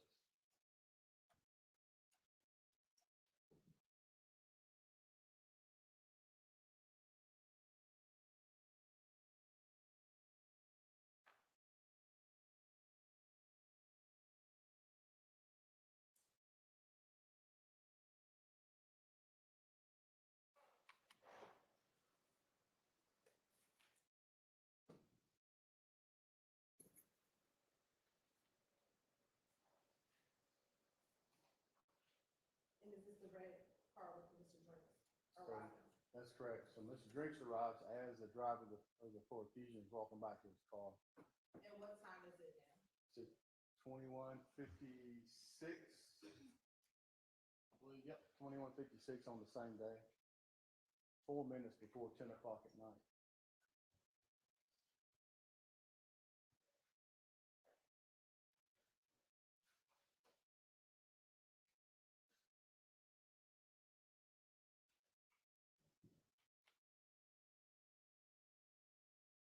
And has the driver of the Ford Fusion already got back into the car? Yes, ma'am. He's returned to his driver's seat and they sit there, both the Fusion and the Audi sit there until Mr. Drinks leaves.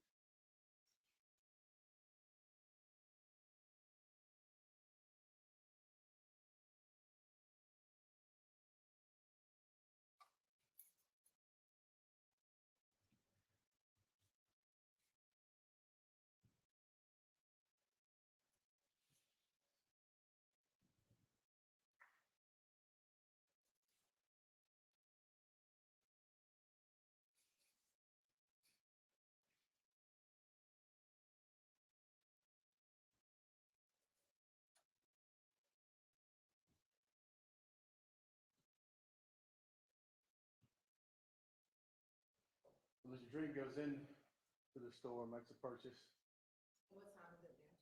21:57 on the same day.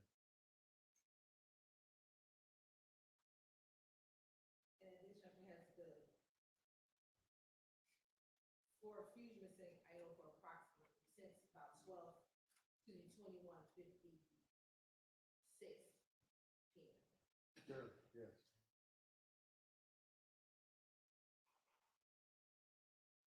And Audi, have you seen any more activity since 21:54, 21:55? No, ma'am.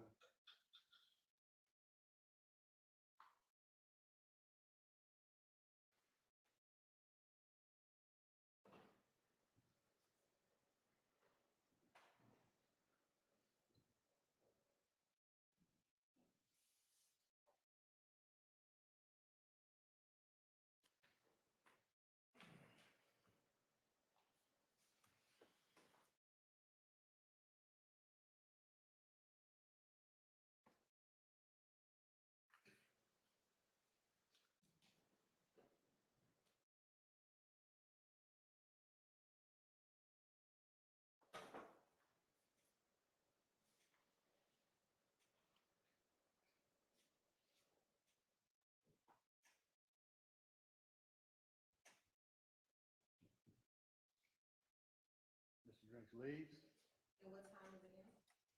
21:59. We're at 21:58 now on the camera 19.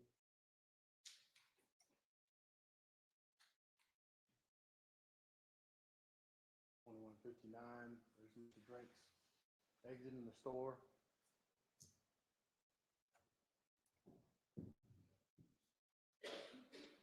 And it has the Ford Fusion now that's in idle for about 3 minutes. Yes.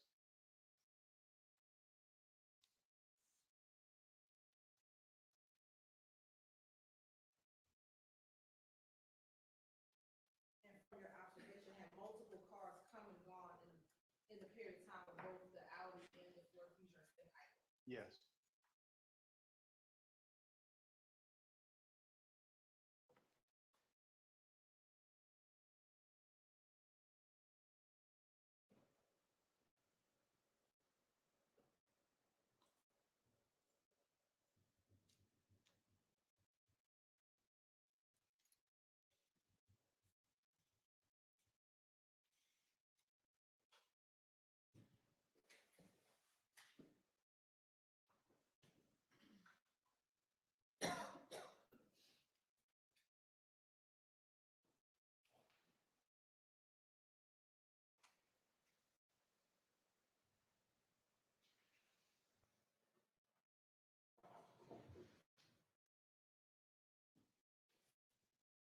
What time is it now? So it's 10 o'clock. 2200.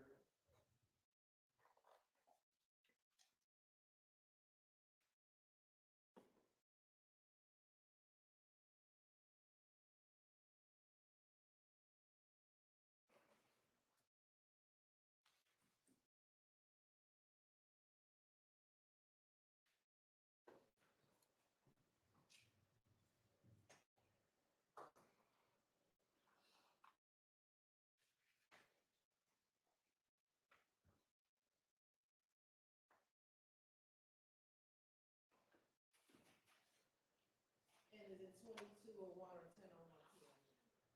It's 22:01 right now on the video.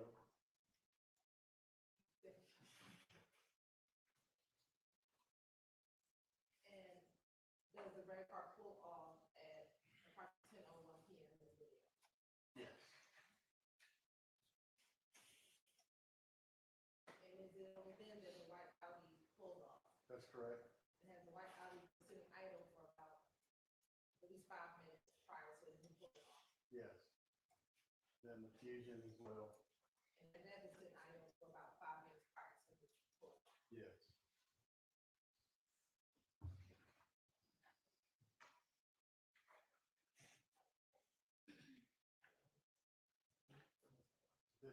This camera is capturing images. The metadata on that says it's not a military phone. The red car go by at 10:01, followed by the white car at 10:01 in some seconds. And then the third car, the white car, at 10:01.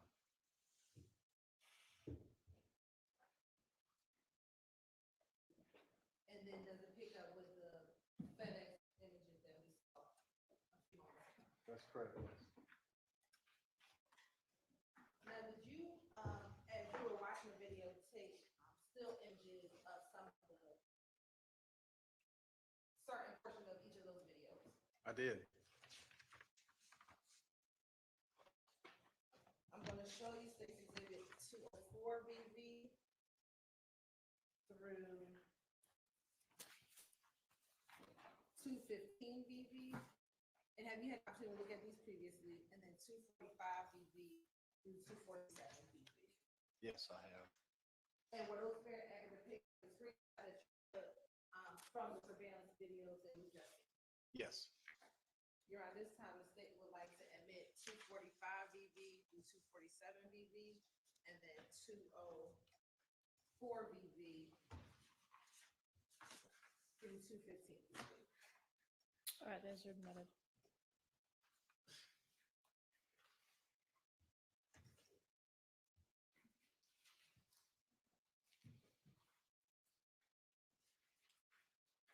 Now, Investigator Hogan, how many homicides have you handled where there has been a vehicle associated with the potential perpetrators of the homicide? I hadn't kept count, but a great number are homicides or vehicles are utilized. For those cases that you have, about how many of those cases does this target vehicle have tinted windows? Can you establish the relevance of that? Yes, let me back up. The Audi vehicle that you were observing, did it have tinted windows? It appeared to, yes.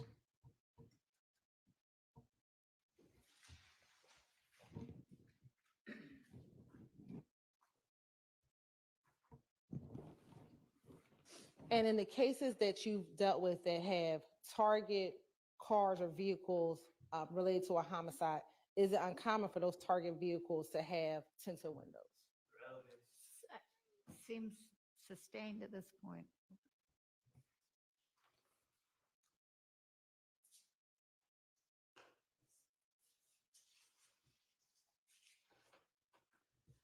Now, after looking at the surveillance video, did you receive any assistance from a Detective Bender? I did. And how did Detective Bender assist you? Well, we work together quite often in our investigations. Detective Bender is, she sits real near me in the office, or sat real near me in the office. And she asked if she could help, and I asked her to help me identify. I knew that she was very good with our camera system, our LPR system, that captures tags. So I asked her to help me identify the cars, see if she could find the cars on the system and identify their tag numbers for me, which she was able to do pretty quickly. And were there any particular LPR reads that were significant to your investigation? Yes. Okay. And what were the reads that were significant to your investigation?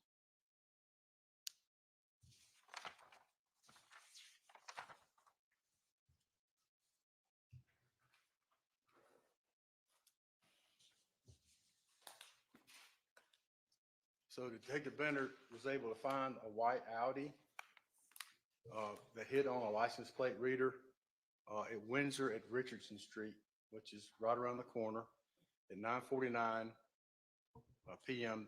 on the night of the murder, as well as a white Ford Fusion that was closely following behind it. That was at 9:50. So one was at 9:49, one was at 9:50. They were both headed in the direction of the BP station. And is that the same area where that Vic camera was located in the picture that we looked at earlier today? Yes, yes, ma'am, it is. Now, after learning of the LPR reads, did you get any other investigative assistance? I did. What other assistance did you receive? I was at my desk, I was going through the video, and I had some really good video of who I consider persons of interest or suspects in the murder, but I didn't have any idea who they were. So I was going through the video and taking screenshots out of facial shots as close or detailed as I could get. My intentions were to post those in a citywide email throughout to the police department to see if anybody would recognize who they were, and I could put a face with a name or a name with a face. As I'm doing that, Detective Bender is searching the LPRs. All this kind of came together at the same time. And then a Detective Marissa Viverito and Sergeant Belknap from the gang unit visited the office and came to my desk. Detective Viverito happened to see, or I asked her, do you recognize this guy? And she said she did. And so she recognized two of the individuals that I had identified as suspects in the murder. Okay. Between her and Sergeant Belknap. And do you recall what day of your investigation this interaction occurred with Investigator Viverito? Happened on the 14th. It was either the 15th or the 16th. I don't remember exactly what day it was. Took the warrants out, I think, on the 16th. So I don't remember when I got the video, but it was the 15th or the 16th, one of those days. And was Investigator Viverito able to show you any pictures regarding any of the individuals that were contained in the video? Yes, she had been called out, and the gang unit had been called out to an incident where there were several gang members inside of the house that they, being from the gang unit, went and responded to the house. And while they were there, they took pictures of cars and of the people that were there and detained. And she showed me images of the people that were there, including the two people she'd identified, and they were still wearing the same clothes. The one image that I spotted was a young man in the back seat who was wearing the leopard print shower cap. He had it in his pocket at that residence on the call that Detective Viverito was on. Okay. And at the time, do you recall, was Detective Viverito working in Atlanta Police Department, or was she working somewhere else at the time? She's kind of jumped around. I think she was either with the DA's office and assigned there, or she was with the gang unit, but she was in between, or one of the two. Okay. I'm going to show you what's already been admitted as 166 VV.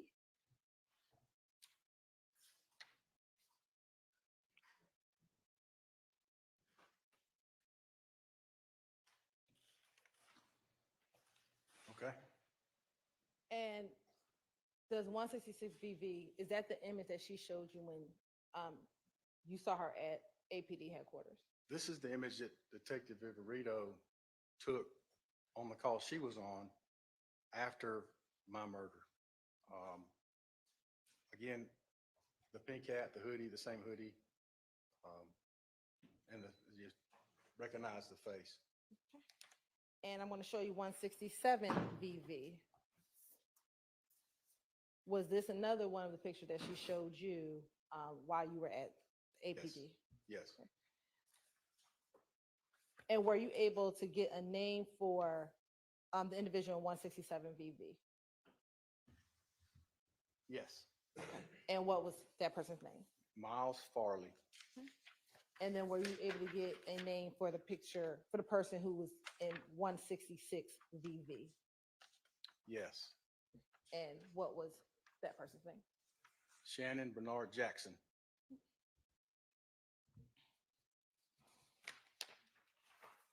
And were you ever able to get a name for the third individual who was in the beige jacket and the green hoodie? Yes. And what was that name? Quamarvius Nichols.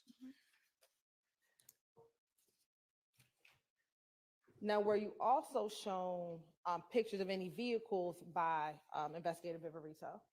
Yes. And what picture did she show you?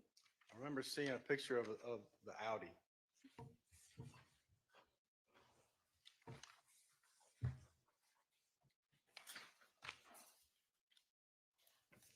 Now, after looking at the surveillance video, looking at the LPR readers, and speaking with Investigator Viverito, did you request any other assistance as related to your investigation? Detective Grimsley helped me with, once we determined the tag numbers of the Audi and the Ford Fusion, we discovered that the Audi was a rental car. Detective Grimsley, who was in auto crimes and has connections in regards to that, I asked him to help, and he made us, it was rented from Alamo.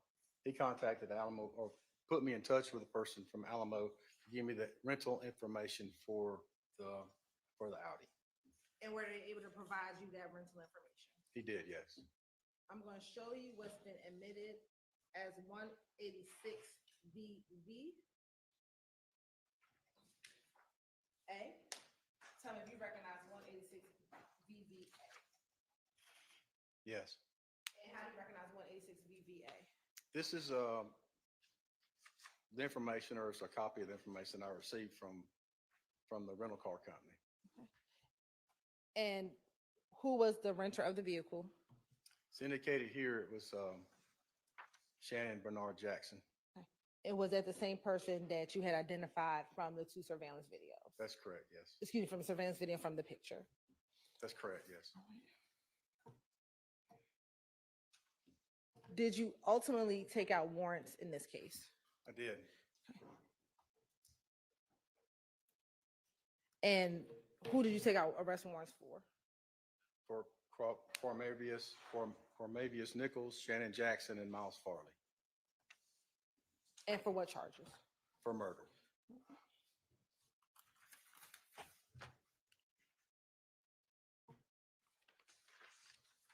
Now, is there any significance to you as a homicide detective or investigator in the fact that a suspect vehicle is a rental vehicle? Yes, I've found in my experience that, it's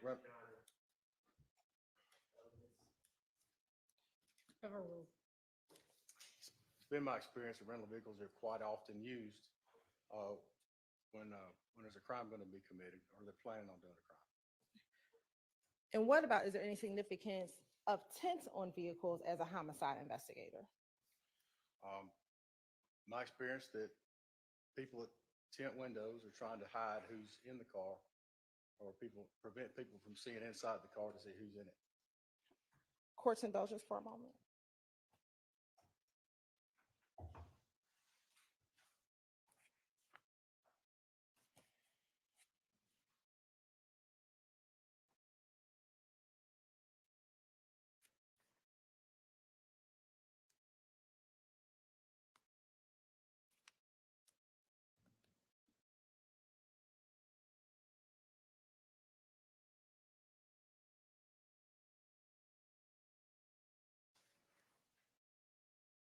No further questions.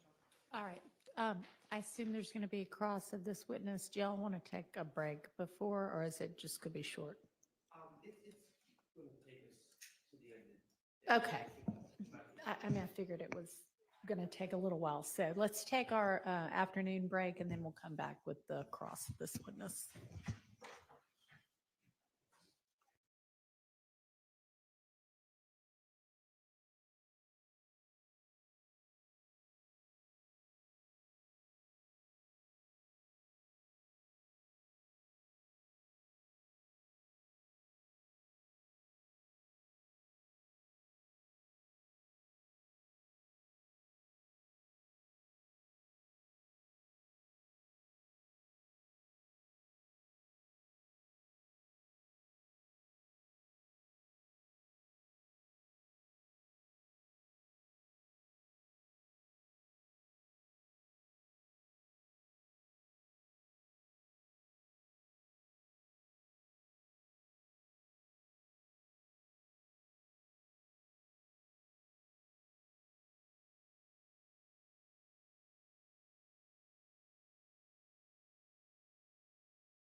reason why someone would rent a car? I don't see why not, sure. Could that be a reason why someone would repeatedly rent cars for years, switch them up, so people couldn't track him down and kill him? Could that be a reason? Overruled. Could that be a reason? Sure. How about an individual whose friends had just been gunned down 3 days prior? Could you envision a situation where that individual would want to rent a car so no one knows what he's driving? Overruled. Yes. Okay. And tinted windows. You said tinted windows can be used to commit crimes because you can't see in as well. Could conceal an identity. That's correct. That's what I said, yes. By that same logic, couldn't tinted windows keep people who are trying to kill you off of your scent, off of knowing what you're driving? Yes. Especially 3 days after they have murdered 2 of your friends in cold blood? Sure. Could that be another reason why someone would rent a car? Yes. Could that be a reason why someone would rent a car and break a rental agreement and put tint on those windows? Yes. Thank you. You're welcome. All right. This warrant that you took out, sir,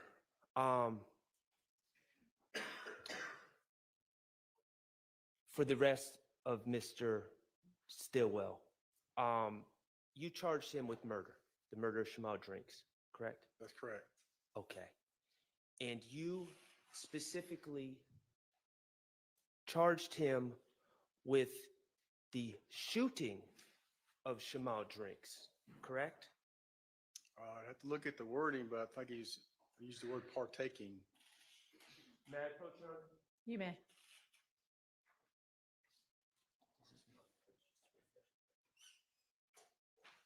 Would looking at a copy of the warrant that you took out assist you in remembering the wording? Sure.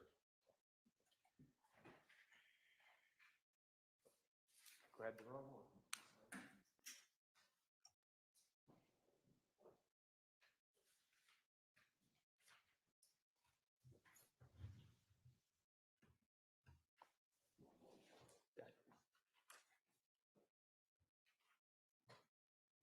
Thank you. And just refresh your recollection, and if after your recollection is refreshed, if you could look up. Sure.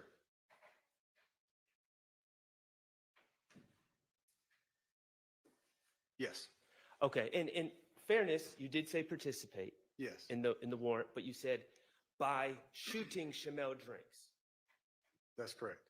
Okay, on 3/14/2022. That's correct.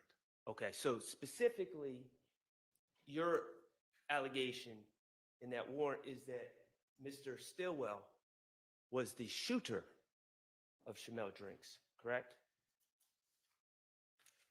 Yes. Okay. And we've talked about some of the evidence that you think you have on this case.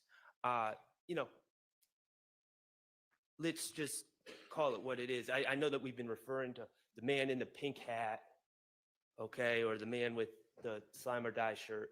You have BP video from the corner of Windsor and Fulton Street, correct? Yes. Clear video. It's very good, yeah. And it shows my client wearing a Pink Floyd hoodie and a pink hat. And it shows Mr. Guamarvius Nichols, correct? Yes. And it shows Mr. Miles Farley, correct? Yes. Okay, cool. And you had that video, and then you also have these rental records of renting the car on that day. Now, let me ask you this. Is there any indication at all, if we're talking about planning something, is there any indication at all that anyone would have known that Shymel Drinks was going to show up at the gas station at that time? No. Okay. Not that I know of. Okay. Do you know where Shymel Drinks was coming from? No. Okay. And then you have video from the FedEx, correct? I do. Okay, and that shows Windsor Street. Yes. And you maintain that that video shows that my client in his white Audi pulled up next to Shymel Drinks' car. Yes. And you maintain that that video shows that my client shot Shymel Drinks. Participated, yes. Okay. I mean, your theory is that my client was driving. Yes. Okay. And your theory is that the shot was fired out of the driver's side of the car. Oh, the Audi, yes. Yeah. Your theory is that Shannon Stillwell was in that white Audi and shot Shymel Drinks at that stoplight. Yes. And your contention is that video, that FedEx video, will back that up ultimately. That's my conclusion from my investigation, yes. Okay, cool. All right, so let's go back to where this investigation started. Evening of 3/14/22. Okay. Okay. And you see this red car with this gentleman inside who's sadly deceased, correct? Yes. And you arrived before the body was removed, correct? That's right. Okay. Now, this is your crime scene. I know that you weren't the first one there, were you? No. Okay, but this is your crime scene. Yes. So you're in charge of knowing the status of the crime scene and where everything was at the time it was first discovered. Ultimately, yes, I am. Okay. So let me ask you. The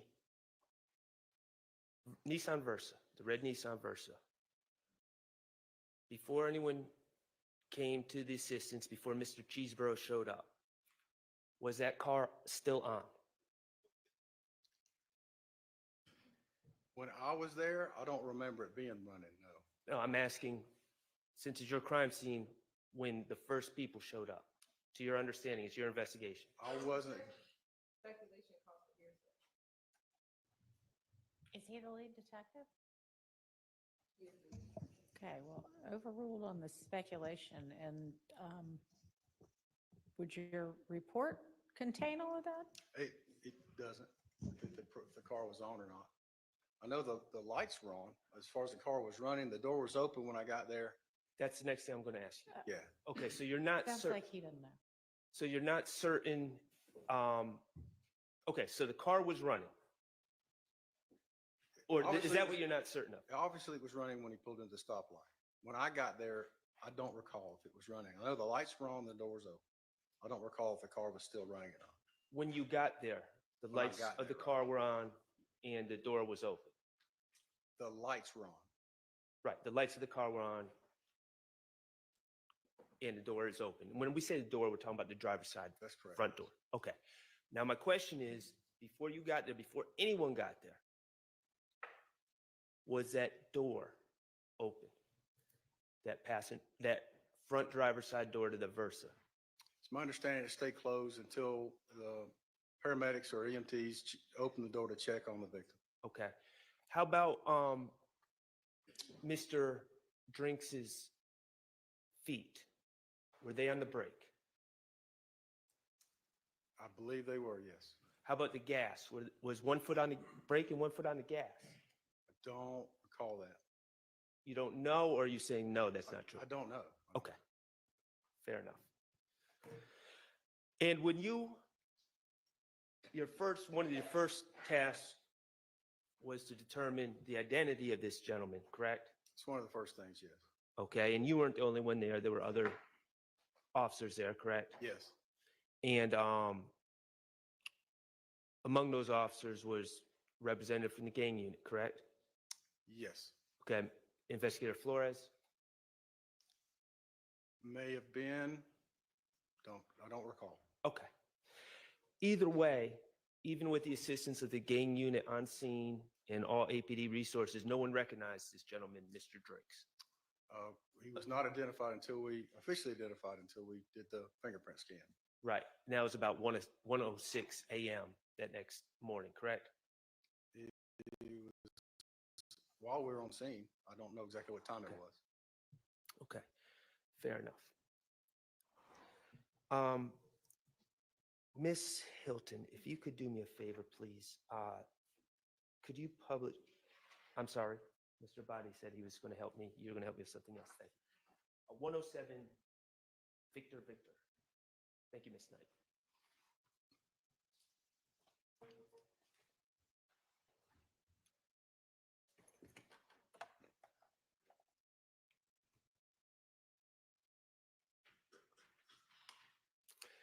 Cell phone, do you see that cell phone in Exhibit 107 Victor?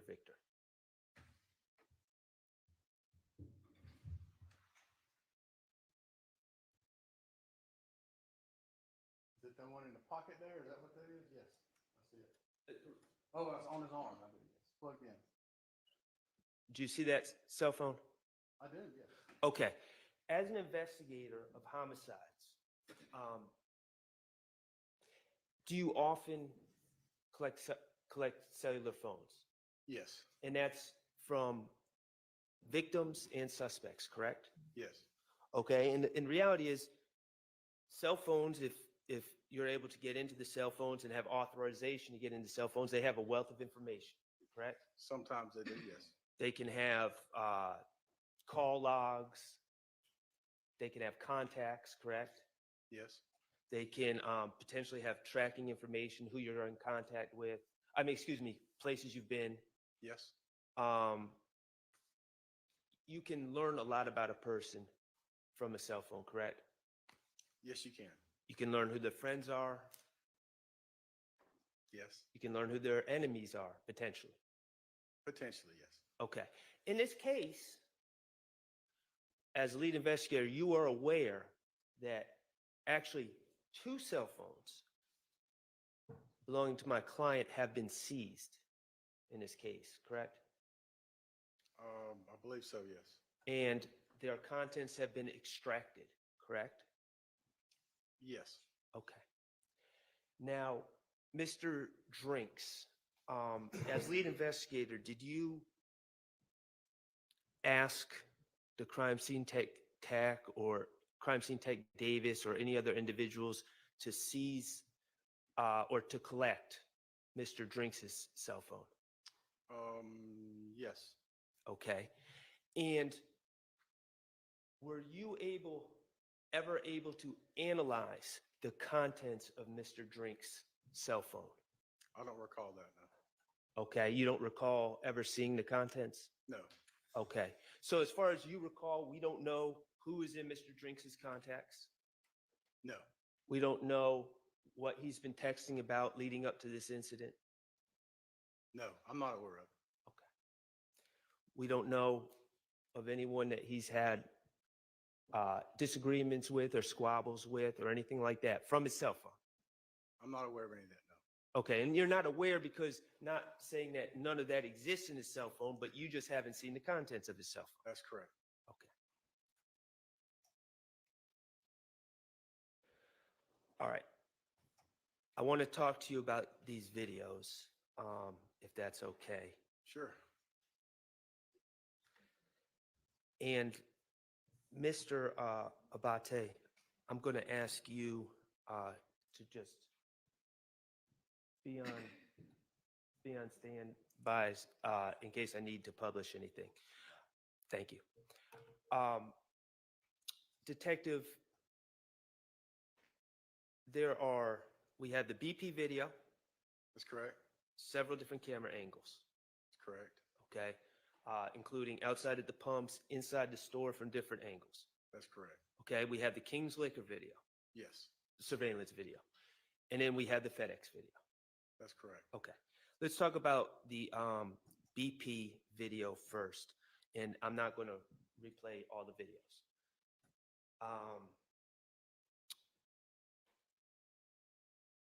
You see my client, Shannon Stillwell, in the pink hoodie and pink hat, arrive in the white Audi, correct? Yes, And the white Audi that was rented in his name, That's correct. and the white Audi that he told investigator Viverito on March 16th, yeah, that's the Audi I'm driving, correct? That's correct, yes. Okay. And it did have tinted windows, didn't it? Yes. All right. You see him arrive at the store, and then you see Mr. Quamarvius Nichols arrive in a Ford Fusion shortly thereafter, correct? Yes, sir. Mr. Nichols pumps gas. Yes. Okay. Mr. Farley is an occupant of Mr. Nichols' car, correct? That's correct. Okay, they all enter the store. They're on video. Yes. Okay. Mr. Farley's wearing a slime or die shirt. That's correct. Okay. Do you know anything about Mr. Farley's background or history? No, sir. Okay. Do you know that he's a clothing designer? No idea. That he creates those shirts, those slime shirts, and sells them to the public? Okay. Okay. You were not aware of that before today? No, sir. Okay. So you see those three individuals go in and out of the store. First, you see Mr. Nichols go up to the register with Mr. Stillwell, correct? That's correct. All right. And in these videos, in all these videos, you don't see anyone with a handgun or anything like that. No, sir. You don't see anyone that seems to be irate or upset, do you? No. Well, maybe some people in the store, but not these three individuals. That's correct, yes. All right. You see Mr. Nichols make a purchase and buy some gum for Mr. Stillwell, correct? Yeah, he bought something for him. I couldn't tell what it was. Okay. But yeah, he did. buy And this is the first time Mr. Nichols was in the store before he pumped his gas, That's correct? correct. That's correct. And you see Mr. Nichols joking around with the clerk, acting like he's pulling out all these bills. Right. And then you see Mr. Farley come in. Yes.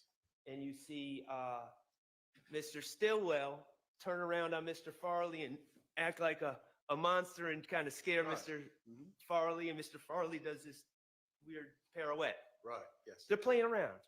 That's correct. Okay. Everyone seems, from the video, no one seems upset. No. Okay.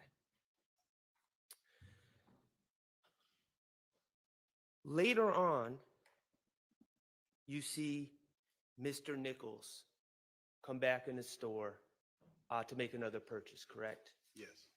Okay. Do you know what he purchases? No. Okay. Miss Hilton, I'm going to ask if you could play the video of where Mr. Nichols comes into the store for the second time and makes a purchase.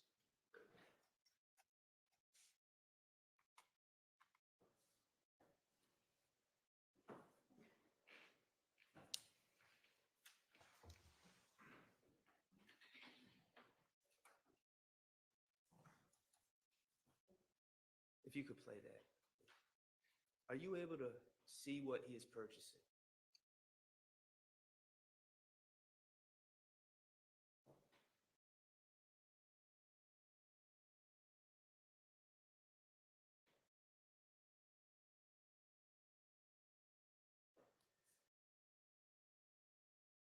It looked to me to be like some Black and Milds, maybe. I don't, Okay. that's a guess. I don't know. Okay, appreciate that answer, and I know that it's noted that it's just a guess. And you can stop. Thank you. Your Honor, may I approach with DS 56? You may. Sir, I'm approaching you with what's been marked as DS 56. Do you recognize that image? Yeah, it's an image from the series of video we just watched. Okay. That's a still image from the video we just watched? It appears to be so, yes. Okay. And is that a fair and accurate representation of the video we just watched? Sure. Image from the video we just watched? Sure. Yeah. Okay, thank you. Your Honor, at this time, I would move to admit DS 56 into evidence. No objection. It's admitted. Permission to publish? You may.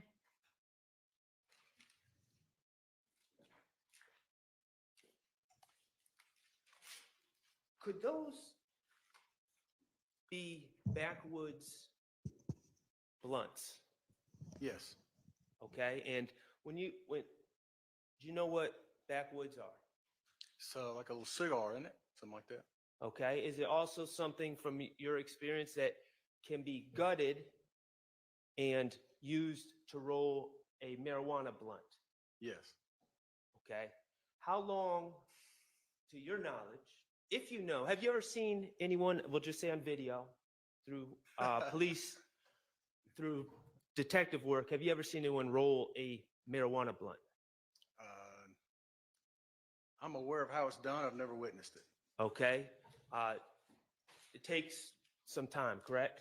I would Depending on assume- how experienced you are? Yeah, I would assume it would, yes. Okay, and is this purchase made right before Mr. Nichols returns to his car? Yes. When he's sitting there for like 4 minutes as idle, as Miss Hilton said? Yes. Okay.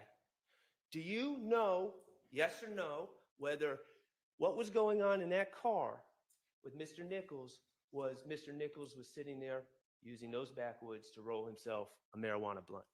Do you know? I don't know. Okay, thank you.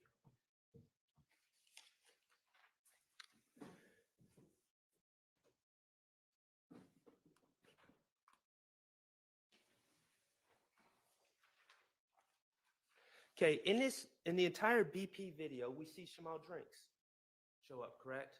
Yes. Okay, and again, no indication that anyone was expecting him to show up. No. Okay. While Shymel Drinks was present at the BP, he walks into the store, correct? He does. How many times does he walk in the store? Once or twice? Just once. Okay. And he makes a purchase. Correct. And there's apparently some other man on the video that's trying to steal some condoms or something, and the clerk is having a problem with him, correct? Yeah, there's a little kerfuffle. Okay. so Sustained. do you see a man getting into it with the clerk and then suddenly pulling condoms out of his pocket and throwing them back at the cashier? I remember that interaction. I don't know his condoms, but yeah. Okay. And then Mr. Drinks has some interaction with that individual and they leave together out the store. Yes. Okay. Do you know who that person is? The person that Mr. Drinks was interacting with? Do not. Okay. Have you ever interviewed the clerk about what was going on in the store? No. Do you know who the clerk was? No. Okay. Throughout the entire time that Mr. Drinks is on the video, and quite frankly, Mr. Stillwell is on the video at the BP, Mr. Farley, or Mr. Nichols, do you see any interaction between Mr. Drinks and any of those three individuals? No. Do you see any hostility between Mr. Drinks and those three individuals? No. Okay, Mr. Drinks was having some hostility with the clerk, right? He was observing that, but yes. Okay. But not with these individuals. You don't see any mean looks or anything, do you? No. Okay. And then we go to the King liquor store video. Gotcha. Okay. And just to be clear, do you know how we have timestamps on some of these videos and no timestamps on other videos, right? Yes. Okay. The videos that have timestamps, and I understand that King Liquor and the BP are under the same management, right? You're not, you know. Not privy. It makes sense, but it's Okay. not privy to that. All right, but do you have any reason to believe that the BP video, the timestamps would match perfectly with the timestamps, or they're perfectly synced up with the FedEx video, for instance? I don't know. Okay, and do you have any reason to believe that any of these videos would be perfectly synced up with phone records or anything like that, like records held by Sprint or another phone company? No. In your experience as an investigator, businesses that have these surveillance systems, there are times, you know, you can get an hour of footage, but the time on that footage can be off, correct? It can be, yes. Not set correctly, yes. All right. In the BP video, besides the Ford Fusion, the Nissan Versa, and the Audi, do you know any other vehicles of interest that piqued your curiosity in the BP video?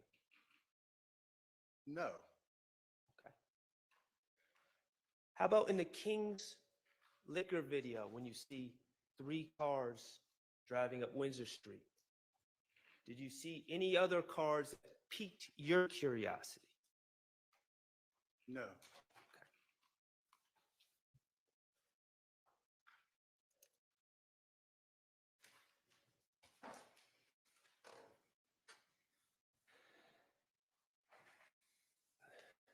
Let's talk about the FedEx video. We do see the red Versa go up to the left lane, correct? Yes, we do. And we do see what appears to be the white Audi, and especially when you link it up with the BP video, end up in the center lane, correct? That's correct. And then we do see the white Ford Fusion end up in the right lane. Yes. And we do see the white Audi run a red light, don't we? We do. Okay.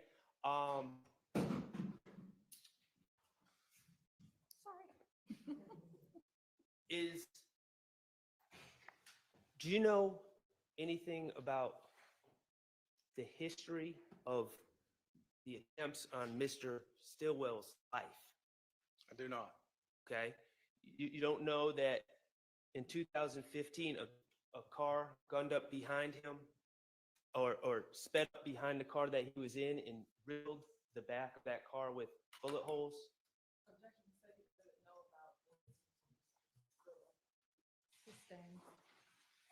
Have you ever heard the name T.R. Jones?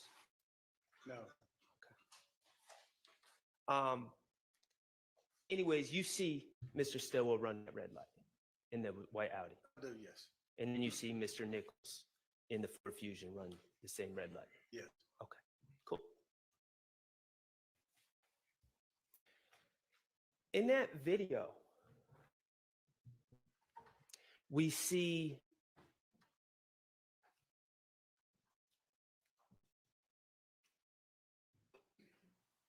I'll get there in a second. Let's talk about LPRs. Detective Bender helped you with the LPRs in this case, correct? She did, yes. Yes.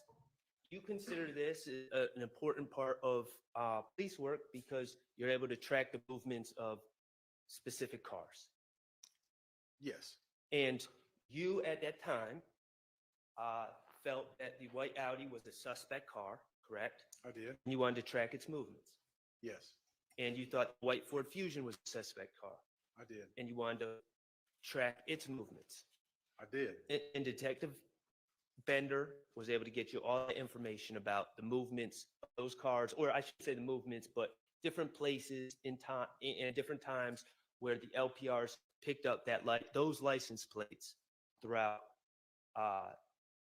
those 2 days that you ran them. I believe it was 2 days. Yes. Whatever she found, she was able to identify the tag numbers and the cars and where they were. Yes. Okay. As lead investigator, besides the Versa, besides the Audi, and besides the Fusion, did you ask Detective Bender to run LPRs on any other specific cars that you may not have seen in any of those videos? I couldn't ask her to run something I didn't see, and there was no other cars. No. No other cars that piqued your interest? No, sir. Okay. All right. You were able to obtain the rental agreement for this Audi, correct? Yes, sir. And you're aware that Mr. Stillwell rented this car on 3/14 at approximately 3 in the afternoon? Well, let me check. Yes.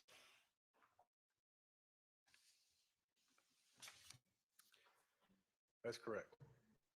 And you are aware that he gave all of his personal information, his license, his signature, his phone number, his address. He appeared on surveillance at the Alamo. He did all those things while renting that car. Yes. And you're aware that in the early morning of March 16th, which would be 2 days after this incident, Investigator Viverito and Investigator Flores spoke to him in the back of a police car after the house he was in was shot up, correct? Yes. And they took pictures, right? Yes. And you're aware that he told Investigator Viverito, yes, that's the car I'm driving. He did.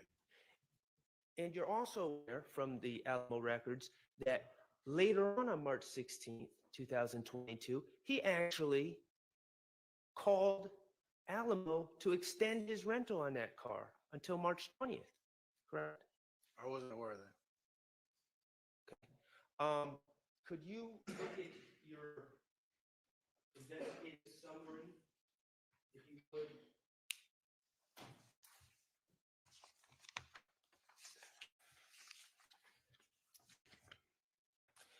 And I'm going to refer you to page 19. Okay. Okay, does page 19, it's page 19 of 25. Yeah, at the very top you're talking about? I'm about 2/3 of the way down. Do you see a notation, 16 March 2022, 1337? Shannon wants to extend the rental or the rent. Yes, I do see that. Okay. And then at 1337, they talk about a rate and Shannon agrees. That's correct. Okay, so under your theory, my client appeared on video at the BP with this rental, is on video shooting man out of the driver's side of this rental. And then 2 days later, is telling Investigator Viverito, that's my car, right? Yes. And then also later on March 16th, seeks not to get rid of this car, but to extend the rental. It appears so, yes, sir. Okay. All right, let's talk about gunshot residue. Gunshot, you testified earlier in this case, and we talked a little bit about gunshot residue, right? Yeah, we did. And you said you got to be careful about gunshot residue because of the false positives. Right, yeah. It could be Okay. anywhere in the room, the gunshot goes off, we all in here would have gunshot residue on. Right. We're talking about microscopic particles That's correct. that are expelled out of a vehicle, out of a firearm when a firearm is shot. That's right. Okay. And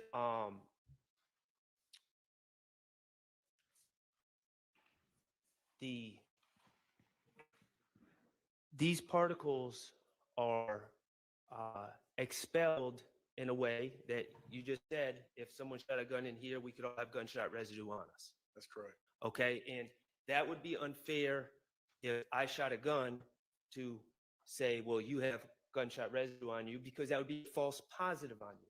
That's correct. Okay. But gunshot residue does detect if a gunshot was fired in the area, correct? Yes, it's evidence of the gunshot was in the area. All right. Especially in fabrics and cloth and things of that nature, correct? That would make sense to me, but I'm not an expert on it, but yes. Okay. Well, those type of materials would not be subject to something like hands where you could sweat the gunshot residue off, correct? That's correct. Okay. And in this case, that FedEx video that you viewed, we see traffic lights, right? Yes. We can see brake lights, correct? Yes. We can see headlights, correct? Yes. What we don't see is a muzzle flash, do we? No. Okay. Now, you testified about shell casings. Yep. And you said you looked all over for shell casings on the scene. We did, yes. And shell casings are the cartridges that are expelled when a gun is fired. That's correct. Okay, and there were at least 2 or 3 shots fired just from looking at Mr. Drinks' the red Versa, correct? At least, yes. Okay, so you were looking for 2 or 3 or possibly more shell casings on the road, correct? Yes. Okay, and you didn't find any. None.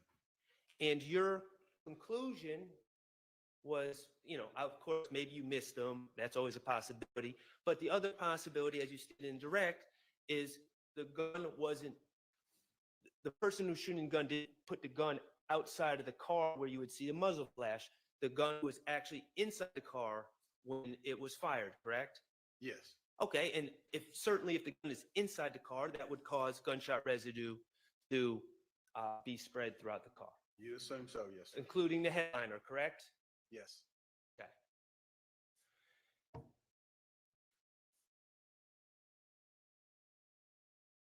You decided to collect the headliner. Say again? Well, let me ask you that because I don't know that for certain. You worked along with CS crime technician Antoinette Green to process this car, correct? The car being the Audi. Mr. Stillwell was arrested Yes. on and March I'm 17th. trying to recall. It's not in my report. I knew you were gonna, but I don't. Do you have any to refresh my memory? Do you have a crime scene report with my name on it? Because I don't have anything written by you, sir. Yeah, I don't. Okay, but let's try to work through this. On March 17th, you know that Mr. Stillwell was arrested on the Yes. warrant state.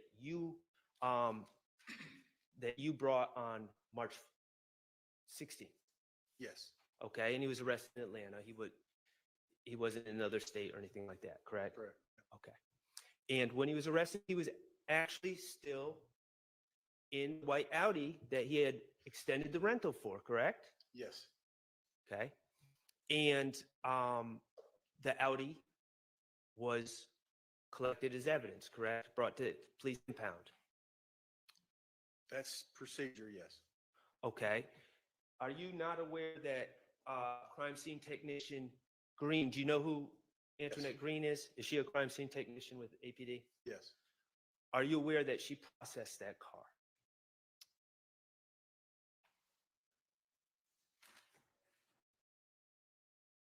I don't recall for sure.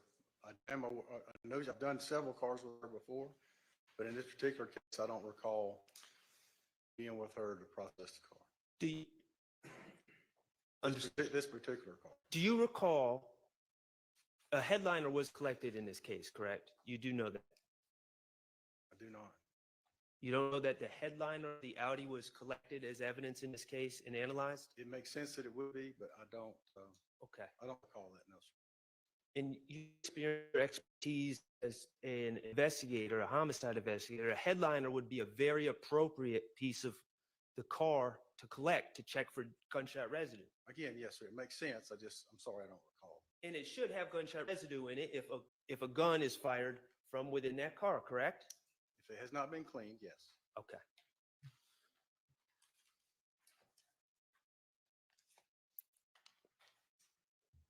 All right. Do you know, as we sit here today, whether or not a GBI analyst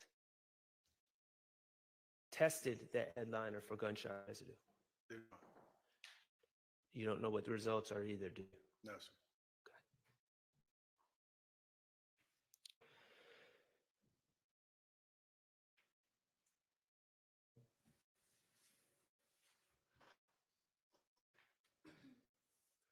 Okay. You took out warrants on March 16th, 2022 at 6:39 p.m., correct? For my client as well as Mr. Nichols and Mr. Farley.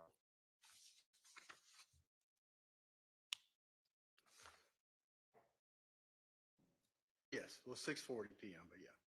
Okay, 6:40 PM. On the And that was 16th, yeah.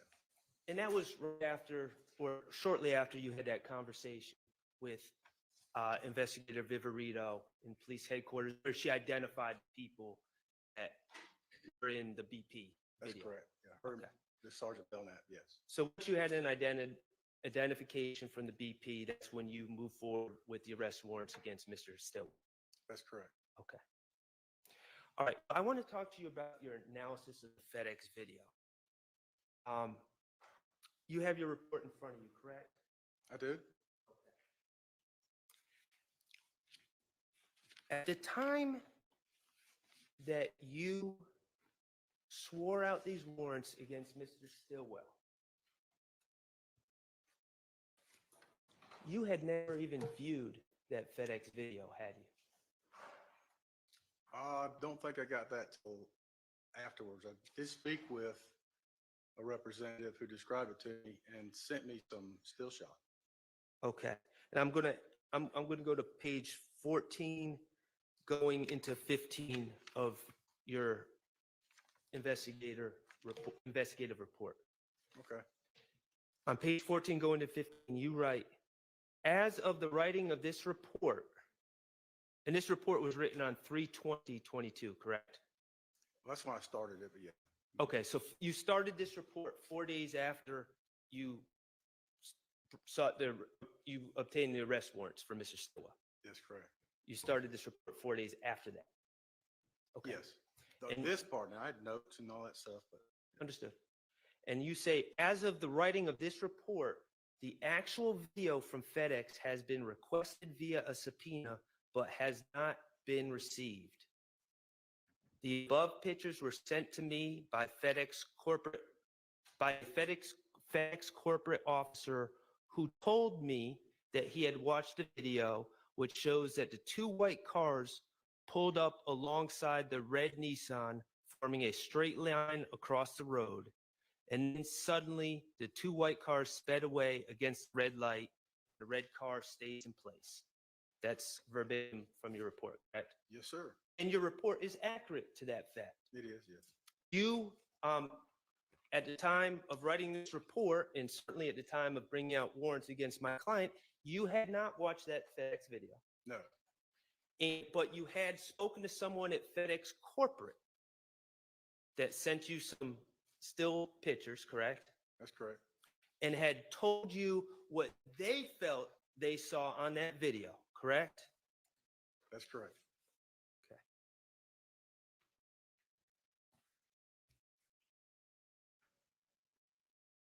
Who was that FedEx corporate officer who analyzed this FedEx video? I don't remember. Do you know that person have any law enforcement training? Not familiar with it. Okay. Do you know how many times that person watched that video before giving you his or her conclusions about what the FedEx video contained? No. Okay.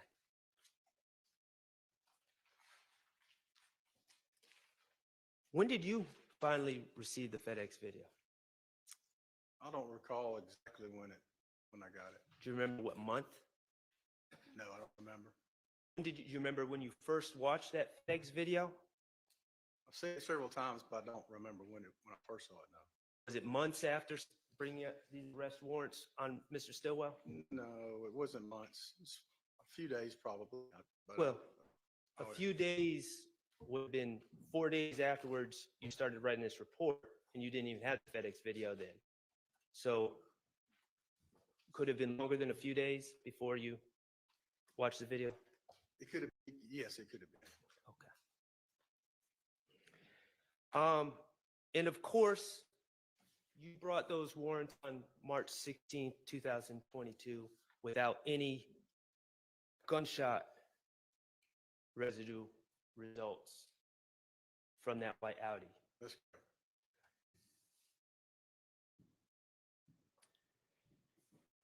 You said you saw a car in that video, the FedEx video. Ms. Hilton, could you play the FedEx video? Thank you.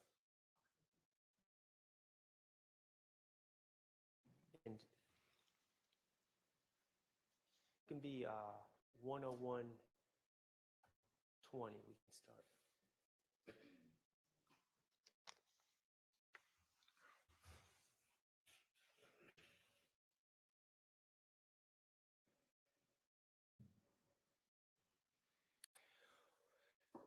I think it's fair to say you saw a car making a U-turn on the video and you saw it was a little odd.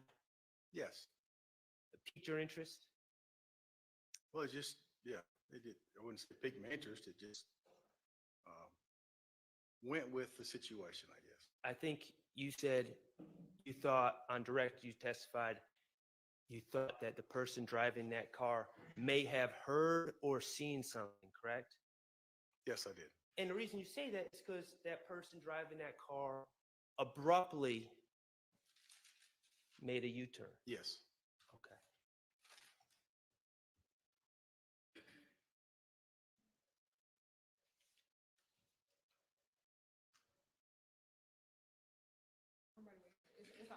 Oh, I'm sorry. If we could go to 101:20, yeah, just.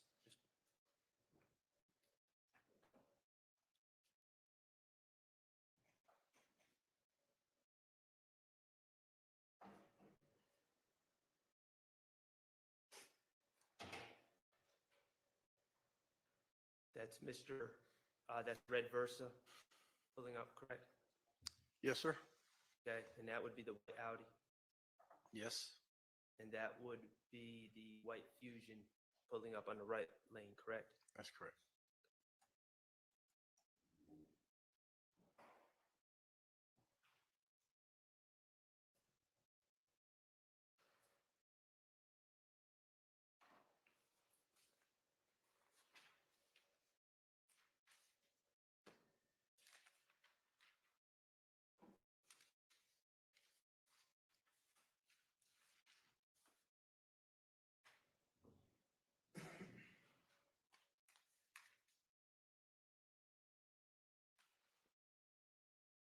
That's not the car that makes the U-turn, is it? No, sir, I don't believe so. Okay. And Mr. Stillwell is now running the light. He's no longer there, correct? That's correct. Okay. We see now this car pulls up and makes that interesting U-turn, correct? Yes, sir. And your determination is maybe they did that because they might have seen or heard something, correct? Maybe. Okay. I have no further questions. Thank you. Anything, Ms. Weinstein? Redirect?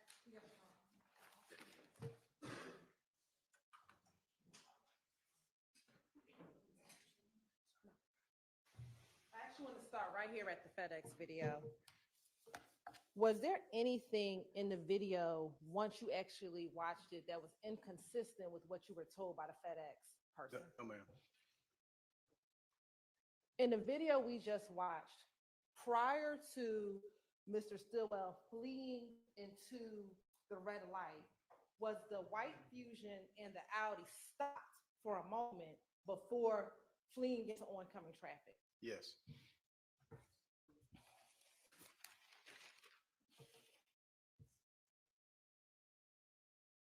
Now, Mr. Shard asked you a number of reasons as to why a person may rent a vehicle. Do you remember him asking you that? I do, yes. Or why they may put tint on a window? Do you remember him asking you a series of questions? Yes. Can a person place tinted windows on a rental car to conceal themselves in an attempt to seek revenge on the person that they think may have killed their two friends 3 days before? Yes.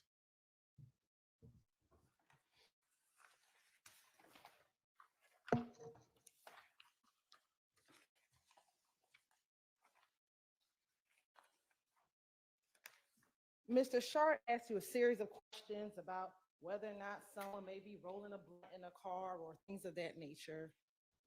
Do you know if while they were sitting in the car, both the individuals in the Audi and the individuals in the Ford Fusion, if they were maybe talking to each other in the car? Do you know if they were doing that? I do not know. Do you know if the people in both cars were on FaceTime with each other? Do not know. Do you know if the individuals were in the car planning at that time to kill someone? Do you know if that was happening? I do not know. Mr. Stillwell, the Audi was backed in. Is that fair to say? Yes, And if the Audi was backed in, did they have the vantage point of seeing Mr. Drinks when his car pulled into the gas station? yes, Did the Audi, because it was backed in, have the vantage point to see Mr. Drinks as he walked into the gas station? they did, yes.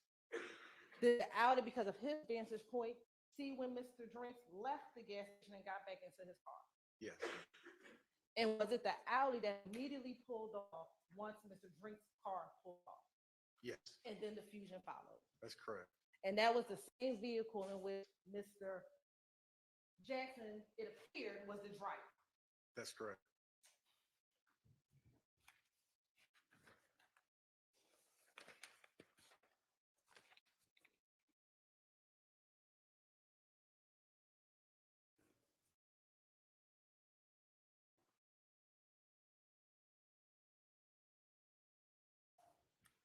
Mr. Shard asked you a number of questions about facial features of both Mr. Nichols and Mr. Stillwell while they were inside of the gas station. Do you remember asking a series of questions about that? Yes, Do you know what their facial expression looked like while they were in the tinted vehicle? no, Do you know if as they saw Shymel Drinks walking into the car, that their facial expressions changed from what they looked like inside of the BP gas station? I think we're getting back on that. It's speculation. Sustained.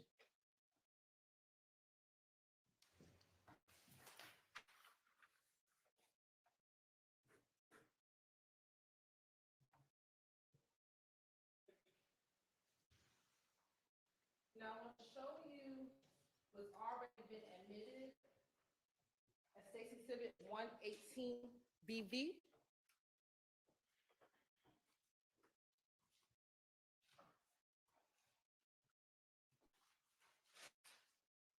And I'll go to 9:49 PM, the read.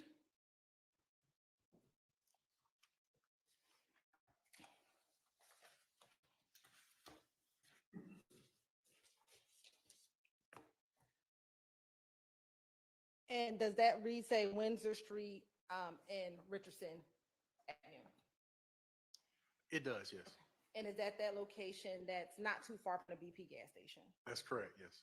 And at what time is the Audi passing the LPR reader on Windsor and Richardson Street? 9:49 with 6 seconds. And Mr. Shard asked you whether or not the surveillance video camera times are accurate. We're looking at this time here at 9:49 and looking at the surveillance video timestamp, especially at the BP. Would that help you determine if whether or not the BP gas station video was accurate or not? Yes, Okay. And based on looking at both the LPR reader and the timestamps on the BP video, are those times, do they seem to be accurate? they seem to be similar, yes. They're not exact, but they are similar. And about how far would you say the Richardson and Windsor is from where that BP gas station is? Not far. It kind of depends on traffic and the light, but anywhere from a few seconds to a minute or two. Now, Mr. Shar asked you about the headliner and gunshot residue. Do you remember those series of questions? I do. If a car is cleaned, could that remove any GSR that may have been in the car? From what I understand, yes.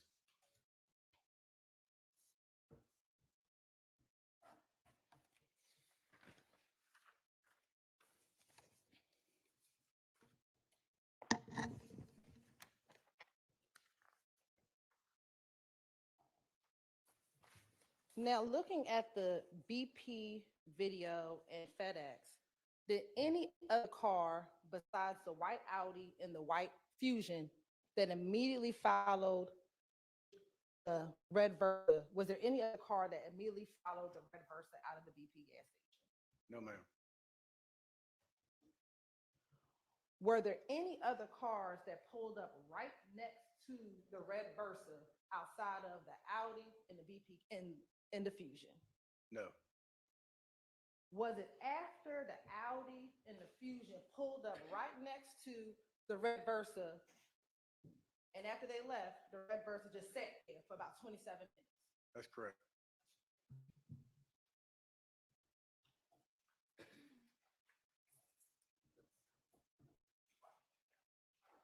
The damage on the red Versa, is that all on the driver's side of, excuse me, the passenger side of the red Versa? That's correct. And is that the side of the vehicle closest to the driver's side where the driver's side of the Audi would have been? Yes,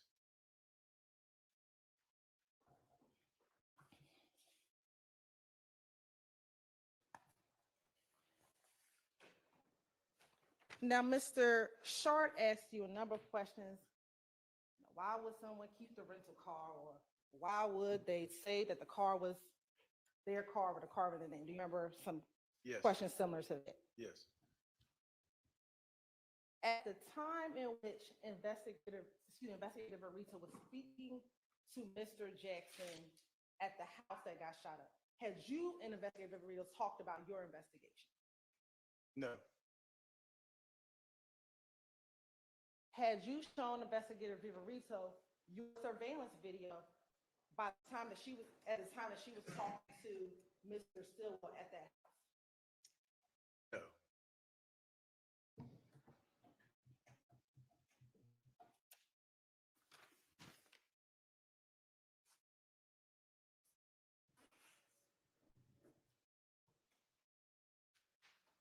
Prior to talking to Investigator Vivarito, did you know that there was a white Audi at a house that was recently just shot up? no,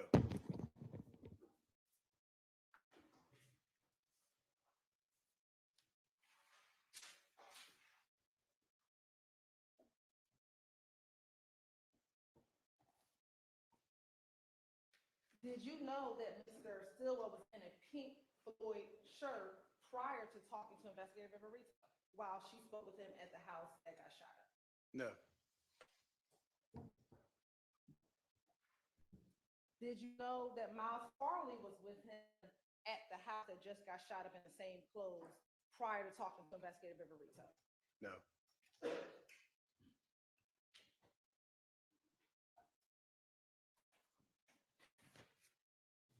Were you ever made aware of an individual by the name of Meghann Garlington was also at the house along with Miles Farley and Shannon when Investigator Vivarito spoke with them? no,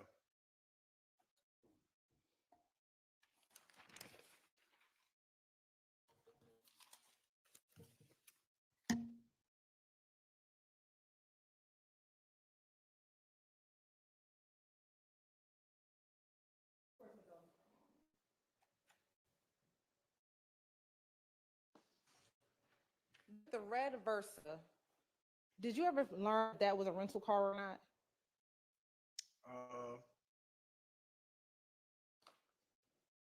no. It was, I don't believe it was, it belonged to one of his family members. Okay.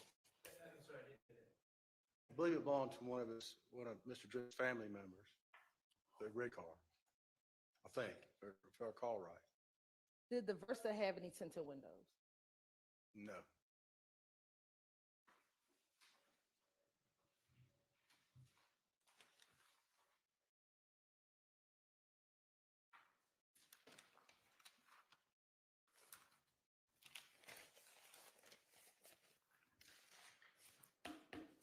Court's indulgent for one moment.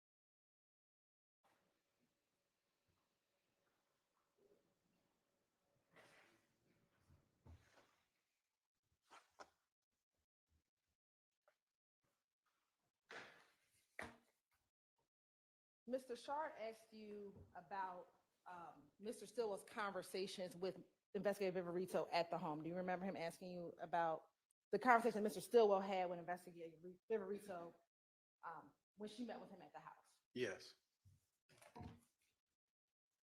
To your knowledge, did Mr. Stillwell ever tell Investigator Viverito why he had tinted windows on a rental vehicle? No.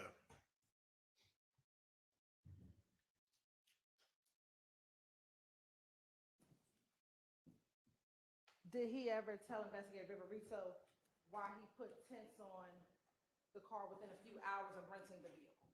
Objection, Your Honor. That's not necessary. Sustained.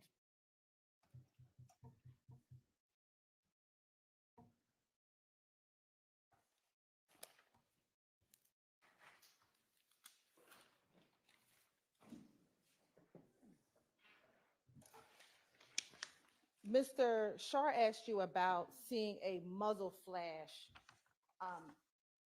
at the light. Did you see any muzzle flashes at all on that surveillance video? I looked for him, couldn't see any, no. But was there still a deceased individual sitting at that light once you arrived on the scene? Yes.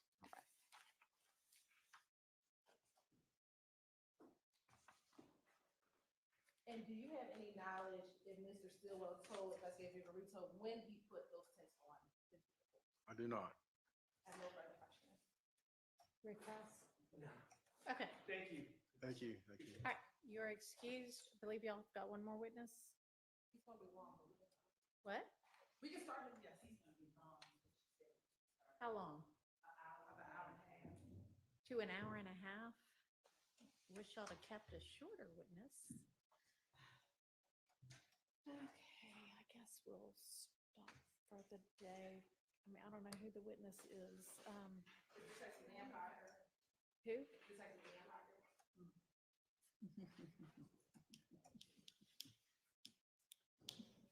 All right. Yes, I mean, I'd really like to stop court in, for the day in the middle of a witness, so I'd rather not do that. I mean, unless nobody cares, we can knock out 40 minutes.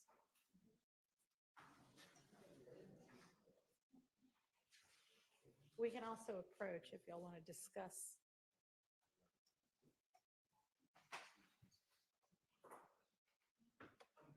I'm fine. You're fine either way.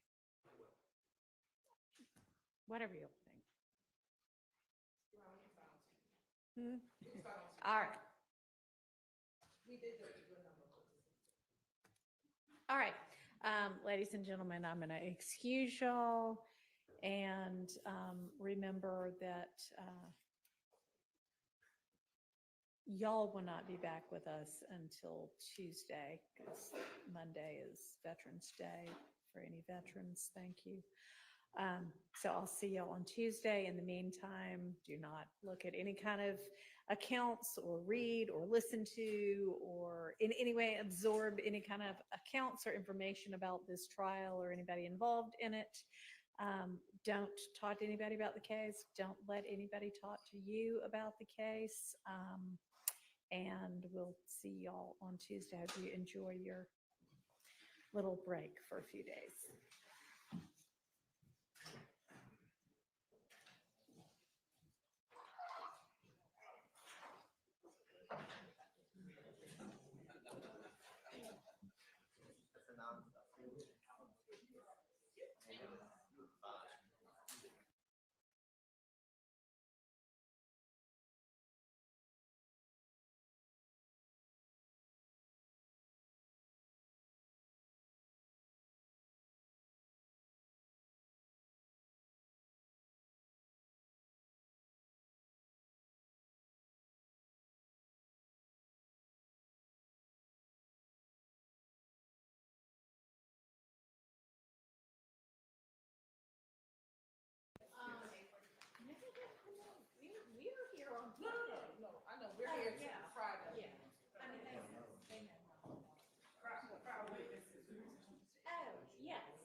No court tomorrow. Friday, we're doing non-jury matters. And I need a list of what we need to cover by that time. And then by Monday, I need at least preliminary jury instructions. Me standing here was trying to get ahead of being told that I hadn't responded to Ms. Persfield's Oh, no, no. emails. I mean, I know y'all been in court all day. The but- plan, I think myself and Mr. Weinstein are going to meet tomorrow morning. Okay. And we're going to do everything we can to compile a list and get it out to the court and the state as early as possible from our perspective, what needs to be on the agenda on Friday. Great, thank you. Whenever it'd be possible, maybe we'll have nothing. I mean, that would be fantastic, but highly unlikely. Yeah, I mean, honestly, y'all, if you want to like work amongst yourselves to narrow down whatever we are going to have for Friday, that would be fantastic. In all seriousness, I think one of the biggest things that needs to be litigated, I have, and I'm not trying to speak out of school, but I've had conversations with Miss Hilton, and there's talk about what they're really going to seek to admit from my client's phone. Right. And also from the wiretap. And there's rumors that that might be pared down. But I think what they're seeking to admit and also the mechanics of how that would be admitted, I think are probably something that we need to discuss, especially as it applies to Investigator Viverito. Okay, well, y'all can discuss that amongst yourselves first. And certainly, I know we've definitely had indications from Ms. Hilton that the wiretap and cell phone evidence was going to be pared down. It's probably time, if you have not shared yet what that paring down is, to share that with Mr. Sharp so that he. All right. Judge, you said the jury charge will start on Monday or Tuesday? No, I'd like for y'all to have to me at least your preliminary stab at what y'all are going to want for jury charges. And I'm not saying we're going to take them up then. We're going to be doing trial next week, but The reason I'm asking is you also asked about Mr. yeah, What day? I don't know. I don't know. I mean, how, do y'all want to just come up here and discuss scheduling?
record, that was just some scheduling matters which we needed to talk through. So if there's nothing else, court's adjourned, and I will see y'all Friday at 9.